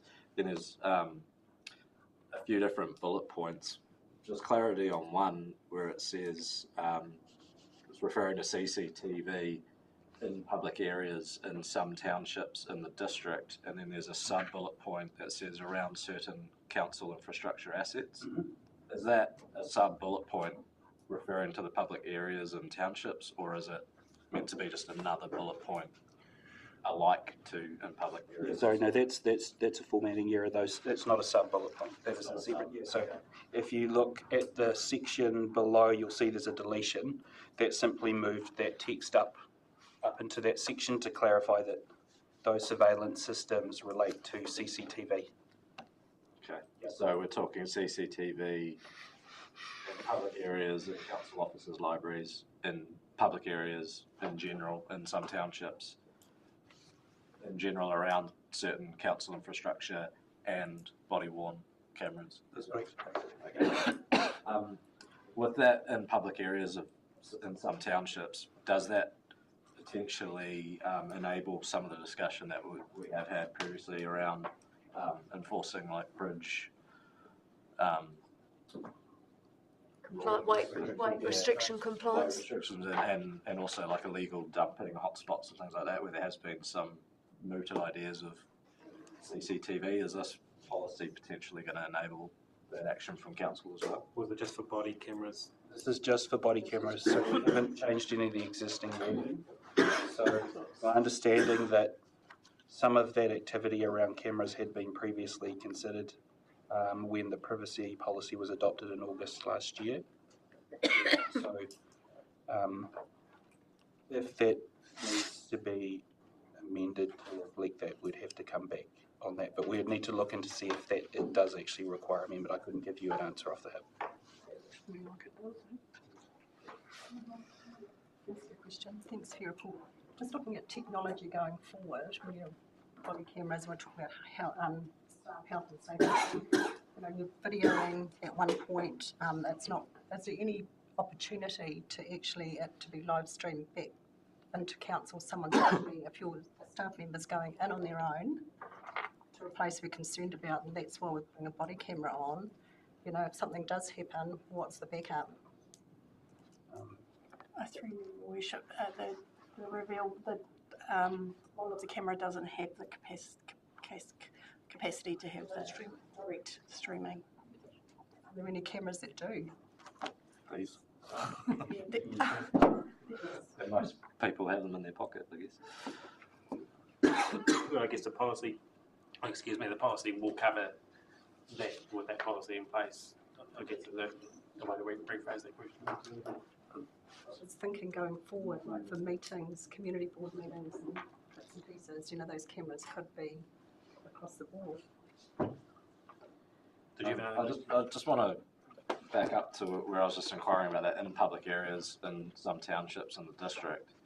I guess the concern being if this was also hoping to enable, let's use the bridge weight restrictions example, then the wording of in some townships may not be able to meet that because it's just other areas of the district, not necessarily within townships. Through your worship. Council infrastructure, so it's an infrastructure asset. Oh, yeah, of course. So the infrastructure part would cover that. So we're comfortable? Anyone happy to move? Are we had a move yet? No. Someone happy to move through to E? Councillor Graney, seconded by Councillor Boper Wright. All those in favour, please say aye. Gary, thanks, Pete. Thank you. Now, lucky last is an extraordinary item, which is the unbudgeted expenditure of Blue Cliffs Historic Dump Site for the MFE Contaminated Sites Remediation Fund contribution. Thank you, Roger. It's on page 21 of your late items agenda. Thanks, Your Worship, and thank you, councillors, for your very rushed effort at trying to get this through. It's a very dynamic sort of situation at the moment out there with funding. I'll take this as read, but just a few points around it. We discovered this historic dump site in about June or July. Since the September flooding event and the repercussions of that, there was a lot of erosion around the Blue Cliffs area, and we got a notice to remove this dump site from Emergency Management Southland. When we were in the process of removing, we come across an unsubstantiated threat of explosives in there, which goes to a whole another level of a big pause and needing to quantify that. Since we've been in the effort of doing that, there has been some build-up around the dump site, and that erosion that has occurred has sort of began to grow again. So the risk of immediate work needing to be done has reduced. So we're currently working with Environment Southland to put an application in for the Contaminated Sites Remediation Fund for the Ministry for the Environment, requesting $1.4 million, which is sort of the budget and the quotes to remove this dump site. As part of that application, both the Southland District Council and Environment Southland are required to contribute towards that. The application is in with the Ministry for the Environment at the moment, and they are requesting confirmation from the District Council that we can confirm that funding and commit to that funding. So just to clarify, so this is basically we have to do the work no matter what. It's going to cost about 1.4 million, and if we approve this, that'll enable me to be able to fund the difference. So it's going to cost approximately 1.5, 50 from ourselves and 50 from Environment Southland. So the application is for 1.4 million. Let's get anyone's going to argue with this. I'm not arguing. Can I have a question though?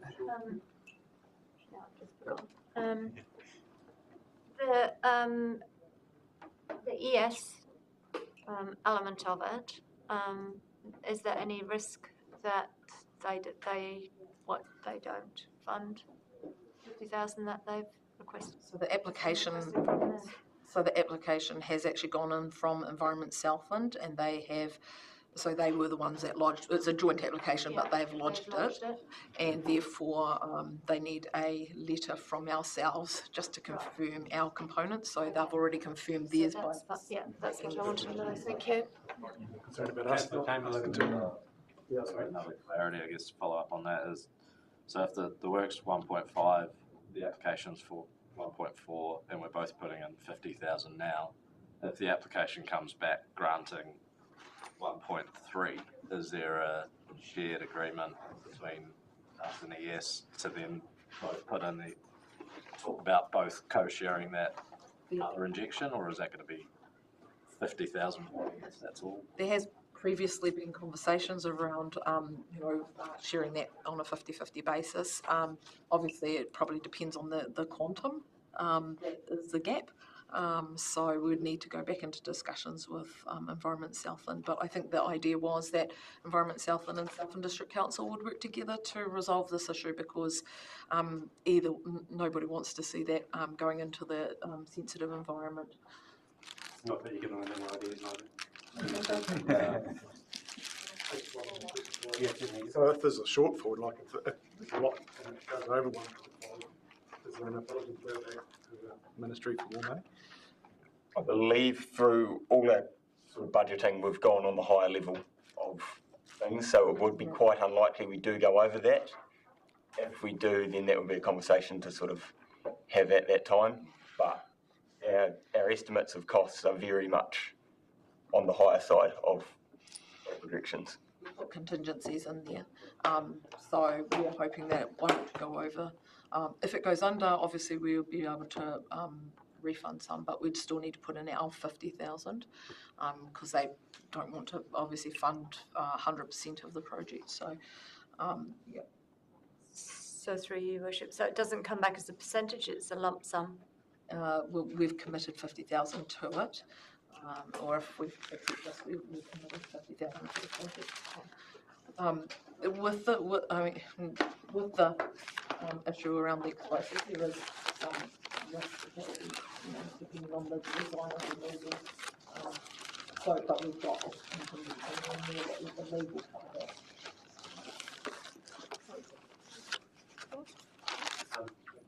So Councillor Chamberlain was rushing to move that. Councillor Vaporaro, I think, was second. So I'll put the motion. All those in favour, please say aye. Aye. Anybody against? Thank you very much. That is carried. That takes us to the end of our meeting.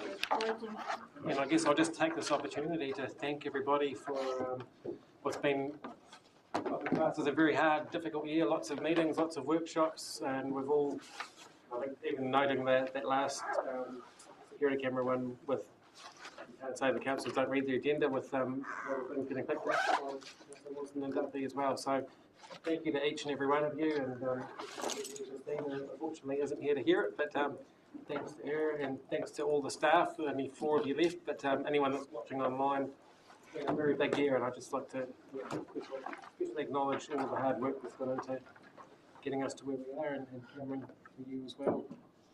Could I just ask who provided the flares? And I was just about to thank Councillor Ravenclaw for decorating the room and candy canes as well. They make a whole agenda item too. Yeah, thank you for that. And I'll close it again. Kia ora, Te Marino, kia whakapapa, Tata, i te rangi, Tātou, aua mai, tātou e taiki e. Peace be widespread, may the sea be like brimstone, a pathway for us all this day, to show respect for each other, for one another, and bind us all together. Have a fantastic holiday and Christmas, and we'll see you all in It feels so far away, but it's not. I know. Right. Yeah, you too. So, that may take brilliant. Yeah, I'll see you there in 5 minutes.